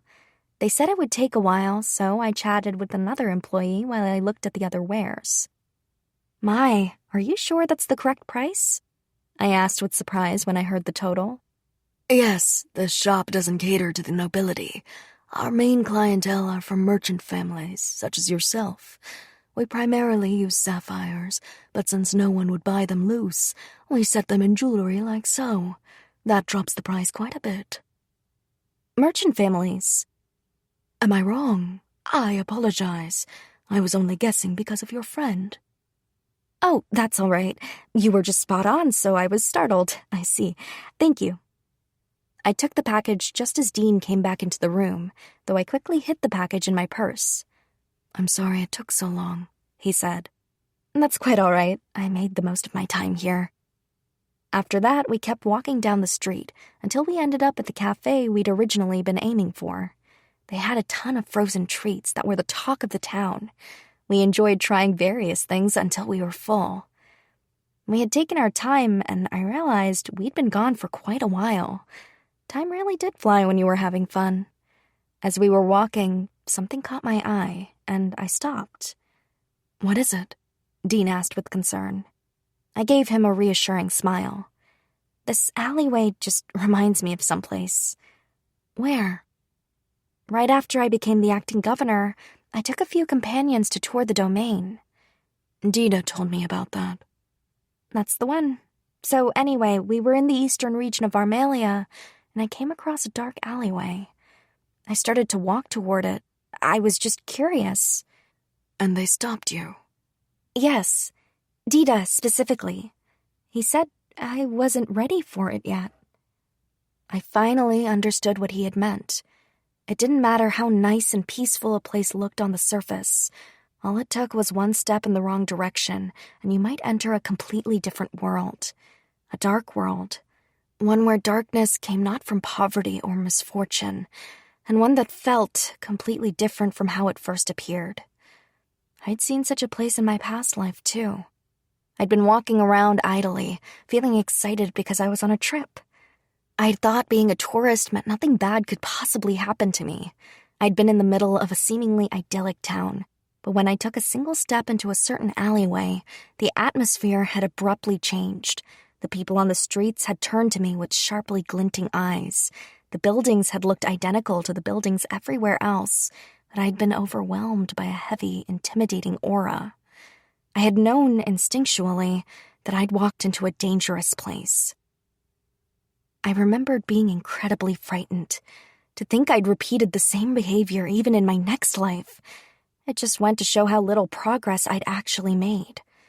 At any rate, every town had places where darkness gathered, places where certain organizations were in control. I wouldn't have said such organizations were necessary evils, but they did help maintain order in some neighborhoods. I was glad I hadn't stuck my nose into their business without thinking. Unlike in my past life, I had an important social role in this one, and it was my responsibility to honor that. Honestly, it was possible that the organizations in Armalia wouldn't entertain the thought of an audience with me even now. They might even eat me alive at the first opportunity. If I really wanted to meet them head-on, I would have to build a system strong enough to surpass them, and I'd have to be powerful enough to force them to abide by it. I wonder what Dita would tell me now. That's all I was wondering, I said. I'm not sure. Even if you were ready to meet them, Dita would probably give you the same answer. He ran with them once, so he probably wants you to stay far away from that life. Wait, you know about that? Yes. I heard a bit about it when I was training with General Gazelle. I see. And what did you think when you heard? Nothing in particular. It's not that unusual. Now I'm curious to know what you would consider unusual. Dean laughed. Well, I know that Dita has a very keen sense for danger, which he likely learned when he was very little. What about you? What did you think? Nothing, really. No matter who he once was or what he's done, he's never been anything but good to me. And I think who he is now is more important than who he was then. Besides, he's very important to me. He's family. I think that's quite wise of you. Do you? Look at the time. We should go. All right. We started off again. Our next stop was to visit an old man who owned a restaurant. I was nervous going in, but he didn't recognize me at first.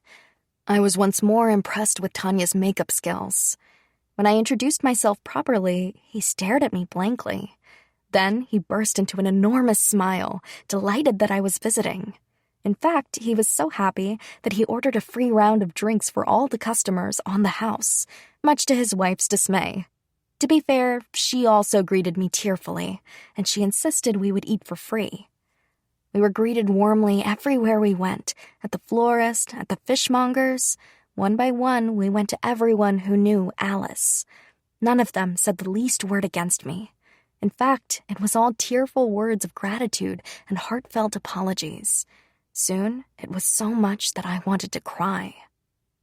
They all adore you, Dean said with a smile on the way home. From the bottom of my heart, all I could feel was gratitude. In my past life, I devoted all my time to my job, but what had I ever gotten from it? I'd always felt short on time, racing to finish projects at work. My personal relationships had suffered because of it. Money builds up when you don't have time to use it. At some point, you become numb to it all and start to feel like you're in a game. There was a freedom in the loneliness. It can be easy to live in a world when you're by yourself all the time. It also feels empty. I still threw myself into my work in Armalia. The difference was that I was so happy. Seeing people smile and hearing their kind words meant the world to me. I didn't think it was just because I had a different status. No, I had changed. I suspected it also had to do with how well my two selves were fusing together. Specifically, the biggest factor was most likely the fact that I had so many experiences to compare and contrast. I'd thrown myself into my next life head first, and I wanted to thank God for giving me the chance to be reincarnated. I looked up at Dean. He noticed my gaze and smiled. I naturally smiled back at him. "Thank you for today," I said. "Not at all. I should thank you." "There's somewhere I'd like to stop before we go home. Is that all right?" Dean nodded, and it was my turn to take his hand and start walking. There was a lake on the grounds of the estate, a large one by the forest, that was fed by a small spring inside the woods. The two of us stood at the edge of the spring. The sun had already gone down, and the moon and stars glowed overhead. It's beautiful. It's funny how I live here, but for so long, I didn't know I had a view like this, I murmured. It is a bit far from the house. You're right. I found it once on a walk I took during the afternoon, but it turns out that it's especially beautiful at night. The full moon and starry sky were reflected in the surface of the water. We were surrounded by trees and quiet, enfolded by serenity. Hey, Dean, thanks for everything you've done. There's no need to thank me, my lady. I do need to, though. You connected me with Father F. Simmons, which enabled me to prove my innocence. That's why I want to thank you. I did it because I belong to you, but I will gratefully accept your words of gratitude. I have more than words to give you. Here, take this. I took out the sapphire-flecked watch I had bought earlier. I'd had them wrap it, so Dean didn't know what was inside. My lady, I couldn't possibly accept this, he said with a lopsided smile. I pushed it into his hand anyway. Please, you really did help me so much, and not just with your actions. You helped my heart as well. Your heart? Yes. I think I was always afraid to show any weakness or let anyone into my heart. I thought it would just cause trouble for them. Honestly, I was still afraid. I didn't want to get hurt, so I hid my weak self deep inside me. I hid so no one would expect anything from me, and so I wouldn't get my hopes up about anyone either. But being alone was miserably difficult, so I pushed my strong, reliable self to the front. I couldn't take it anymore. I hit my limit the day you spoke to me. When you brought out my weaknesses, I was relieved. When you told me it was okay to lean on you, I was so happy, and my heart felt so light. You really saved me. And this is to thank you for that. May I open it? Of course. Dean unwrapped the small package, and his eyes widened with surprise. I found it today, I said. I thought you could use it for work. I don't know what to say, he said with a sheepish grin. The reaction pushed me to the verge of panic. Oh no. My lady, I actually have a present for you as well. A determined look came over Dean's face as he handed me a box. What? I couldn't believe my eyes when I saw it. The box was from the same shop. Please, open it. I hesitantly took the box and cracked it open. Oh my! It was also a watch, but this one was embossed with an exquisite rose, and the gemstones decorating it were a beautiful emerald green, the same color as Dean's eyes. It's a congratulatory gift, he said, as well as an apology. An apology? Yes. You thanked me for it, but I was very harsh with you that day. I wanted to apologize. As for congratulations, that's because your conflict with the church was resolved and you were found innocent. But... Please, accept it. The owner of that shop is a friend of mine. I wondered why he told me it was on the house, but then... Well, just look. I did as he said and saw that when you held both pocket watches next to each other, an embossed line seemed to connect the two designs. Mine was a rose, and his was a leaf. The line connecting the two looked like ivy, joining them together. Those brothers sure are something, Dean said with a laugh. They put a lot of thought into this design. I know it may be forward of me, but I dearly want you to keep the other half of it. My heart was pounding so hard that I was worried I wouldn't be able to survive it. But I smiled, and I accepted the watch. Thank you. I'm so truly happy. One day, you're going to protect the royal family. Where had he gone wrong? Whenever Dorson Cadaberia asked himself that, he remembered the words his father had told him every day of his life as he grew up. His father was Daruna Cadaberia, the Knight Commander of Tasmeria, and he had been training Dorson ever since he was young. Dorson had taken pride in those words, so he had enthusiastically devoted himself to his training. At the same time, growing up like that, he'd thought that entering the academy was incredibly tiresome. He would have rather stayed at home and become a knight squire instead. Unfortunately, as House Cadaberia's only son, he was obligated to attend the academy. Even after he joined, thanks to his quiet nature, he'd never truly grown used to it. Then, one day, he met a girl. Her name was Yuri Neuer. They met on the school training grounds, which the students were free to use as they pleased. Dorson trained there by himself almost every day. That's amazing. This was the first thing she ever said to him. What is? I'm sorry. I come this way every day over by the edge of the field. So do you, right? I've been wondering what you're doing. By the edge? There was a flower bed in the back of the training grounds, but no path went by it, so it was ill-maintained and mostly just weeds. Yes, I thought it was a shame that there was such a large flower bed with no flowers, so I've been trying to garden. I got the school's permission, of course. You don't have to worry. It's not like I would have reported you or something. Well, that's part of it, but it's a bit unusual for the daughter of a baron to be getting her hands dirty, you know? So I don't really want to talk about it much. It's not like you're hurting anyone. I won't say anything either way. Thanks. So, what are you doing here every day? Yuri's smile reminded him of a flower in bloom. For some reason, that warmed him. Isn't it obvious? He asked. Well, I can tell that you're training, but I wonder what for. You're already the top student in the martial arts class. He was taking that course as an elective, as were the other children of knights. Some of them just wanted to learn how to protect their families, while others were second or third sons who dreamed of becoming a knight themselves.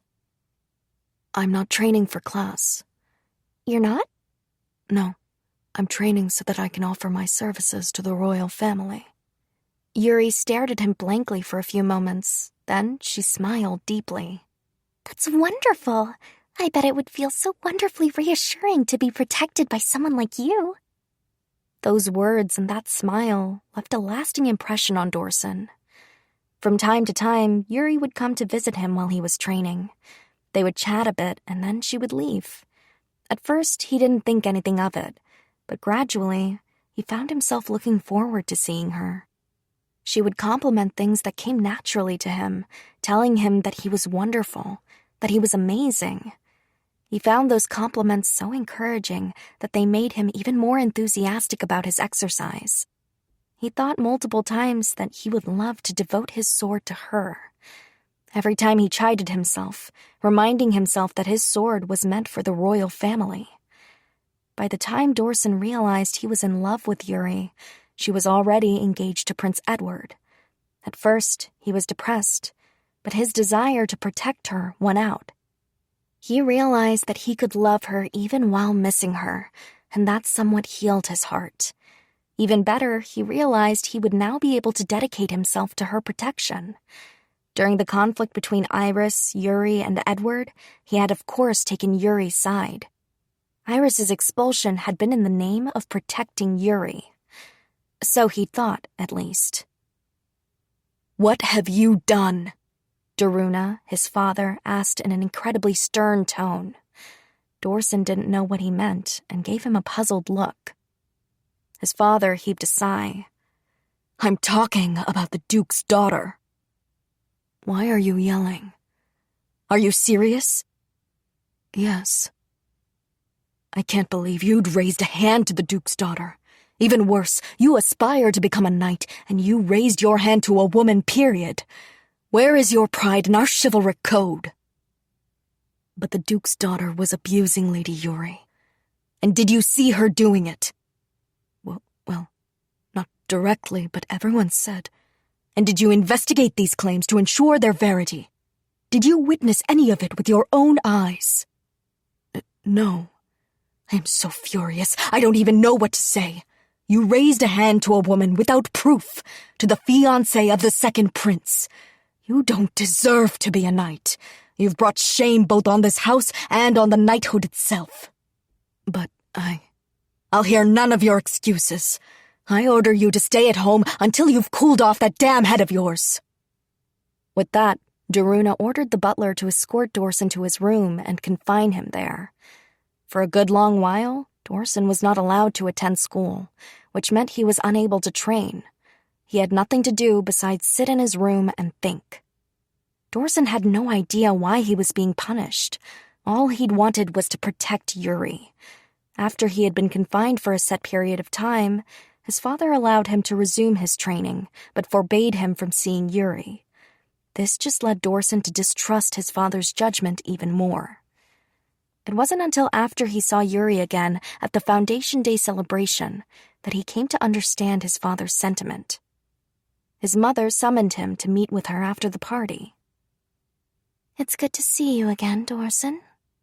"Hello, Mother," he said as the butler placed a teacup and a plate in front of him. "That's called chocolate.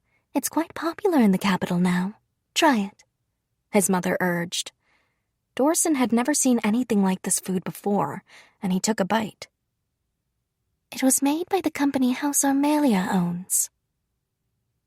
"House Armalia." "Just as the Queen Dowager said, the one running the company is Lady Iris, the daughter of Duke Armalia." Lady Catabaria seemed sad when she said Iris's name. "Dorson, can you really hold your head high and say you did the right thing?" "What do you mean?" "Honestly, your actions have led to some significant political difficulties for our house. But putting that aside, do you really think you did the right thing?" Her question puzzled him. Dorson didn't know what she meant. He thought he'd done the right thing without a doubt, but he had been punished, and his father had told him he had brought shame to the entire knighthood. Did this mean his father had been angry merely because Dorson had caused social problems for House Catabaria?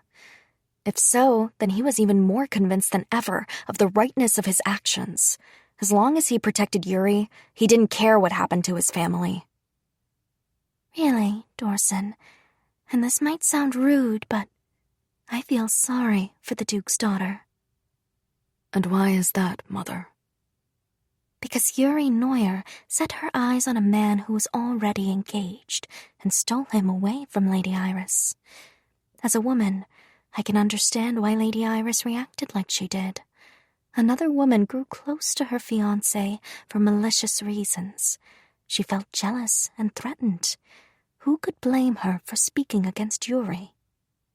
"Well, Yuri stole away the person she loved, and for it, you humiliated her in front of the entire academy, and now she's been exiled from high society." Dorson thought back to the final confrontation they'd had with Iris. "Miss Yuri, what more do you wish to steal from me? You've taken my fiancé, my position." She'd said this while tears welled in her eyes. "It seems to me that these chocolates are a symbol of her determination," said his mother. "Her determination to make it alone, without marrying. Her engagement was broken, and she was written off by the aristocracy. It will indeed be difficult for her to find another respectable union. And Dorson, you raised a hand to her, participated in her humiliation, and supported the woman who instigated her fall to ruin. So, as a knight, can you really say you did the right thing?" Well, Dorson couldn't argue with that. He hadn't thought about it. It was so obvious, yet he'd never considered Iris's pain, or her sadness, which must have been insurmountable. "Are you satisfied that you protected the woman you love? Is that what you honed your skills for?" His mother shook her head. "Dorson, I really wouldn't believe something until I saw proof of it myself. And what I saw at the celebration was you speaking to Prince Edward and Yuri, and that you confronted Lady Iris. What was that all about? Were you really speaking ill of Lady Iris just to gain someone else's attention? Is that how a knight treats a lady? Every word Dorson's mother spoke twisted the knife lodged in his heart. There was no going back now. I'm no knight, she went on, so perhaps I don't understand the code or your vows. But at the celebration, I saw you treat Lady Iris with what I could only call outright abuse. When Dorson's father had scolded him, he'd only felt rebellious. Now, his heart was filled with confusion and regret. I hope you feel ashamed of yourself. Following his meeting with his mother, Dorson devoted every hour of his days to training. He needed to clear his head. All he could think of were his mother's words, and Iris's. He was in torment. As a result, he became alienated from Prince Edward and Yuri. After graduation, he joined the knights as a squire, just as he had planned. He sparred with the other knights, and every day was more fulfilling than the last. He'd always longed to join their order. The knighthood was everything to him, and since his values had wavered, he was even more attached to the idea of becoming one. Soon enough, the knighthood became his entire world. During that time, General Gazelle's 2 apprentices started coming to participate in joint drills between the knights and the army. The apprentices of General Gazelle, the living hero. Dorson had been jealous of them, though no more so than everyone else around him. The general's chosen apprentices were the envy of every soldier and knight alike. However, Dorson had trained for the knighthood ever since his boyhood, so he was more than confident in his skills. Moreover, he was unbelievably proud to have at last joined the order. Yet, he just couldn't find it in himself to blithely accept the general's apprentices. So, he challenged them. "I don't know how much pride you take in being a knight, but I don't consider you one." With those words, Dita had handed Dorson an overwhelming defeat. Dorson was frustrated, and he even despaired, much to his chagrin. What had he worked so hard for? Dita's words had been the terrible echo of his mother's. He began to fear that he had wasted his time aspiring to be a knight. "Huh? You want to know about Lyle and Dita?" one of his superiors asked, though he looked surprised. "Why don't you ask him yourself? Just say, 'Please tell me more about yourselves.'" "No, I don't think so." "Well, I can't blame you after that fight. You left the worst first impression," the knight chuckled. "Well, what do you want to know about them?" "I want to know why they haven't come to the capital to enlist. They would be welcomed into the ranks of the knights or the soldiers. So why haven't they?" "Don't you remember what they said? They've devoted their swords to the mistress who saved them. Their loyalty to her is greater than their own pride. Seems to me they're truer knights than we are." "Oh, right, their mistress is Duke Armalia's daughter, Lady Iris." "What? She's their mistress?" Dorson asked. The knight frowned. "You don't seem happy to hear that." "No, it's just that I kept wondering who it was they served. I never would have guessed it was Lady Iris." "You went to school with her, didn't you?" "Yes. What do you think of her?" "Don't ask me. I've never spoken with her beyond a hello. You know her better." "The things people say about her are unflattering." "I know that much. You must be talking about the incident that led to her expulsion. My family's of the nobility too, you know." "So you know, then?" "That's it, though, right?" "Well," Dorson paused. Wasn't her expulsion proof enough? "People are more complicated than they seem. They show different sides of themselves depending on the time and place." "Isn't that a bit deceptive?" "Is it? Let me ask you this. Are you the same at home as you are when you're here with us?" "Well, I know I'm not. That's why I can't say what kind of person she is. Haven't been around her enough. I'm not saying I'd just ignore the things I've heard about her, but on one hand, You've got the evil villainess who harassed the daughter of a baron, and on the other, you've got the benevolent mistress who saved Lyle and Dita, to whom they feel so indebted that they've devoted their lives to her. Which one's the truth? What kind of person do you think she is? Honestly, Dorson couldn't answer. He'd never been around Iris long enough to share stories about her. Everything he knew about her was something he'd heard from someone else. He had based his entire opinion on hearsay. That was as far as he got. The knight frowned at him and shrugged. Dorson kept thinking about it. He thought of his father's words, and his mother's, and the knight's. No matter how much he thought, he kept coming to the same conclusion, that as a man, he had done nothing wrong. He still couldn't forgive Iris for what she had done, and he had no intentions of doing so. At the same time, he had come to think he might have done the wrong thing as a knight. It was incontrovertibly true that he had humiliated Iris and disrespected her in public. He believed he should apologize to her for that. He tried to meet with her to do so, but no matter how many times he requested a meeting, he was turned away. He even began to approach the Armalia mansion in the capital, but they never let him pass the gate. He asked his friend for advice again, to which the man responded, "Are you stupid or something?" They were at the tavern in town. It wasn't really the kind of place two nobles would go, but due to General Gazelle's influence, they'd taken to visiting the establishment for a drink after work. Let me ask you this. What if Lady Iris said, "I don't feel bad about what I did, but I apologize for responding inappropriately as the daughter of a duke"? What would you do? Well, I don't know.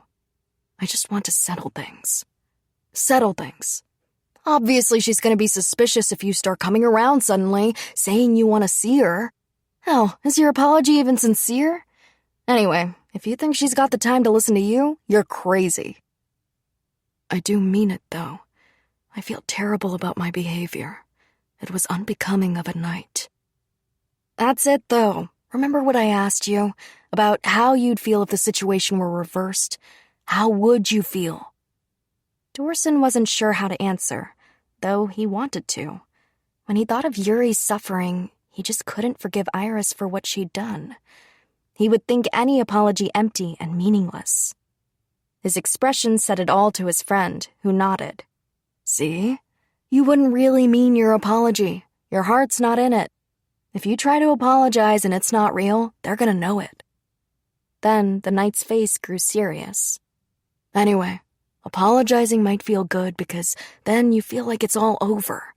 But it doesn't feel that way for the person you wronged. They have to decide whether they're going to forgive you, and if you get another chance. So are you going to be selfish? You going to let your own feelings cause her even more pain? It wouldn't be easy to settle this, not at all. At least that was what Dorson felt his friend was trying to say. The other knight seemed to think that Dorson's desire to apologize was presumptuous in itself. Then what should I do? Dorson asked. Don't look at me. What do you want to do? I keep asking you that. Because from here, it seems like you just want to make yourself feel better by offering her empty words. And not even because you feel bad, but because you're getting swept up in what everyone else says. You need to think about it yourself. Think deeper and with a more open mind. What do you want to do? What can you do? They drank for a little longer after that, and then went their separate ways. Once Dorson got home, he kept replaying the conversation with his friend in his mind. He thought about everything that had happened and everything that might happen. He thought about it over and over again, about what he'd done and about what he wanted to do. He thought and thought, but he couldn't come to a conclusion until finally, I want to learn more about her.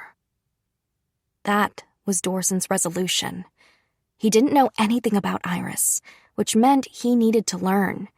He wanted to know what she had really done and what she really wanted to do. So, he took leave from the knights and embarked on a journey to learn the truth of this Iris Lana Armalia. Chapter 15. The Duke's daughter makes her move. My lady, Dorson has entered Armalia, Tanya told me one night with a sigh. I'd been puzzled when Dean told me about Dorson, but thanks to his warning, I was able to take the news calmly. Keep an eye on him. If he acts in a remotely suspicious way, stop him immediately. Yes, my lady. Why is he coming here now? To be honest, all I wanted to do was arrest and deport him. What about his work? He took leave from the order. So he's just doing as he pleases? Honestly, what is Daruna thinking? Perhaps he thought it wasn't a good idea for him to remain with the Knights. The Knights are everything to Daruna, and he has utmost pride in and respect for them.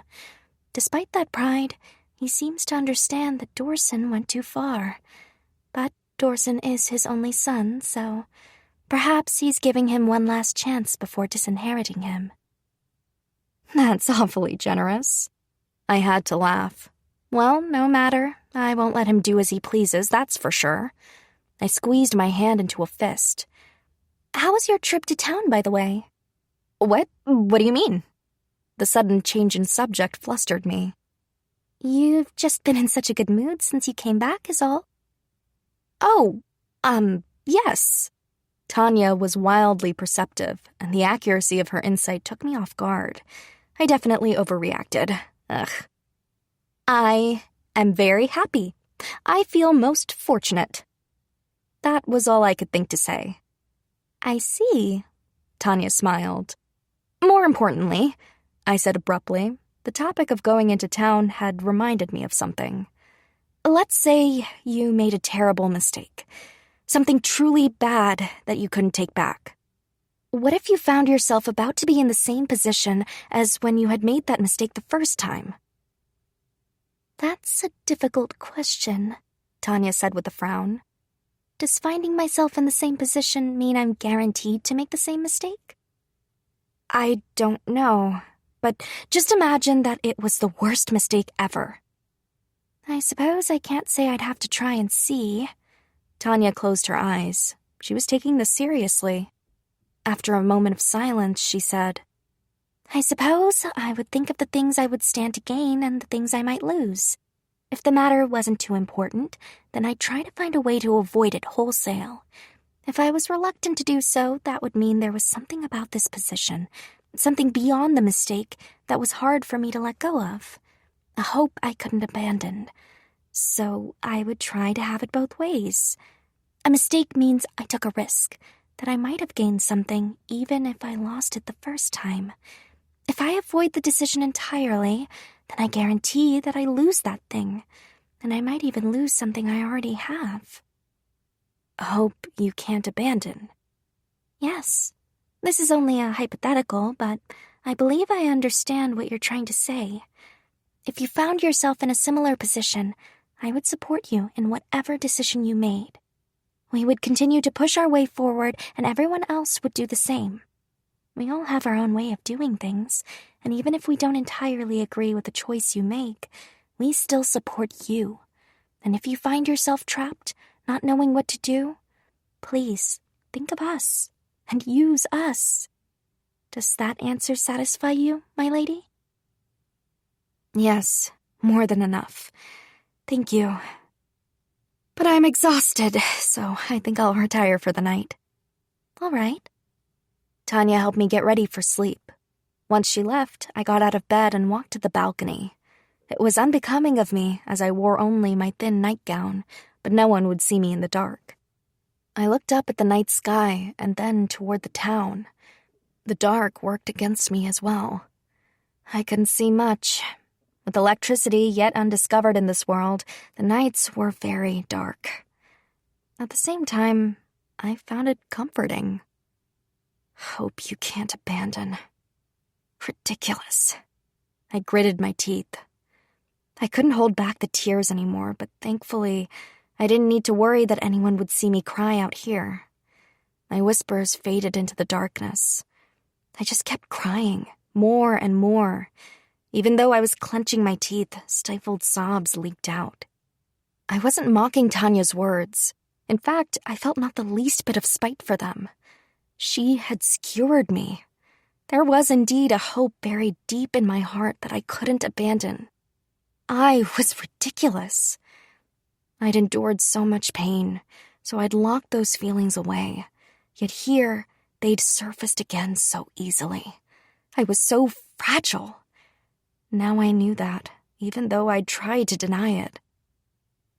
I gave myself every excuse and lied to myself at every opportunity, but the truth was obvious.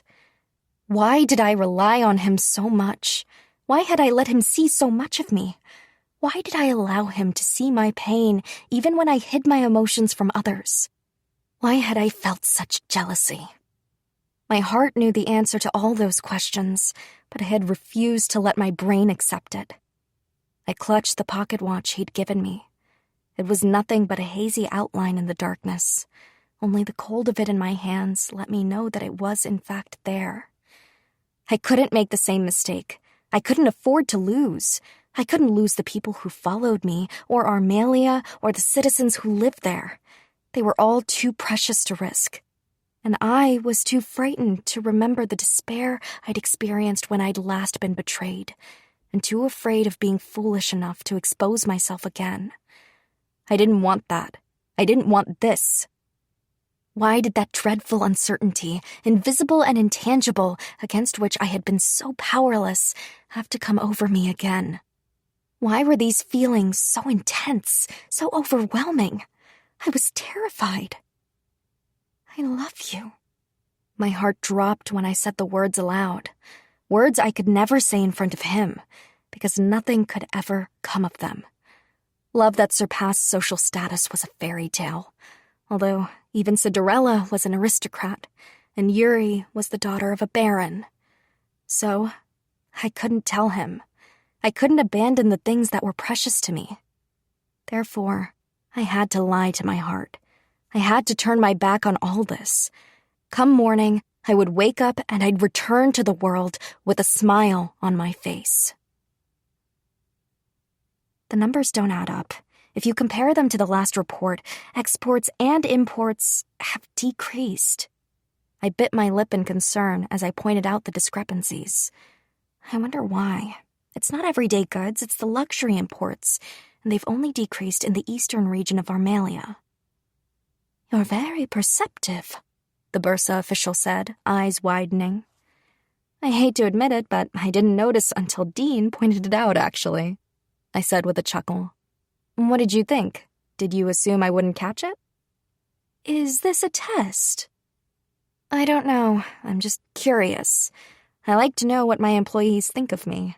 Speaking of Dean, I thought he was writing a report on this. Do you know what's going on with that? It hasn't come in yet. Dean is investigating the cause of the discrepancy and sent someone east to check on things. As to your question, I was sure you would see it. Dean said so too when he handed me the documents. Ah, so Dean was testing me. I laughed. Are you angry? No, it's amusing. But I really do wonder why this is happening. It isn't like the population has dropped off, and demand hasn't gone down either. The prices are still high across the board. This isn't happening anywhere else but in that region. Could it be that someone's manipulating the supply chain? I mused as I flipped through the documents. The Bursa official watched me as I did, waiting for his next instructions. I thanked him for the report, and he took his leave. Call Sebastian, I said to Tanya. As soon as Sebastian arrived, I gave him my orders. I wanted everything he had on the situation in the east. That was where Armalia's main port lay, so it was a wealthy and busy region.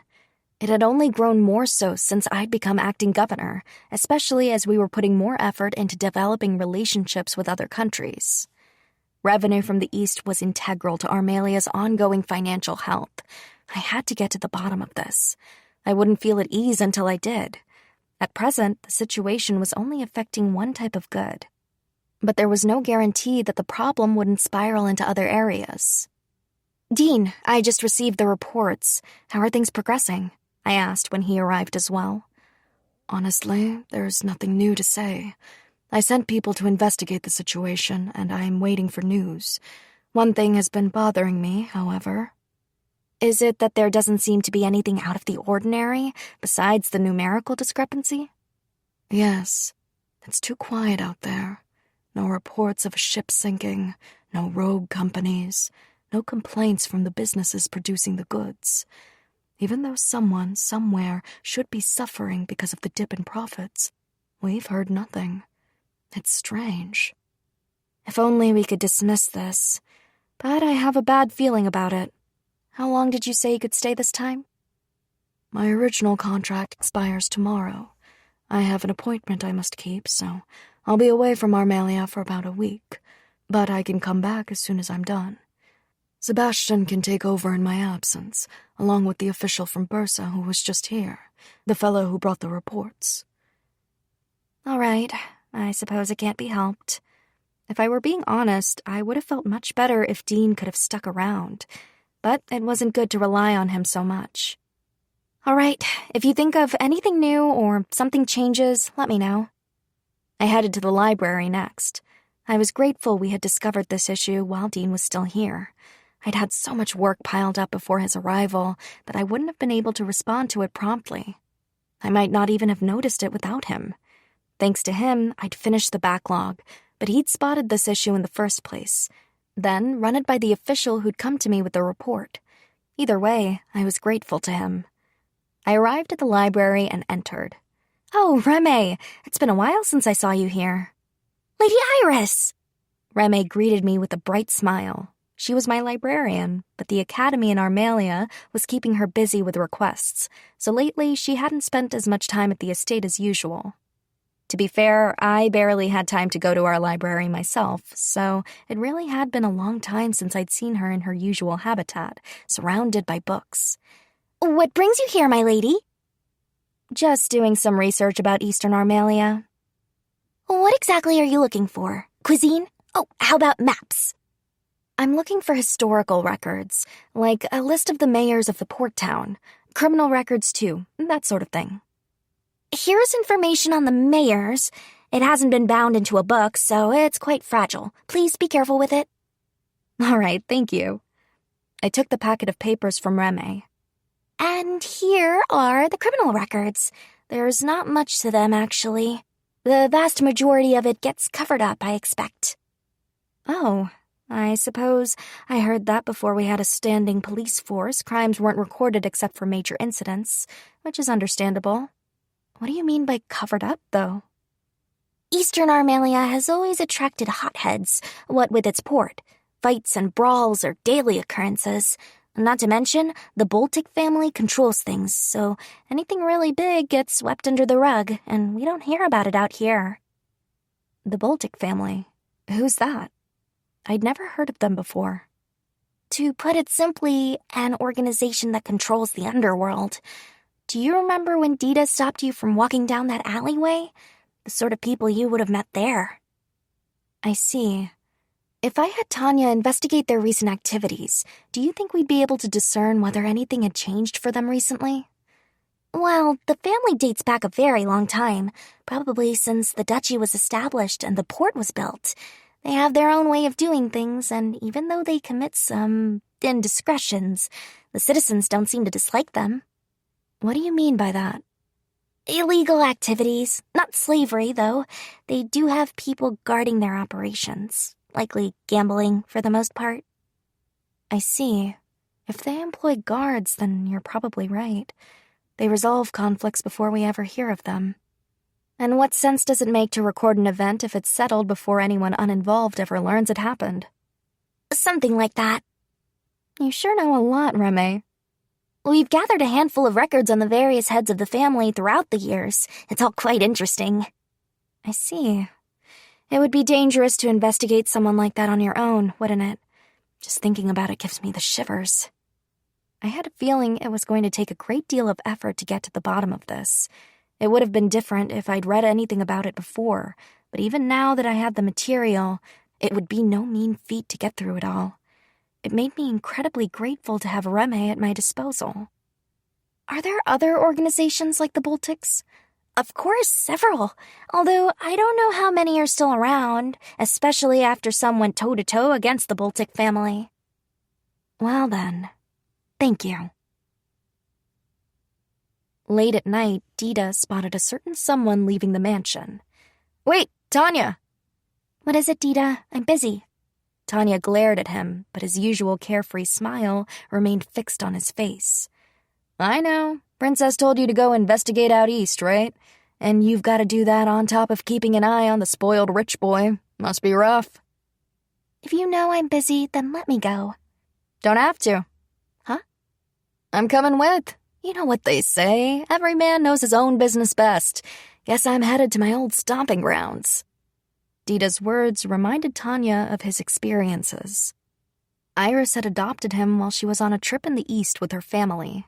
At the time, Tanya had been apprenticed as a maid, so she had stayed behind at the estate. She didn't know the particulars of the trip, only that Dita was from the East and that he had belonged to a criminal organization during that time. Don't you have your own work to do? She asked. "I've got a very talented partner. And anyway, I have apprentices now. Plenty of people to pick up the slack." Well, you can't.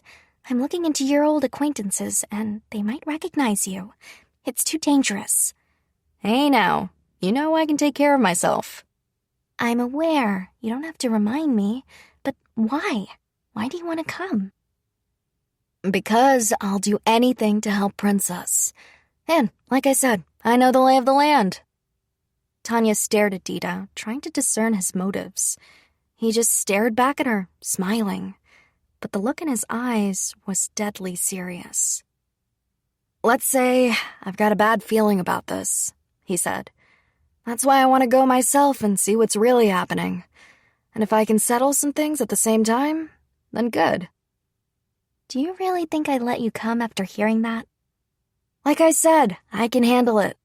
Which is to say, sorry about this." That was when Tanya felt the impact. She chastised herself for letting her guard down as her consciousness slipped away. The last thing she saw was the culprit's face and the apology in his gaze. The next time she opened her eyes, she was, for a moment, confused. She saw the ceiling of her room, just like she always did upon waking, but none of that had been a dream. She was still wearing the clothes she'd had on when she left the house. She rose and rushed to Iris's room to inform her of what had happened. "Dita took over the investigation?" Iris looked surprised. "I know I shouldn't worry about him, but I'm afraid he'll do something rash. But Lyle's the only person who could bring him back, and we can't spare the number of people we'd need to cover for him. Honestly, I'm grateful Dita's chosen this. Why don't we just wait and see what happens?" Tanya couldn't bring herself to speak out against Iris's judgment. Very well, my lady. She suppressed the unpleasant feeling smoldering within her and returned to her work. Dorson had arrived in Armalia. He was genuinely surprised to see that its capital was as fine and boisterous as the royal capital itself. In fact, he'd been nothing but surprised since he entered the duchy. A long line of people had been waiting to gain entrance into Armalia. Once Dorson passed through the gates, he had been continually impressed by the well-maintained roads and other orderly affairs. In other domains, city roads were well-maintained, but farther afield, the roads were often neglected. In Armalia, every road between every settlement was exceptionally well taken care of, which made travel across the domain incredibly easy. Furthermore, outposts housing soldiers from Armalia's ducal army were stationed at intermittent points along the roads, and regular patrols ensured the safety of all travelers. Dorson found himself thinking, no wonder so many prime ministers have hailed from Armalia. As soon as he reached the duchy's capital, he booked a room at an inn and wandered the town for a while. He grew curious when he noticed a steady stream of people entering a large building. "Excuse me, what's in that shop there?" he asked a man passing by. "Shop? Are you a tourist?" "You could say that." "That's a branch of our academy, the elementary school to be exact.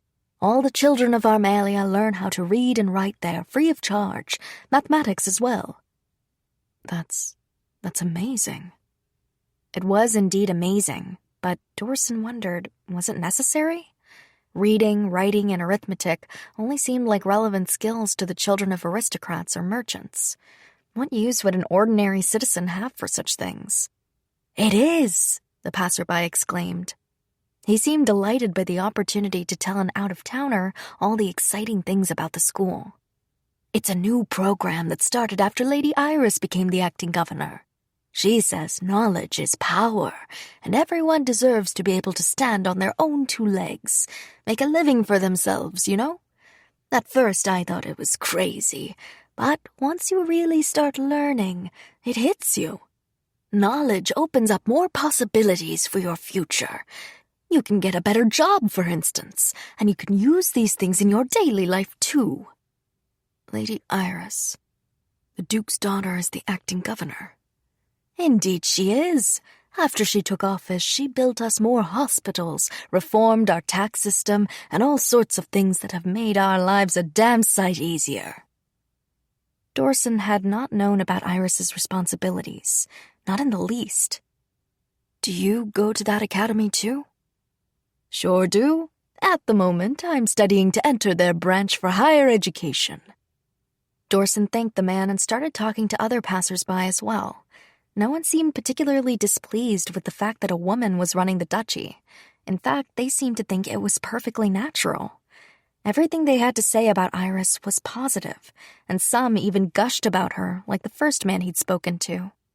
She seemed to be beloved by her citizens, and it didn't take Dorson long to be sure this was the case. In fact, she was so popular that a dark feeling began to congeal within his heart. They spoke of Iris as if she were some kind of saint, but this same woman had abused Yuri. How could they idolize her like this? Dorson was speaking to the owner of a restaurant, a man who'd given yet another glowing review of Iris, when he snapped. "Excuse me," he said. "I realize that Lady Iris has done a number of things for Armelia, but why does everyone love her so much?" "That's a strange question. She always acts in our best interests, and she truly cares about us. How could we not love someone like that?" "Yes, but haven't you heard about how when she lived in the capital, she abused our future queen? They expelled her from the academy for it. How could you believe someone like that cares about you and your livelihood? Are you sure she's really behind all this? Isn't it more likely that it's the people working for her?" The shop owner burst out laughing. "That whole business. I'm sure it was a misunderstanding. Probably another setup like when the church excommunicated her over a false accusation. No, we feel extremely fortunate to have her as our governor." "How can you trust her so?" "Listen, it doesn't matter what you say. I've seen what she can do. She works her tail off for Armelia, and she visits the orphanage even though she's so busy. Matter of fact, she comes and visits everyone in town. I don't think anyone cares more about us than she does, that's for sure." "But what about you? What do you know about her?" "I think you'd better watch what you say. The people here adore their Lady Iris. They won't take well to hearing anyone badmouth her. Look around. You've got some glares on you, my friend." Dorson looked over his shoulder and realized the man was right. Several of the other patrons were staring at him, and not in a friendly way. They glared with something that very closely resembled malice. "My apologies." "You just be careful," the owner said before walking away. Iris truly was loved by her citizens. Had she had a change of heart after her expulsion or something? Dorson paid his bill and left the restaurant. Even though the sun had gone down, people were still milling about the town. That indicated that they felt safe doing so. Between this and everything else he'd seen and heard, Dorson was actually starting to wonder if Iris really had abused Yuri. He quickly shoved that thought out of his mind. He couldn't doubt Yuri, after all. There was no way she would lie. In fact, it was a good thing that she'd spoken up. The whole incident had no doubt caused this change in Iris's character.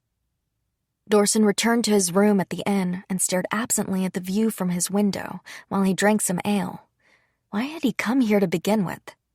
To learn more about Iris, yes, but what had he planned on doing with that information once he got it? Honestly, he didn't know what he wanted anymore. Did he still want to settle things? If so, why did he want that? It had occurred to him that he might have gotten carried away. His father and mother had placed so much blame upon him, so of course he had wanted to fix things between himself and the woman who was now the Queen Dowager's favorite. But he had only wanted to do so for the sake of appearances. He had wanted to excuse his behavior, to be able to say, "I apologized. I settled it." What do you want to do? I keep asking you that, because from here it seems to me like you just want to make yourself feel better by offering her empty words. And not even because you feel bad, but because you're getting swept up in what everyone else says. You need to think about it yourself. Think deeper and with a more open mind. What do you want to do? What can you do? His friend's advice kept circling through his head. His friend was right. Dorson hadn't thought about Iris at all, even though she was the one to whom he owed an apology. What was an apology? What did it mean to settle things? Dorson let out a deep sigh and looked away from the window. His mug had been empty for a while now. He headed downstairs, ready to order another drink from the bar on the first floor. Every other inn in town was full, and Dorson had secured the last room. The bar was overflowing with people. "You traveling alone?" a man asked just as Dorson was about to place an order. "Yeah, that's right." "Did you come here to shop? Doesn't look like it. Got a girl here?" "Not quite. What about you?" "Me? I came for the goods, but unfortunately..." "Did you run into some kind of trouble?" "They ran out of what I was looking for. It was an import. Seems there's some kind of trouble in the East." "What do you mean?" "Well, some ruffians called the Boltic family are throwing their weight around. It's grown too dangerous to even travel out that way." "What's the government doing about it?" "The governor's mobilizing the armed forces. I'm sure they'll resolve it pretty soon." "Are Armalia's soldiers that powerful?" "Sure are. Not even the knights in the capital would stand a chance against them." "What?" "Don't glare at me like that. It's just a hypothetical. You know, a knight or something?" "No, sorry. I just admire them, is all." "Oh, I see. Sorry about that. Well, why don't you go and see them in action for yourself? If you admire the knights, I bet you'd learn a lot watching the Armalia's soldiers. You look strong enough to protect yourself out east anyway." "I wonder if Dita's going," Dorson murmured. The man didn't hear him and gave him a questioning look. It's nothing," said Dorson. "Is the East usually better traveled?"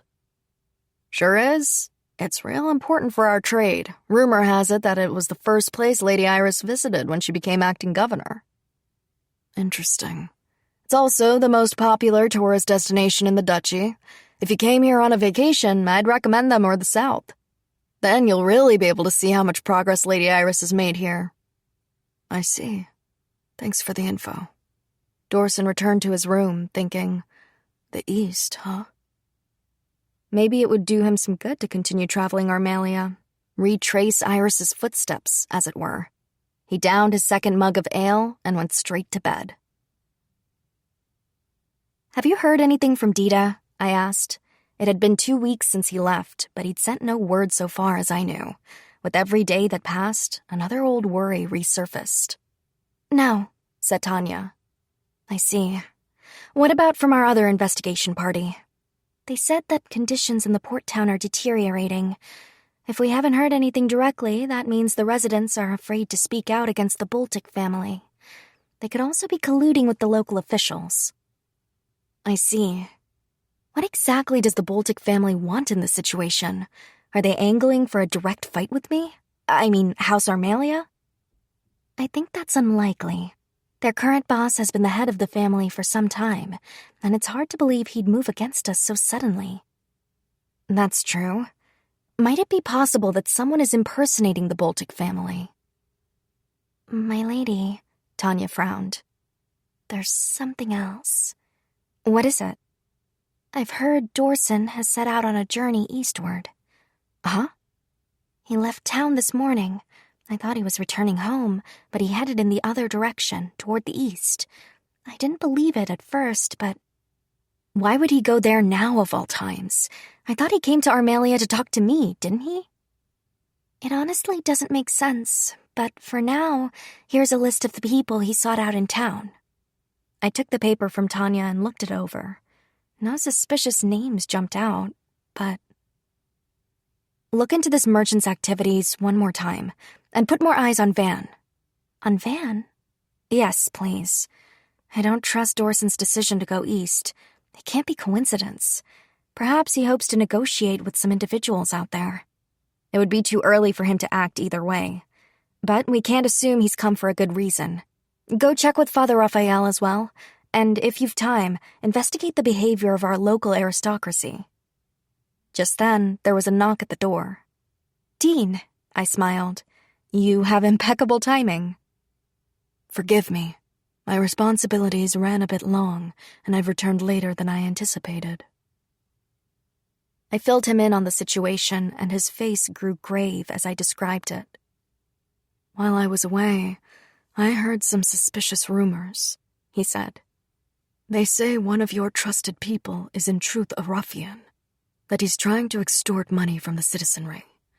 Other rumors say that a former classmate of yours, one who joined the Knights, is trying to rectify the situation. That's most of it. Where did these rumors start? I'm looking into it now. I thought perhaps some noble was saying things to get a rise out of you, but if that were the case, it would be strange for word to be circulating among the townspeople. I see. My lady, Dita. Tanya had been listening quietly the entire time, but now she spoke up. I shook my head. I trust Dita, or at least I want to. More than anything, I'm genuinely worried about him. I think we should take care of this before it grows any bigger. I needed to determine my next steps. I told Tanya to summon Sebastian. May I help you, my lady? He asked when he arrived. Sebastian, I'm going to be away for about a week. I'll leave my business in your care until I return. Yes, my lady. I will do my utmost to fulfill my duties. Sebastian frowned a bit at my order, but he nevertheless bowed his head. My lady, are you... Indeed, I am. I'm going east. Luckily, I don't have much of a backlog, so Sebastian can take the reins for now. I smiled. Honestly, I've overworked myself to the point of exhaustion. I must recuperate. Sebastian will look after things in my stead. Do you understand what I mean? Yes, said Tanya. And you won't set foot out of the estate while you're resting, is that correct? But, my lady, why are you going to the east? Sebastian asked. First of all, I'd like us to establish the town hall of the port city as a base of operations. I'll leverage my station to do what we can, but before that, I want to confirm the situation with my own eyes. Second, I want to observe the Boltic family for myself, to see what they're all about. Finally, I need to deal with our spoiled little knight. If push comes to shove, I'll approach him myself, but I'd like to resolve the matter without drawing attention. I'll be bringing Dean and Lyle as my escorts. Tanya will join us after she's assigned more spies to watch Van. Yes, my lady.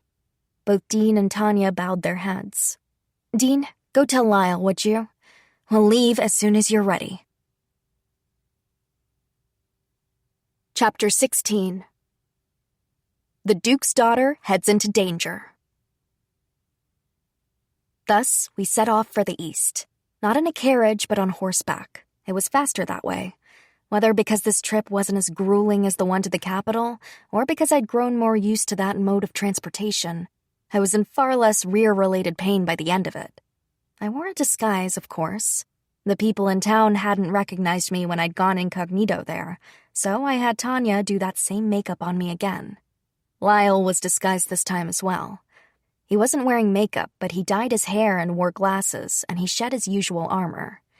We reached the port city in the east a day later, stopping only to change horses. It was around late afternoon, and the sun hadn't yet set. We could only stay for a week, so we had to act quickly. First, Lila and I booked a room at an inn, and then I went to observe the town hall. Before I did that, I sent Dean out to gather information in town on a number of specific subjects.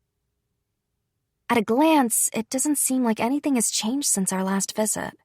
The only difference is that the mood in the air feels a little heavier, perhaps, I said. The town still seemed bright and cheerful, and the people were friendly, just like they had been, but an odd weight was layered over their every action. I feel like someone's watching us, and they've got an icy glare. Is it malice? Lyle murmured, cautiously looking around. We couldn't do anything with the feeling, so we headed toward the largest building in town, the town hall. There was a reception window as soon as you walked in. The receptionists answered various requests and handled forms, just as they did in any other Armalian town. There were quite a lot of citizens in the hall, and all the staff members seemed busy. "May I help you?" a woman asked me. She wore a uniform and a name tag, which indicated she was a staff member. Lyle stepped between us. I'm thinking of moving to town, and the Merchant Guild told me that I should check to see what kind of paperwork I'd need to fill out. "Certainly. Here's a number. Please wait your turn and then bring the number back with you when I call it." She showed us to a waiting room where we sat down. We'd decided on our story before we came, so we were prepared to stick to it. "Sorry to keep you waiting," she said when she returned and guided us to her desk. "Please, have a seat." Lyle answered all the woman's questions according to our plan, and everything was going smoothly, by the book. He seemed to be making a good impression on the woman. "Do you have any other questions?" she asked. I heard some rumors on the way that things have been less safe here recently. Is that true? "Well," she frowned, seeming reluctant to say. "Honestly, and this is embarrassing, but the rumors are true. In short, some organizations are competing with each other, and it's impacted the town as a whole." I see. "But don't worry. In Armalia, as you know, we have a garrison of soldiers assigned to each district. They have already been notified, and I'm sure they'll take care of it soon." Oh? So you sent a report to the garrison? "Yes, quite a while ago. They're in the middle of dealing with another incident and can't come quite yet, but I'm sure they'll be here soon." Well, that's reassuring. Thank you. We left and went straight back to the inn. Even a town hall receptionist knows what's going on, Lyle muttered. She said they'd already notified the local garrison, but do you remember seeing a notice? No, not at all, I said. And something of this magnitude would have been brought to my attention. I haven't heard anything from the garrison either. Something this important definitely should have gone to you before they responded. I don't want to doubt our own men, but I think I'd better go take a look into the local armed forces. That's a good idea. Now we need to wait on Dean's report. At that moment, Tanya entered the room. Perfect timing, as usual. "I'm sorry I took so long, my lady." "I'm glad you're here, Tanya. Is everything all right?" "Of course." "Good. Tanya, is it possible to change my appearance even more?" "I figured you might say that, so I brought a wig from the Azata Corporation. I can change your makeup as well." "Wonderful. I'm going undercover at the town hall tomorrow." "Very well." Just then, Dean got back too. "Well, how was it?" I asked. I can't say anything for certain, but something felt off. Off? Yes, there are discrepancies between the accounts we've heard of the Baltic family's activities and the things I've actually witnessed here. Did you see something today? Yes, I believe so. And what are they up to? The Baltics run a company that deals with imports from other countries. It seems they're withholding the products from the general market and only selling them for higher than market value. Ah, I see. And if we don't do something about it, the citizens will start to distrust us. Dita heard some citizens theorize that we're trying to steal profits.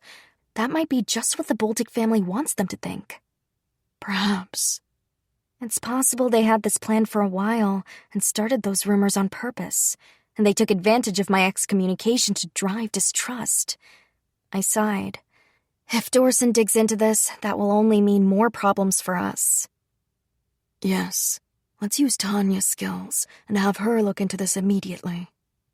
Can you do that, Tanya? Yes, of course. Dean, will you come to the town hall with me tomorrow, like we planned? Absolutely.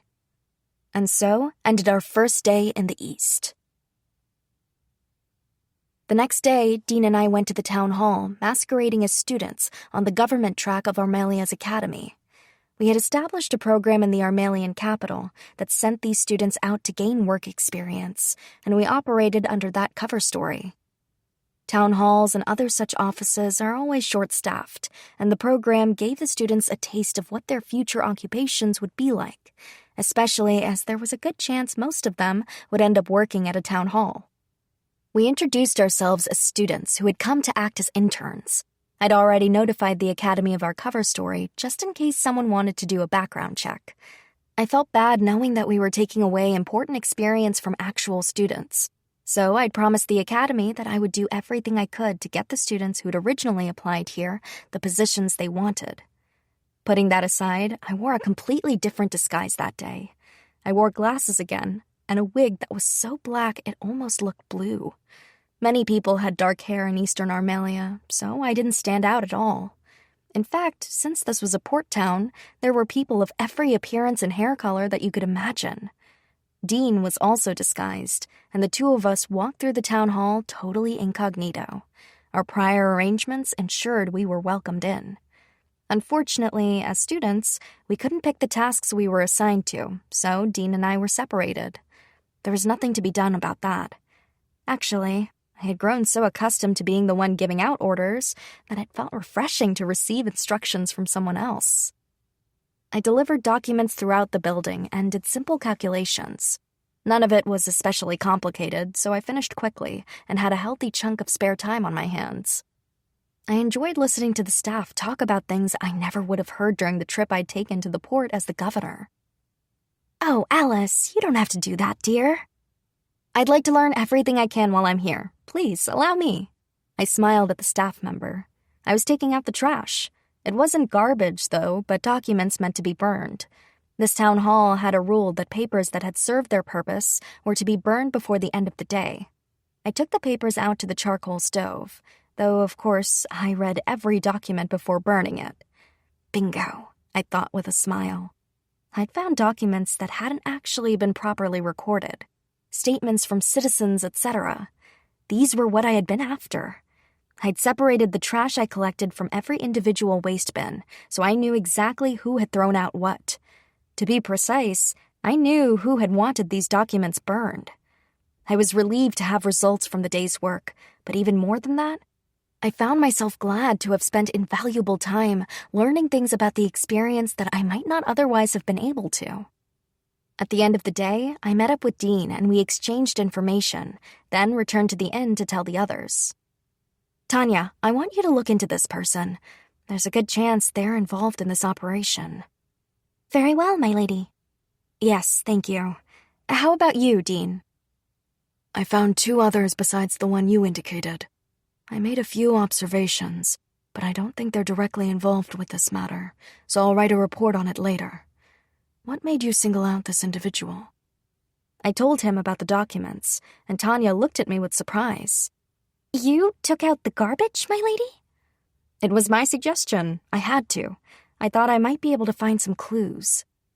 I suppose that's true. This person didn't come up in my investigation. At any rate, I will look into all 3 people. Thank you. Of course, she said. What about you, Tanya? I asked. Did you find out anything today? I did. It seems the Vol.3 family isn't actually behind this operation. I suppose it would be more accurate to say that they are involved, but they're not the masterminds. Why do you think that? Everything I've found about the Vol.3 suggests that they wouldn't design an operation like this. It doesn't fit their pattern. I also looked into some people whom Dean said were claiming to be in the family. But you found no record of them. Exactly. They belong to a rival gang. I see. They did communicate with someone who actually belongs to the Vol.3. His name is Emilio, and he's the second in command. So, the Vol.3 are somewhat involved. Now the question is whether the Baltic family approved this, or if Emilio went rogue? I think the latter is more likely. Only certain members of the family have shown up in our investigations. You're right. Have you found anything regarding Dita? Well... Tanya hesitated, which was rare for her. I urged her to continue. I have no idea where he is or what he's doing. I can only surmise from our last conversation that he might have been part of the gang whose ringleader is masterminding this operation. In short, he's probably already aware of the information we've been working to gather. I see. Shall we mobilize the garrison? Tanya asked, but I shook my head. No, we can't. Lyle's looking into it, but until his report, I can't be sure if they're trustworthy. So if we brought them in... It might only make things worse? Precisely. It's one thing if Dita has been captured, and that's clearly the situation once the authorities intervene. But what if he hasn't been captured, because he's infiltrating their operation? Or what if they've caught him, but they're keeping him hostage as insurance, and will still look like he's in on it? If I can't predict how the local soldiers will react, it might be hard for us to cover for him. Pardon me for overstepping. Not at all. You're right. We need to make a move either way. My lady, do you mind if I take my leave for a moment? I wouldn't mind, but what do you intend to do? I'd like to meet up with Lyle. If he has to keep an eye on the garrison, he might not be able to come back soon, and I'd like his report sooner rather than later. He also asked me to let him know if we learned anything important. I thought she was going to ask to do something more closely related to Dita, so I was surprised, but I didn't want to tell her no. You have my permission.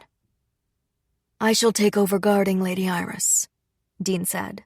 Tanya had looked concerned about leaving me, but Dean's words put her mind at ease. As she left, I wondered when she had grown to trust him so much. So it's a rival of the Baltic family. I murmured. That means the rumors are true. They're after me. Or perhaps they're after Dita. I think it's more likely Dita, said Dean. If they directly targeted you, it would be difficult for them to survive in Armalia, even if they managed to overcome the Baltics. That's true, but the rumors still say it's me they're after. I see. I think you're on to something. They probably thought your excommunication was an opportunity. That's why you increased security on Van, because you thought something like this might happen, right? I smiled wryly. I don't know what Emilio is thinking, working with his family's rival, but it seems like he's hiding behind the Baltic name, at least. The import goods they're hoarding are likely hidden at the Baltic's base. I'm not sure whether the rest of the family would be on my side, though. According to the reports... They probably don't want to publicly antagonize House Armalia. If they knew about the situation, they'd want to get rid of the goods as soon as possible to keep the whole thing under wraps. I wish they'd just make a move. You don't think they're hesitating because of the factional split? I see what you mean. Their own network is untrustworthy. Some of them may even want it to remain that way. Exactly. Their boss made a real mistake this time. Dean, would you bring me a map? I took a deep breath and let it out, trying to calm my nerves. Even if I don't mobilize the garrison, Dorson might make his move, and that will endanger Dita. It would be very knightly of him, and he takes such pride in his knighthood. Normally, no one would so aggressively poke their nose into the business of another domain, but if anyone would do it, it'd be him. The knights were meant to protect the royal family first, the capital second. That was the limit of their jurisdiction. So if the son of an aristocrat serving as a knight interfered with the business of another duchy, it meant trouble for his house. Under normal circumstances, someone in that position would be compelled to abstain from taking action. That was where the Tasmarian military was supposed to come in. But Dorson would definitely interfere, especially if he hadn't matured or otherwise changed since my expulsion. He'd act without even thinking of the consequences. Here it is. Dean handed me the map. At the same time, I gathered my calm and set aside my feelings. Dean, you know where the Baltic's base is, don't you? Why do you say so? Just a hunch. Could you? I started, but when I saw the look on his face grow tense, I shrugged. I won't say a thing. You could have learned anything at all in the course of this investigation. Moreover, your family are merchants, and you might very well have interacted with them in that capacity. But no matter the reason, I have a feeling you know their leader. What was it you said? A real mistake this time? Did you? Like I said, it's purely a hunch. I laughed, drawing a tight smile from him. Yes, I heard you. I swear I have no true connection to the family, so I don't know much about the structure of the organization. You're such a mysterious person, I murmured as I studied him. Do you think I can't be trusted? Am I so suspicious? He asked, glancing at me. It seemed like his eyes were searching for the answer. Strangely, I don't believe so. Perhaps that makes me a bad governor, I chuckled. Dean knelt in front of me as I sat, so he could be at my eye level. We were closer now than before.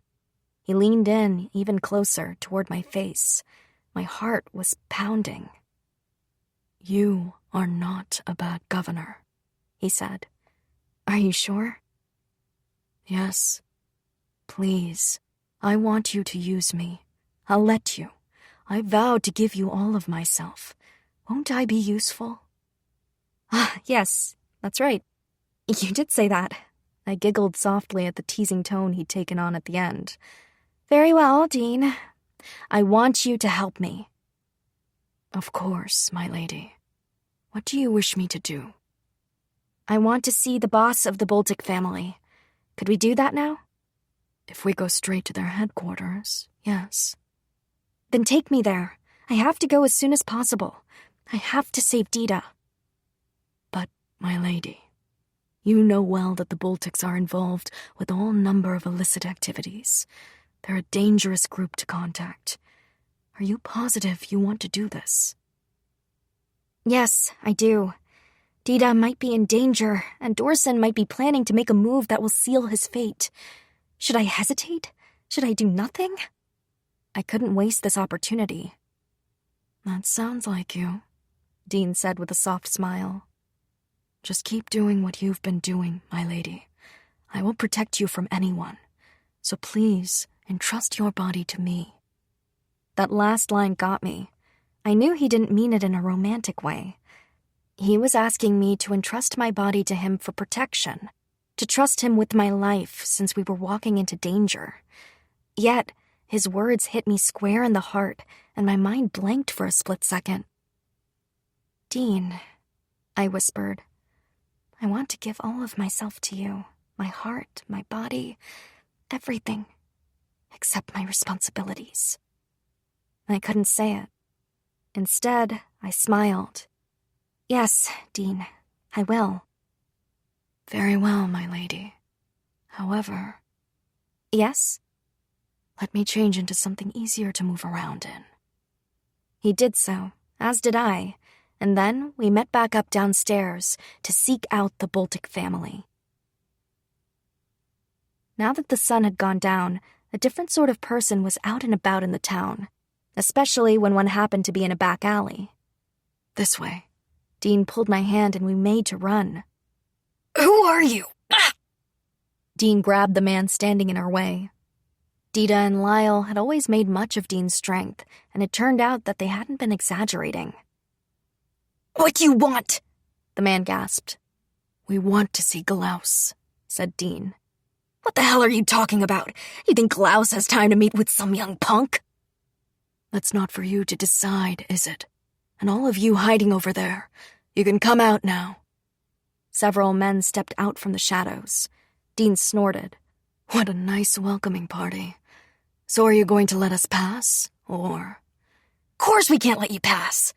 Instantly, a fight broke out, but it didn't take long for one side to claim victory. Even though he was vastly outnumbered, the clear winner was Dean. When he fought, he moved just like Lyle and Dita. He didn't have the stiff, regimented maneuvers of the knights, or those in the Armalian Guard. I couldn't take my eyes off of him. I suppose you could call it a refined sort of violence. It only took a few moments for him to best every single opponent. "Are you all right?" he asked me, not even panting. "Yes, I trust you," I said, clutching his shirt. I meant it, too, from the bottom of my heart. Even so, my hand was trembling. I'd have been lying if I said I wasn't frightened to go where we were going. Dean must have sensed that, because he squeezed my hand. His warmth melted my anxiety away. "Dean?" "Yes?" "Have I grown since Dita stopped me from going into that alleyway?" "Yes.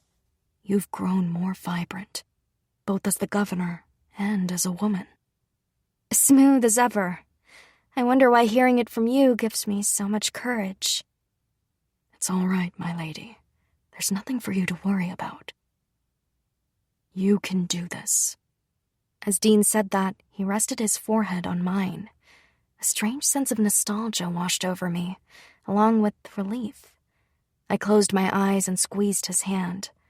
That feeling of relief filled my heart.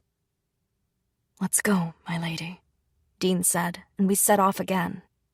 Soon, we reached a building that faced the sea. From the outside, it looked like any other building in the neighborhood. Dean hid me in the shadows and dashed toward the entrance. Once he dispatched the man guarding the gate, he returned to me, grabbed my hand, and brought me with him at a run. Quickly, quietly, we made our way up the stairs. I'd assumed there would be a large number of people inside the headquarters, but there wasn't. I didn't see a single soul. Just as I wondered if we were really in the right place, we reached our destination. Dean paused in front of a door, twisted the knob, and forcefully pushed it open.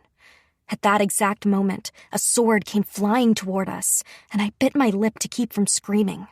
Simultaneously, Dean blocked the sword with his own and struck it away. "Stop!" The second the man fell to the ground with a thud, a deep voice rang out. This room was vast and tall, and the sharp voice echoed within it. I glanced over and saw several strong-looking men who had frozen in the middle of what they were doing. "What a day." Only one man was sitting, and he chuckled throatily. "Long time no see, Klaus," Dean said with a sigh. So Dean did know him, and pretty well, it seemed. "Long time no see," said Klaus. Then his friendly attitude abruptly changed. "Looks like you're still causing trouble everywhere you go. Can't you rein it in?" "That's not very nice. You're talking like I'm always the one making problems." "Aren't you?" "Trouble has a way of finding me. I just deal with it. I'm pretty sure you're the one stirring things up lately, in any case." Klaus's expression tightened a mote. "How much do you know?" Dean's gaze sharpened just as Klaus's had. "Let's just say I know enough." "Tell me everything you've got." "That's rather presumptuous, isn't it?" Dean snorted, and the men near us tensed. "I said stop!" Klaus growled, to my surprise. He was keeping them in check. "They may not look it, but these guys are real beasts. They're perfectly willing to get maimed or killed if that's what it takes to protect me." "That's awful. Though I'm pretty sure I could take half of them at once, if it came to it." That enraged two of the men, and they charged Dean. In no time, he had them flat on the ground. His movements were so fast, I honestly didn't even see what he did. "Vicious," Klaus laughed. "You never change, Dean. You guys get it now, huh? My bad, my bad. What have you got?" "I'm not the one who's come to talk to you. It's her." "A woman?" They all stared at me. I took a step forward. "It's a pleasure to meet you. My name is Iris Lana Armelia." "Armelia," Klaus smirked. "The daughter of a duke. What are you doing here?" "I want to make a deal, of course." Klaus laughed out loud. "Hilarious! A noble maiden come to make a deal with me? Why don't you run back home to Daddy's mansion, sweetheart? If you leave now, you might make it in time for tea." "Why, I'd love to. Unfortunately, you've all been such amateurs that I've had to come ensure things get done properly." Klaus's smile vanished. A dark, intimidating aura rolled off of him. You'd better watch your tongue. I don't care how noble you are, or if you've got Dean standing in front of you. I don't take kindly to that manner of talk. I was so frightened that I thought my knees would start knocking together. But I clenched my stomach, maintained my composure, and finally, I smiled. It seems there's a rumor that House Armalia has joined forces with your family to hoard imported goods and steal profits from the citizens. The people think this quite unfair, hence why I'd like to resolve the matter as swiftly as possible. I must have looked out of my mind, smiling in a place like that. Of course, it's not a big deal, I went on. If I act recklessly and die in so doing, all you have to say is that you had nothing to do with the matter from the start. Although I have a feeling that if the daughter of a noble is murdered, both Armalia's armed forces and the royal army will be mobilized in order to keep the peace. I suspect they'd decide you ought to take full responsibility for the incident. End of story. They wouldn't care who the actual mastermind might be. Meanwhile, all I personally care about is taking care of this quickly and keeping my house's name untarnished. Surely you can't object to that, can you? Glaus scowled. Can't lay a hand on you when you put it like that. Well then, I'll get back to the point. I want this matter over and done with. I know you do too. So, let's work together. That's the deal I want to make. I got something to ask. Yes? I'm well aware you've got the manpower to crush my family whenever you want. You didn't have to come here all on your lonesome. True enough. Then why did you? If I destroyed your family, I'd hardly destroy all of your kind, I said. Moreover, the survivors would grow more cunning. They'd fight dirtier. Thus, I've decided that although you're troublesome, I'd rather keep you around. You run this town, do you not? Even if the Vol.3's business was illicit, the citizens accepted them. They did, in fact, control the port. Case in point, I didn't believe the town hall official who had been covering for the Vol.3 family had been directed to do so by Glaus or his men. Citizens in the dark were concerned, and they wondered what was going on, some more keenly than others. The testimony I'd burned had surprised me, as had the responses from the citizens in town. Numerous individuals suspected that whoever was behind this was impersonating the Vol.3 family. I now had reason to believe that they were correct. Or are you unworthy of their trust? I asked after I laid all this out. If so, I'll go ahead and call up my soldiers. Glaus laughed. The other men did too. You got me, he crowed. I wondered why you'd bring a girl around here to talk to me, Dean. Now I understand. She's a good woman. Isn't she? Dean said. My heart skipped a beat. I can wrap the truth in all manner of pretty words, but we're rogues through and through. Even so, we've got our own set of rules. Lines you can't cross, no matter what. It would sully our names if we failed to live up to your expectations. You'll work with us then, I asked. You'll lend me your power. We will, although I have a feeling you're going to be the one saving us. My negotiation was successful. I didn't let it show on my face, but I inwardly breathed a sigh of relief. Now I had a connection with Glaus. It had all been worth it. But it wasn't over yet. The real battle had just begun. Show me the territory under your control. Glaus nodded. One of the men standing by the wall came over to me with a map. Here. He pointed out several places. I studied it and indicated a neighborhood. Here. Why here? The sewers run under that street, and anyone who works with the town officials would have access to it. It would be an excellent location for storing goods, as well as a means of traveling unseen. I see. And according to Tanya's investigation, their base is right here. I pointed to a specific location in the neighborhood. Dean seemed impressed. What are you thinking? Go there now? Soon. First, we need to get Tanya. All right. I've told you where to find them, I said to Glaus. Now, you just need to make your move. I hear you, he said. We'll take care of it. But are you sure this is what you want? Yes, I'd like you at the forefront of this operation. You're more important to the locals than we are. In exchange, all I want is for you to rescue a man with brown hair. His name is Dita. Well, if you think you can pull this off, at least. Uh-huh. You can't go into this half-heartedly. If you try to protect your former allies, I won't hesitate to bring in my soldiers. Glaus chuckled. Sounds good to me. All right, boys, get ready to move. At his call, his men leapt to action, preparing themselves to head out. We'll be going then, I said.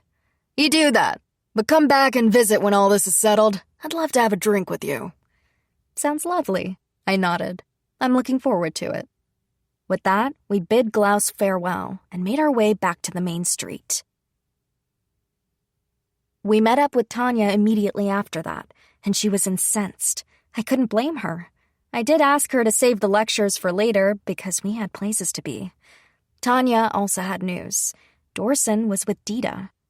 As expected, Dorson had stuck his nose where it didn't belong. Things had actually turned out rather well for us. It seemed Dorson had seen a man emerge from the sewers and grown suspicious, at which point he'd gone to investigate the matter himself. He'd stumbled on the true mastermind's base as well as the place where Dita was being held captive. Dorson had really gone above and beyond what I'd thought him capable of. At least, if he'd seen Dita being held captive, he had surely realized that we weren't cooperating with the troublemakers. Luck had been with us in this instance. We might even be able to use Dorson's testimony to prove our innocence.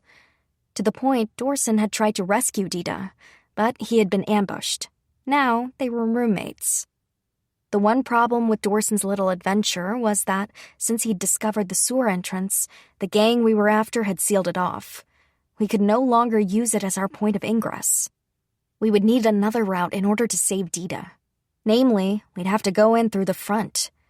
None of my companions were content to let me stay at the inn alone, so I was going with them. Though it was just Dean and Tanya. Lyle had to keep an eye on the local garrison. He'd swiftly identified which of the port town soldiers had a connection to the gang we were investigating, and delivered the proof to Tanya while Dean and I were at the town hall. Now, while we were making our preparations, Lyle was with the soldiers, going, "Troops, what is the meaning of discipline?" And, "You there, what does it mean to be a soldier?" He'd get them all riled up before he led them to our location. In other words, he was buying us time. It would be a problem if they arrived before the Boltic family was finished, but once they had cleaned house, I would have the soldiers take care of the rest. Finally, we headed to our destination. The smell of the salty sea air was especially strong by the shore. Our target was one of many large warehouses. We ducked into the shadows just inside the entrance. The Boltic family had just faced off with their rivals in the center of the warehouse, and the groups were shouting at each other. In the center of it all were Glaus and his treacherous second, Emilio. "Excuse me for a moment," Dean said as he dashed off into the shadows between the crates. He disappeared into the dark, and I struggled to adjust my eyes to see. "You really did it this time, Emilio, you bastard!" "Ah, shut up. You've gone soft, Glaus. I'm the man for the job, not you." "You know, you're really showing your own ass acting like this. Don't worry, though. We'll take on anyone who spits in our faces, even if they're barely worth the trouble. Get 'em, boys!" At Glaus's signal, ear-splitting war cries rang out. The fight began. It was a different kind of brawl than I'd ever seen Dita or Lyle participate in, or even Dean. It was brutal. "What is it, Dean?" Tanya asked when he reappeared beside us. "The Boltics figured out a way to get back into the sewers. They're in them now to ensure no stragglers escape." "They really know what they're doing. Well, my turn." Tanya moved forward.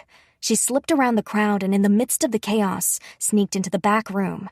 Watching her maneuver around so many hostile individuals without attracting attention, it was really something else.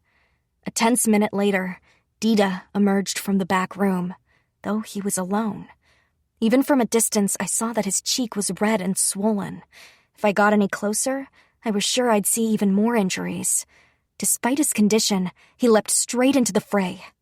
What is he doing?" I gasped, even though I knew he couldn't hear me. My fear couldn't reach him, so he kept going. Dita soon became the eye of the storm. Everywhere he went, men flew left and right as he flung them aside with pure skill and strength. I was shell-shocked by the display. Between the Boltics and Dita, the enemy's ranks rapidly dwindled to nothing. When Dita stood alone in the center of the warehouse, he sheathed his sword. "Tori!" His voice shook as he snarled that name out. I felt it in my own chest. I couldn't believe Dita could sound so grim, but his gaze was deadly serious. I wouldn't have dared make light of it. A man responded to Dita's snarl, stepping forward. "That's the mastermind," Dean murmured. I looked up at him in surprise. Had Dita known who was responsible for this incident from the start? Meeting Dita face to face, Tori balked, but only for a split second. Then he grinned and strode over. It was obvious even to me that the Boltics had already won. The enemy had been more or less obliterated, and the only fighting left to do was mere cleanup. But Tori still faced off with Dita. "You got out already, huh?" he snorted. "Sorry, but you're gonna have to behave for a bit longer. It'll all be over soon anyway, for both of us." "Let's end this then." Dita drew his sword again. I'd never heard such gravity in his tone, and the way he drew his sword made it seem like he was about to perform some kind of sacred ritual. "You're gonna point that thing at me?" Dita hesitated for only a moment. "Yes. Doesn't matter what we shared. Not anymore. You moved against my mistress, and for that, you'll get what you deserve." At Dita's words, Tori burst out laughing wildly. "Oh, now you think you're some kind of knight. You're all high and mighty now, huh? Good for you, being your mistress's pet." Dita made his move. He had been trained by my grandfather. Tori stood no chance. In a single lightning-quick movement, Dita struck him with his sword. Then, as Tori fell, Dita struck him again across the face. Tori didn't even have time to strike back. The Boltics had finished off the last of Tori's gang. The only ones left on the field were Dita and Tori. All eyes were on these two men. "I have one more question for you," Dita said, his voice hoarse. "Why did you do this?" "Why?" Tori sneered from the floor. "What does it matter?" "It doesn't. I just wanted to ask before I take you away." Tori laughed again. "Take me away, huh? Hey, really though, who'd you think you are, slum rat? You grew up in the same filth as me." He screamed that last sentence. It was a pathetic sound. "Why'd you get so important, huh? Why only you? Why'd you get to walk in the light? You and I, we're the same." "Is that what you were thinking?" "Yeah, it damn well was. I wanted my share of the underworld, sure.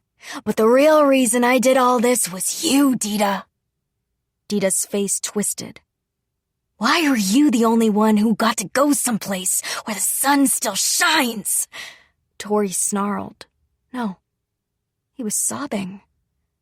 "Tori." Tori just laughed, as if he were spiting the pain with which Dita said his name. "But now you can go to hell. Go on, go to hell. What will your precious mistress do when she finds out one of your old buddies was responsible for all this, huh?" "Oh, did somebody call?" I glanced at Dean, and he gave me a wry look, his smile faintly amused. So I stepped forward. Dean was right on my heels. The Boltics spotted me as I emerged from the shadows, and they stepped aside to let me pass. "What will I do?" I asked as I walked into the pale lantern light. I was thinking I'd tell him to come home with me. The instant I spoke, both Tori and Dita turned and stared at me in surprise. Was it at my words or my presence? "I'm Iris, Dita's mistress. It seems you've really taken care of my Dita, I smiled. As I spoke, the Boltics began to back up. I was a bit puzzled, but I kept my gaze on Tori, still on the ground. "I heard your grievances. It seems to me your grudge is rather misplaced." "What? I mean, I'm right, aren't I? What reason do you have to resent Dita? Because he made something of himself? Because he devoted himself to brutal, unrelenting training and grew stronger? Or are you frustrated that he's the more skilled between you? Well, it's not like he had any control over that either. Tori cursed and tried to sit up, but Dita stepped on his chest to pin him down. Now, if you're mad about the discrepancy in circumstances, even then your anger is misplaced. If there's anything to resent, it's that I was so powerless that Dita was the only one I could save. Resent me. Resent my family. Not Dita. Both Tori and Dita seemed shocked to hear me say that. Although, even if your positions were reversed, I don't believe you'd be much different. You'd still be jealous, just of someone else. Look at all the people you involved in your grudge match, after all. You just want someone to blame for all your insecurities and internal dissatisfactions. You want someone to be the villain for your tragic hero. That's all. Tori said nothing. He just stared at me, wide-eyed, his expression unchanging. Let's pity the man. Let's show some compassion. But I'll not empathize with him. Tori was like an empty shell, unresponsive. Dita, do you have anything else to say to this man? No, I'm satisfied. Dita smiled, but it wasn't his usual cheerful grin. It hid his hurting heart. Bind him, Dean. I assumed the task would prove too hard for Dita, but he shook his head and took over before Dean could. It's too late for you, he said to Tori. There's nothing I can do for you now that you've fallen this far. We couldn't let Tori go. He had to be arrested and tried accordingly. I shot Dita a look that said, You understand that, right? And he nodded. You Dita? Glaus asked as he approached. Yeah. I'm Glaus. When I heard you were captured, I figured you had to be a lightweight. But you're really something else. How'd they catch you? Dita smiled sheepishly. Glaus laughed. You're a hell of a guy.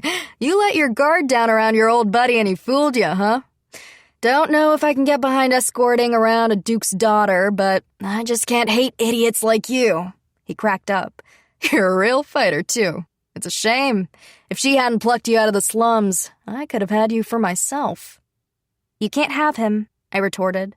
Glaus laughed even more at that. I figured you wouldn't let him go. Can't blame me for trying. He looked sideways at Dita. Seems to me you're more than just lucky. Not that you aren't fortunate. Just keep in mind, Lady Luck is a fickle mistress. If we don't grab the hand that's offered to us, we could lose it forever. But you made the most out of the opportunity you were given. You became such a great man that I'm nearly jealous, though I'm sure you don't love to hear me say it. It seemed like Glaus was trying to tell Dita to ignore Tori, that it was more than dumb luck that had made him the man he was. Dita merely nodded. I was quite moved by Glaus's speech, to be honest with you. I could tell that he had the kind of charisma that drew such respect from other men that they would follow him without hesitation. You've sure got a good eye, lady. You should give yourself a pat on the back. Now then, mind if we take our share of the loot? That's up to you. I'll be keeping an eye on you regardless. Glaus laughed again. All right, we'll be going now. We already tied up Emilio and all our guys who defected with him. Your soldiers will be here soon. I'll tell them some concerned citizens settled the situation with the help of the Boltic family. People in town will hail you like true champions of justice. Aw, knock it off. I'm not used to that kind of stuff. All right, boys, let's head out. Glaus's men made their way toward the exit. I could tell they were all most pleased with their performance. Dita, I need you to go back to your prison. He frowned. What? I sent Tanya to tend to you. I wasn't expecting you to come out and take part in all this. I'm sure Tanya knocked out Dorson so he wouldn't get in the way, but I need you to go join him so the two of you can be rescued by the local soldiers. We can't have word of your connection with the mastermind getting out, and it will help if you're not the only one being saved. Very well. Dita hesitated. My lady, about all this. We can talk later. The soldiers will be here soon. I knew that whatever Dita wanted to say, it was important. He had just called me my lady for the very first time. But time was of the essence. I promise I'll hear you out later, I called to him as he made his way back to the back room. I'll hold you to that, princess. The familiar smirk on his face filled me with relief as I left the building. Chapter 17. The Duke's daughter speaks on crimes committed. Thanks to the port town's garrison, all those responsible for the hoarding operation were arrested. By the time the soldiers arrived, none of the culprits could even stand with how badly they'd been beaten. According to a concerned female citizen, Tanya, it was the Boltic family who had left them in such a state. The going theory was that the Boltics had investigated the matter to clear their name and punish the perpetrators accordingly. It was understood that House Armalia had sent one of the Duke's daughter's bodyguards to secretly investigate the incident as well, and he had been rescued by the soldiers of the Eastern Garrison. This proved that the rumors of House Armalia's collusion with the gangs were entirely baseless. That was the official report from the garrison, which was now circulating through the town. We still had some loose ends to tie up, but overall, the matter was settled. It wasn't until 3 days later that I was able to fulfill my promise to Dita and hear him out. First, he had to give an official statement at the garrison about what had happened to him, and then he had to get his injuries checked out at the hospital. After all that, he came to see me in my study. The first thing he said to me was, "I'm deeply sorry." I knew it was rude of me, but my mouth hung open in shock. I mean, this was completely out of character for him. All jokes aside, I asked, "And what are you sorry about?" "For everything. If it weren't for me, none of this would have happened. But then I went out east without thinking, got caught, and got you stuck between a rock and a hard place. It was selfish to confront Tori on my own. I mean to say, it was unbecoming behavior of someone in your service, my lady. If you wish to dismiss me, I would not blame you." I smiled at the effort he was putting into his language. "Dita, the only thing I'd like an apology for is how much you made me worry about you. That's all." His eyes widened with surprise. "But you say none of this would have happened if not for you. But Dita, I knew of your past, and I kept you by my side regardless. Without you, I would have only one guard in whom I could place my absolute trust. Without you, I wouldn't be able to walk my streets so freely and without worry. You are essential to how swiftly I've been able to complete my agenda. You said you came here without thinking, but I appreciated your decision to investigate. You knew the lay of the land. The error in judgment was mine. I didn't consider the ramifications of your actions. As for Tori, I chose to step forward and speak in the moment. You absolutely mustn't apologize for that." Dita grimaced. "But I can't forgive myself." Once again, his response was so grave. I sighed and smiled at him. "Haven't you already been punished enough, Dita?" I asked him gently. "You trusted Tori. Klaus was right when he guessed how you'd been caught, no?" Dita looked at me with surprise. "I know what it feels like to be betrayed by those you trust. I know our circumstances were different, but I understand the sort of wound your heart has taken. Who had been hurt more terribly between the two of us? I would never dare compare. There was no way to know. I wasn't Dita, and he wasn't me. Neither of us could ever clearly articulate how much our betrayers had meant to us. I was nevertheless sure that Tori had meant a great deal to Dita. That much had been obvious by the look on his face at the end of their confrontation. I didn't know how deep Dita's pain ran. It very well might have been deeper and greater than any pain I'd ever felt. I couldn't honestly say I knew exactly what he was feeling, but I wanted him to know that he wasn't alone. And if he was suffering that sort of pain, no further punishment could possibly be necessary. If you still can't forgive yourself, then dedicate yourself to making it up to me through your work. If you still wish to work for me, of course." Both the knights and the military had their eye on Dita and Lyle, and now Glaus had tried to recruit him too. Dita had the skill to take any job he wished. Dita bowed his head. "I do. I wish to remain in your service, my lady." "You have my thanks. That means the world to me." Dita kept his head bowed. It behooved me to continue. "Dita, I'm so glad you're safe. I needed to hear your cheerful voice again. I kept imagining the worst might have happened. Please, rest today. And tomorrow, I'm looking forward to seeing you back to your old self. Yes, my lady. Dita lifted his face and smiled at me, and I sagged with relief. After Dita left, Tanya entered and placed several reports in front of me. Has Father F. Simmons responded? I asked. Yes, here it is. She handed me a letter. All right, well, I need to read all this. You're free for the rest of the night, Tanya. My lady? You have a number of things you'd like to say to him, don't you? I know how worried you were about Dita. Tanya frowned deeply. No, She started to say in a hard voice, but she didn't finish. I handed her a stack of papers as she stood there, frozen. They were the reports on the Eastern Garrison that Lyle had prepared for us. She needed to read them before we got back to work. I was only teasing, I said. Can you look over those and then give them to Dita for me? Oh, well, in that case... Tanya reluctantly took the documents and left the room. I watched her go and then read the letter from Ralph Simmons. He certainly acts quickly, just as I expected. Now it's time for me to make a move as well, I murmured as I folded the letter and put it away. It's me, Dita. I'm coming in. Tanya knocked on the door and opened it. Dita was sitting in a chair by the window, looking thoughtful. Servants' quarters were typically quite small, but Dita, Lyle, Tanya, and all those serving Iris, including Sebastian, had always enjoyed large rooms for their personal use. This report is from Lady Iris. She says to read it before you return to work. Thanks. Dita took the papers from her with a smile. You should do something about your face before you return as well.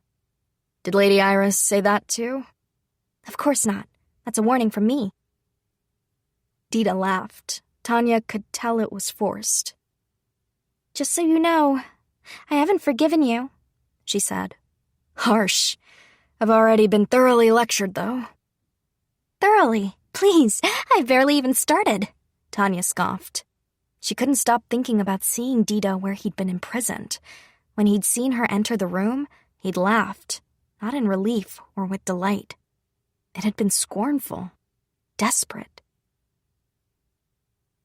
Are you badly hurt? Tanya asked. No, I'm fine. Sorry, but could you get me free? What are you talking about? I'm here to ensure your safety before the soldiers get here. Same goes for the little rich boy over there. We're making sure you aren't used as hostages. And you just want me to untie you? What do you think you're going to do with all those injuries? Settle things. Settle things? Huh. Settle what? Don't make me laugh. I'm just doing what I have to. What you have to do is wait here with him. If you go out there and Mr. Spoiled here catches sight of you in the fray, he'll link you to the Boltic family, and we'll all be in a world of trouble. Or what? Are you angling to get captured again? You're too hurt to fight at your usual strength. I know my own limits. Those rubes don't stand a chance against me. Tanya was unmoved. Bravado. You've been captured once already. I let my emotions get in the way of my judgment. I won't make the same mistake twice. I've chucked all that petty sentiment right out the window. Then what could you possibly have to settle? I want to end this. If I don't, my ghosts will keep haunting me. This time, they've endangered the person who means more to me than anything. So I need to go out there and settle it, once and for all. You can't. Look, what would we even do with him? Tanya looked down at Dorson, who lay unconscious on the floor. He was an awfully heavy sleeper if he hadn't woken up by now. You're here. If he wakes up, knock him out again. But... Please.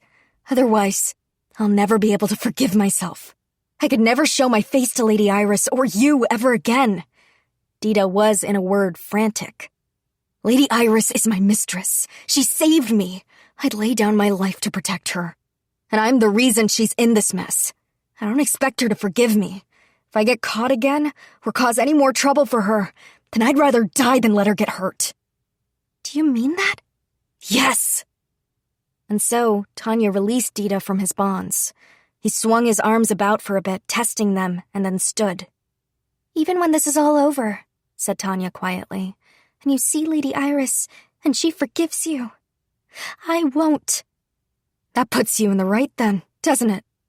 Dita said, and with that, he rushed out into the fray. In the present, Tanya opened her eyes. Do you remember? I won't forgive you. I know. When I saw you face him, that's when I knew. I knew that he never could have stood a chance against you. That meant you were caught precisely for the reason you cited. You lost your memories. You turned your back on the things precious to you now. That was what Tanya could not forgive. She wasn't angry with Dita for going to investigate by himself, or even for getting caught. Rather, do you truly wish to protect Lady Iris? I thought you were the same as Lyle, but this is the truth of you? I don't blame you for thinking that, Dita said with a weak smile. An answering weakness took over Tanya's heart. She let out a sigh. So, is it settled? Yeah. Was Tori your ghost? Yeah, Dita sighed deeply. When I started asking around here in the capital, I realized right away that Tori was involved. So, I decided to go see him, try to get him to stop. Dita spoke so quietly that Tanya had to focus to hear every word. And the reason you wouldn't take no for an answer when I tried to tell you to stay behind was because of your relationship with him. Yeah. He and we were like Lyle and me now. Brothers. We were always together. When we scavenged for food, when we played around, even when we joined the gang. We were together. Sounds nice. I was alone on the streets. Maybe I was lucky in that regard. But look how things ended up. Dita laughed. One day, the boss ordered both of us to go to another gang's turf. Don't ask why, I don't know. I just had a feeling that it was something dangerous. Like he wanted us to steal something, make trouble. We were just some dirty kids with no protectors. If we were lucky enough to succeed, he'd be happy. If we failed, his rivals wouldn't even peg us for his rats. Whole thing struck me as off, so I told Tori we should make a break for it. But he said, if you run from here, where would you go? We don't have anywhere else. So I went with him, even so. And? Went smoothly at first, but halfway in, the other gang caught us. I offered to be the decoy. Told Tori to go ahead and grab the loot and make a run for it. Told him to call for backup. The gang caught me and they beat the crap out of me, but when they let down their guard, I bolted. And while I was running, that was when Lady Iris found me. You know the rest. I'm surprised her father let her take you in. Surely they suspected what you'd been involved in. I thought so too, but Lady Iris was stubborn as ever. And I guess they figured I couldn't do much mischief, what with all the people looking out for her.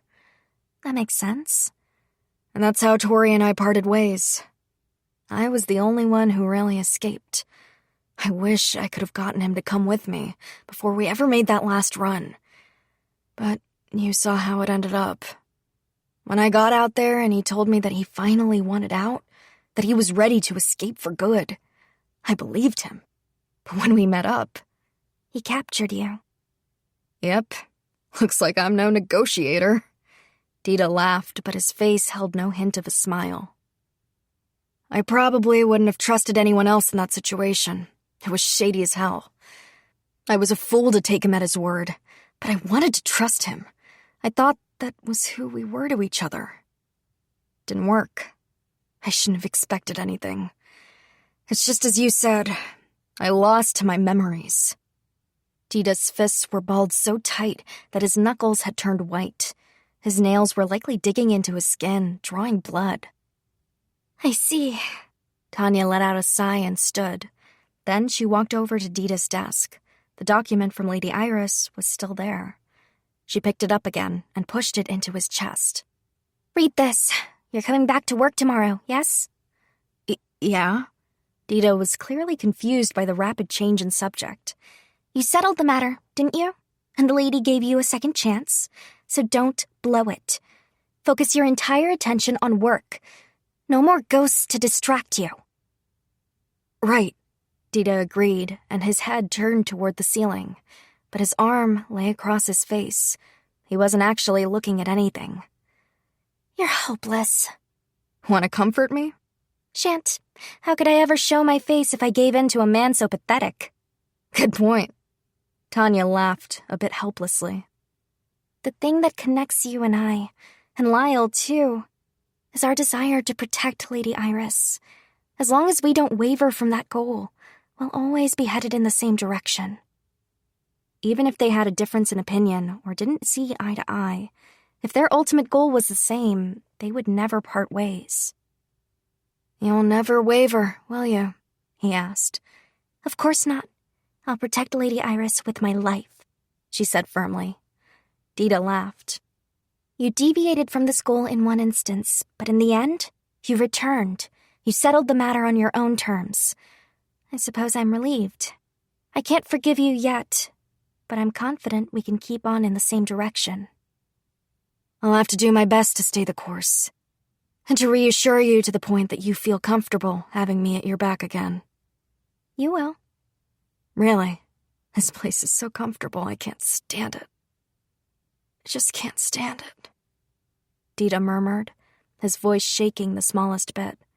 A tear streaked down his cheek. Tanya pretended not to see it as she took her leave. I was somewhat nervous. To be more precise, my body was heavy with the gloom welling within me. The day had come for me to face Dorson. He had involved himself in Armelia's business. I couldn't just let him off the hook without a word. More than anything, my concern was with his family. I had to be polite. I couldn't do anything to lower my own house's reputation. So, I invited Dorson to my estate. Of course, Tanya, Lyle, and Dita were with me. I'd been worried about Dita, but he'd returned to work looking refreshed. Perhaps he'd felt better after talking to Tanya? I was mulling this over when I received word that Dorson had arrived. I sat straighter and waited for him to enter the room. A few moments later, there was a knock on the door and a servant showed him in. He was wearing plainer clothes than usual, likely because he had been traveling. I assessed the look on his face and found that his eyes were peaceful and calm. "It's been a long time, Dorson. Please, have a seat." He quietly bowed and did as directed. "Now what brings you to Armelia?" I asked as Tanya poured us some tea. I wanted to learn more about you. "Oh," I said, and that was all. That was the last thing I had expected him to say. I realized I didn't know a thing about you. All I knew were things I'd heard secondhand before I participated in your humiliation. I realized it was too late, but I started to wonder if I'd done the right thing. Thus, I decided to come here and ask your people about you. "It is too late," I said harshly. No, I needed to listen calmly. Dorson had asked my people about me because he wanted to learn what sort of person I truly was, had he? But then he would have been relying on secondhand information all over again, just as he realized he had before. How had he concluded that he'd made a mistake? I wasn't looking for some kind of apology from him, not at all. In fact, it made me uneasy to have him lurking around my domain. Even though I spoke harshly, Dorson didn't protest. I would have expected as much from the boy he'd been. "And what were you planning on doing with the information you gained? You said you were trying to determine whether you had done the right thing. Well, what if you concluded that you had done the wrong thing? What then?" I don't know how to answer that. "This is a waste of my time," I said with a heavy sigh. At first, I thought I would apologize to you. "Oh? So you thought you might have made a mistake, asked around, then decided you hadn't after all?" No, that's not it. I thought that I couldn't apologize to you. Apologizing wouldn't change the fact that I'd hurt you. It wouldn't let you go back to school. It wouldn't return your fiancé. That's what I concluded. "Oh, how wonderful for you. True, if you'd come wanting to apologize, I would have turned you away immediately. But let me offer a correction. You didn't hurt me. Furthermore, I have no desire to renew my relationship with the prince." I hurt you when I restrained you. "Oh, so you meant physical injury. Well, physical or mental, there's nothing you can do to change it. I snapped. You're right. Your words mean nothing to me, and I want nothing from you. Did you go to Eastern Armalia knowing the troubles there? Did you involve yourself on purpose? I wanted to help you. Your help is nothing but trouble. I laughed harshly, and his eyes widened in surprise. You're a knight, but before that, you're Daruna's only son. What if something had happened to you? How could I ever make it up to your family? People already know that we bear each other long-standing grudges. If some evil befell you in my domain, people would say all manner of things. Most likely that I'd taken my revenge on you. Well, I let out another sigh. How many times had I sighed since I met him? You haven't changed a bit. It's wonderful for anyone to have such integrity, but yours is self-righteous. You're so concerned with what you think is right that you ignore the needs of the people around you. Then you end up causing trouble because of it. And you don't even take responsibility for your mess. You're like a child dreaming of being a hero. Am I wrong? The proof is in your lack of conviction when it comes to me. As you said, regardless of whether your action was right or wrong, I'll never return to the academy. Your apology won't undo the damage done to the relationship between houses Catabaria and Armalia. The only thing you can do is accept your actions. Dorson fell completely silent. You're no longer a child who can afford to sit around with his daydreams. In short, if you understand, stay away from me. Stop following me and stalking my lands. Leave Armalia and never come back. I snapped my fan closed. I had a feeling that I was smiling for the first time that day. May I ask you one last thing? What? What do you think of the knights? I think they're very proud. They're guardians. But I only know one knight with any degree of familiarity, and sometimes I worry that he traded his pride for arrogance. And that was this knight's cross to bear. I realized I was basing my opinion of an entire group on one person, but these were my honest beliefs about Dorson. I wanted to think about him as a person unto himself, but at the same time, I nursed deep suspicions about him. I see. For some reason, Dorson seemed entirely satisfied with that answer. I'm sorry I took up so much of your time. I'll be going now. With that, he left. Maintain surveillance on him until he leaves Armalia. I ordered Tanya as soon as he was gone. She nodded, bowed, and left the room. What do you think? I asked the two men still standing behind me. About him? Lyle asked. Well, I can't read his mind. I burst out laughing. But if a woman my age, whose accomplishments far outstripped mine, gave me a tongue-lashing like that, I wouldn't be able to sit down and do nothing. It would make me less than a coward. Do you think he'll try something again? No. I think he'll grow. Grow, will he? I think you're right, Lyle, but I just can't picture that spoiled little rich boy turning into some kind of man. Dita cracked up. I had to agree with him.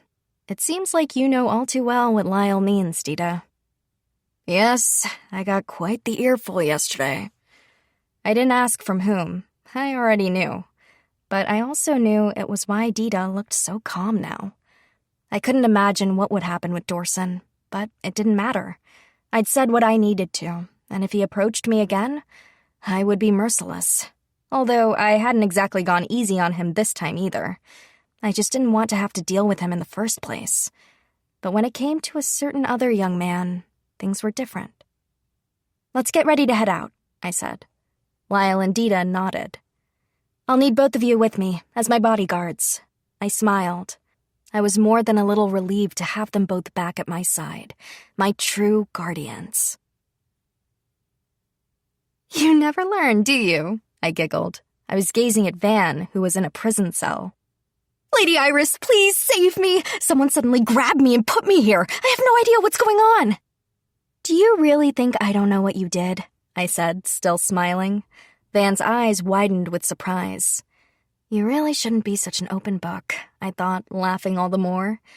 You really were easy to sweet-talk, but thanks to you, I know the names of every last one of the Pope's remaining supporters. The church adores me again. After I fed the names to Father F. Simmons, he'd moved rather quickly. He owed me a favor because of it. I'd reaped numerous rewards from this harvest. How did I give myself away? Do I really have to list your mistakes? You believed them, first of all, and you allowed yourself to become their puppet. Then, you used the matter of this imports crisis and tried to manipulate Dorson to place the blame on me. The rumors that I was colluding with the Boltic family to steal from my own citizens were grave indeed. If Dorson had witnessed anything to support the rumors, it would have set off a perfect storm. I'd thankfully chased him out of Armalia before he'd sunk any ships. Even so, I'd had no active part in this incident.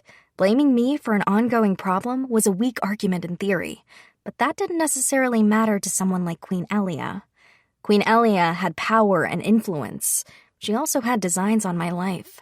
I dreaded to think what would have happened if I hadn't been watching Van and Dorson. I might not have noticed this vulnerability before the Queen took advantage of it. I have all the proof, so it's no use inventing explanations. Thanks to your father, your family name means nothing. You're nothing but a regular citizen. The people you were involved with have either been captured or likewise disenfranchised. You have no shield. I am an aristocrat, Van. Don't tell me you thought you could plot against me and never suffer the consequences. Forgive me! I fell for their words, and they used me! Van seized the iron bars so hard that they rattled. My bodyguard stepped in front of me, glowering at him. Of course, I've sent a report on this incident to the Crown on behalf of Armalia. They'll decide whether you're to be tried under the kingdom's law or under the duchy's. We also need to consult with the church. At any rate, I'm sure your punishment will be quite severe, I said as I turned my back. Van wailed behind me, but I couldn't understand what he was saying.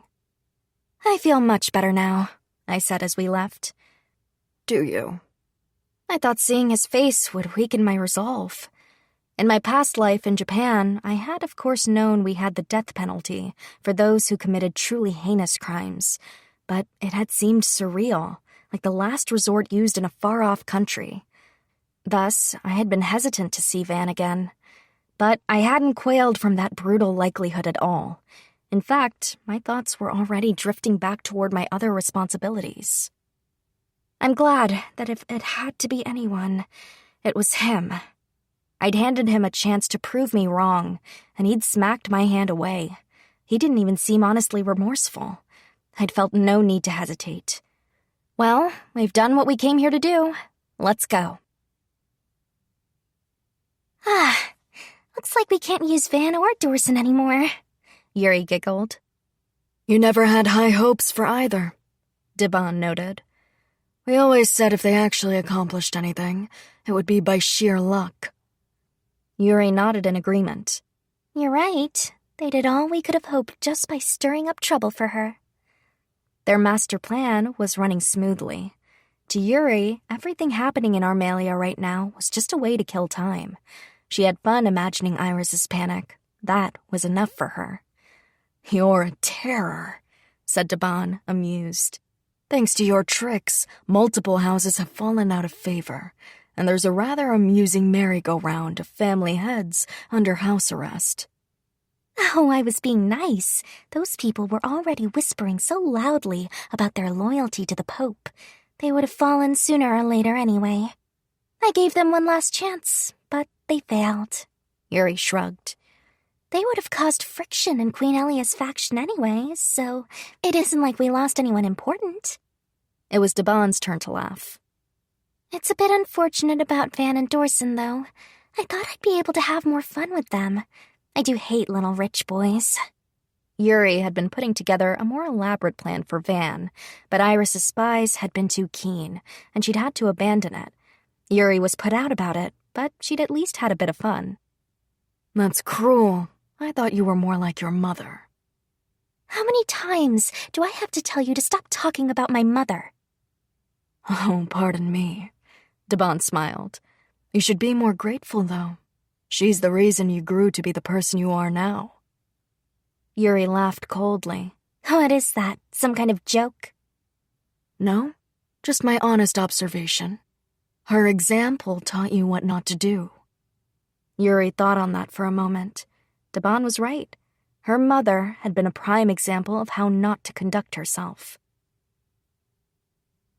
Yuri's mother had been born in Twile. She'd come to Tasmaria as a spy, assigned to investigate and send word home. She had infiltrated the royal palace as planned, and at first, things had gone smoothly. But for some fool reason, she had fallen in love with a baron. Yuri wasn't sure why. Yes, her mother had been very beautiful, and yes, physical appearance could be used as a weapon. But you had to know how to use it wisely. If you were plain, you could blend in with the citizenry. If you were beautiful, you could seduce anyone you liked, the most important people in an enemy country, for example. Mind you, physical appearance was just one tool. At any rate, someone as strikingly lovely as Yuri's mother could have used her beauty to seduce whomever she wanted. Why then had she fallen in love with a baron? After Yuri was born, Debon had made contact with her mother, though she'd tried to ignore his directives. This scene had been witnessed by a servant of the baron's wife, who had then realized the true identity of Yuri's mother. With that, Debon's plan to have Yuri recognized by the baron and integrated into aristocratic society had become a failure. The baron's wife sent a threat to Yuri's mother. "You're a stain on the baron's name. You're nothing but trouble. Leave, now. Get out of town. If you don't, I'll reveal you to the royal family." And so, Yuri's mother left. The baron's wife, eager to protect House Neuer's reputation, never said a thing. Yuri didn't understand why her mother had so easily abandoned her plan. She could have blackmailed House Neuer, simple as anything. The house would have been dishonored if the baron's indiscretion with her mother had come to light. Instead, her mother up and left, so as not to cause him trouble. She didn't even make preparations for her departure. She fled with nothing but the clothes on her back. She managed to safely give birth to Yuri, but they had no money, and life was terribly hard. On top of that, when a pregnant woman was on her own with nothing to her name, people were given to speculate. Even as a child, Yuri picked up on this. People said and did many cruel things to her. It started small, exclusion and the like. Then it escalated to verbal harassment and insults. When Yuri asked her mother why she didn't have a father, she received no answer.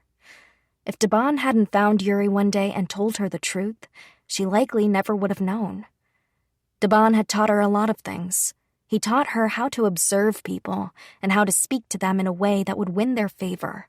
He taught her that the world was big, much bigger than the small world she was confined to, where everyone was cruel to her. Yuri kept the fact that she had met Debon a secret from her mother. She felt a bit guilty for keeping a secret, but at the same time, it was thrilling. Then, soon after she first met Debon, her mother collapsed from a sudden illness. It might have been cured with a certain medicine, but that medicine was horribly expensive. And Yuri couldn't afford it. Debon had been away at the time, some manner of business. Yuri had been unable to go to him for help, so she had gone to see the Baron, whom Debon had told her so much about. She hoped that maybe he would help. She didn't even get the chance to ask. She was turned away at the gate. Worse, the Baron's wife, who had already threatened to kill Yuri's mother, came after the girl herself. Luckily, Debon saved her in the nick of time. Who knew what would have happened to her if not for him? He gave her a good scolding afterward. If she'd only put some thought into her actions, he said, she would have realized showing her face would anger the Baron's wife. Not to mention the trouble it could have caused for Twile. "But the Baron is my father, isn't he? I'm sure he'd help me if he knew what was going on," Yuri screamed. But Debon chastised her. "Stop dreaming," he said. It didn't matter if the Baron had truly loved her mother. He wouldn't divorce his wife. After Yuri's mother disappeared, he hadn't even searched for her. He hadn't cared. Yuri didn't argue. In fact, she accepted Debon's words as truth. When it came down to it, she realized relationships were all about deception. The person who could outmaneuver the other was the winner. Debon had taught her that. Love was the same as all the rest. Whoever truly fell in love first lost. Whoever believed love was real lost. So her mother had lost. It was so simple, so obvious. Therefore, Yuri would fight, and she would get the best of everyone else. The townspeople who looked down on her, the Baron and his family, even her mother, who had trapped her in this situation in the first place. Outsmart, get revenge, stand on top of all those who'd stood on her. Yuri vowed to do just that. She lost her first battle, however. Yuri's mother died before Yuri could overcome her.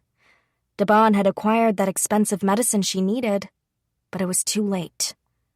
Strangely, Yuri didn't cry. All she felt was pity. Her poor, pathetic mother. When you lost, the only thing waiting for you was a miserable death. So Yuri would never become like her mother. She wouldn't be able to show her mother true triumph, but she could use her mother's past choices to her benefit. Yuri had no attachment to Tasmaria. No one there had ever helped her. They were nothing but her enemies, and the kingdom had been nothing more than her prison. She didn't care what happened to it. Instead, she would succeed her mother, and she would be even better. You were right. As soon as the Baron's wife died, he took me in right away. That man became quite a good teacher. It was so amusing, I had to laugh. Yuri lived among the aristocracy now. She had nurtured relationships with the nobility before making her official debut into society. Most importantly, it had become her hunting grounds for a potential husband. In the name of that hunt, she had exhaustively studied etiquette before she entered the academy. She knew better than to just learn the bare minimum required to attend. When she arrived, she had to admit that it was a bit refreshing to see other people using their family members as pawns as well. Her father had wanted her to use his family's connections to make friends, but she'd laughed off the idea. What, go straight from the streets to charming high society? Please. She was far more realistic than that. But she knew how to use what he had correctly and to her true advantage. The lessons she'd learned from Debon were, in the end, far more useful than the ones she took from the Baron. Well, none of that matters. In any case, Debon, isn't it about your time to shine?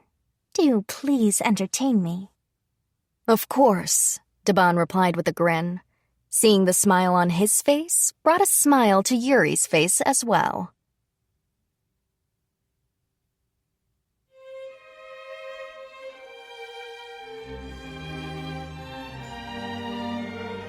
This is Anjali Kunupaneni. This production of Accomplishments of the Duke's Daughter, Novel 3, was presented by Seven Seas Siren. This program was produced by Custom Shop, a division of John Marshall Media. Executive producers Jason DeAngelis, Adam Arnold, and Robin Lai. Koshaku Reijo no Tashinami Volume 3. Copyright Rhea, Haruki Futaba, 2016. First published in Japan in 2016 by Kadokawa Corporation, Tokyo. English translation rights arranged with Kadokawa Corporation, Tokyo. All rights reserved. Thank you for listening.